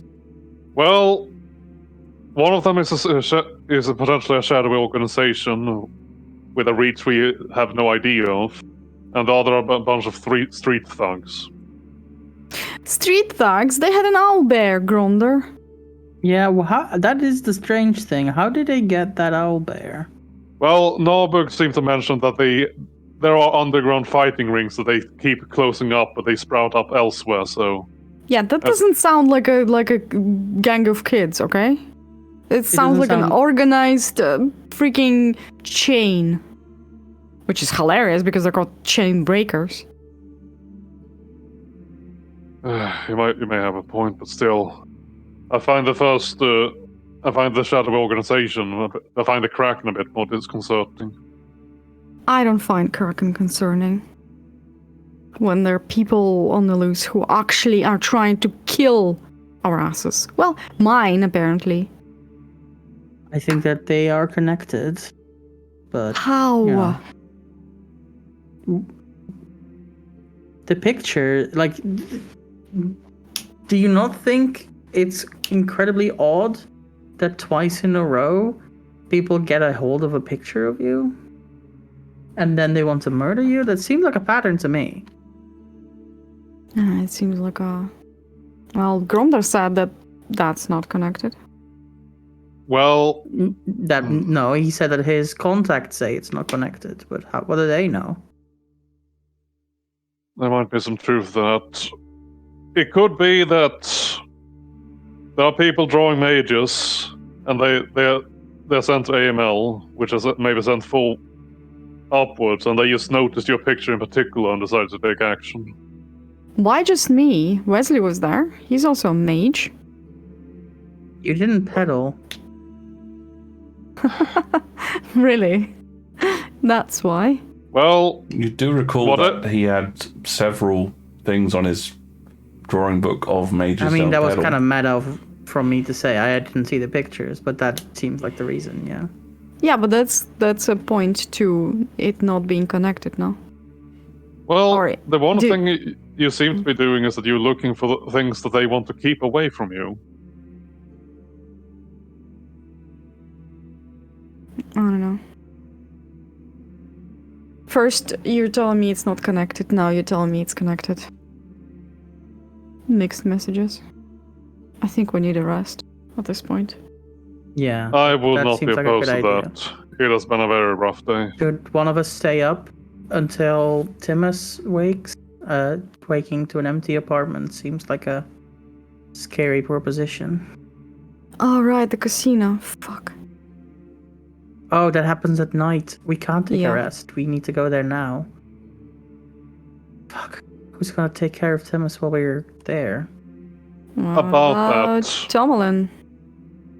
About that, another piece of information I should probably relay. Nalberg has promised that he will do his best to at least keep the search from Timus from happening for at least a week. After that, he can't really postpone the inevitable search any longer. So until we can find for sure who committed, who led the trap in that building, they're gonna look for him. Seems like every day my items are getting further and further away from me. And all I can do is sit on my ass and do nothing. Run from one place to another. You say that. It is how it is. I just want to go home, okay? I'm sick and tired of this place. Nothing here makes sense. It's fucking ripping at the seams. It seems like you pull a thread and it will all fucking blow up in all of your faces. And you just sit on it, like on a pile of ants. And she will get up and go to the bedroom. Or the Alliance?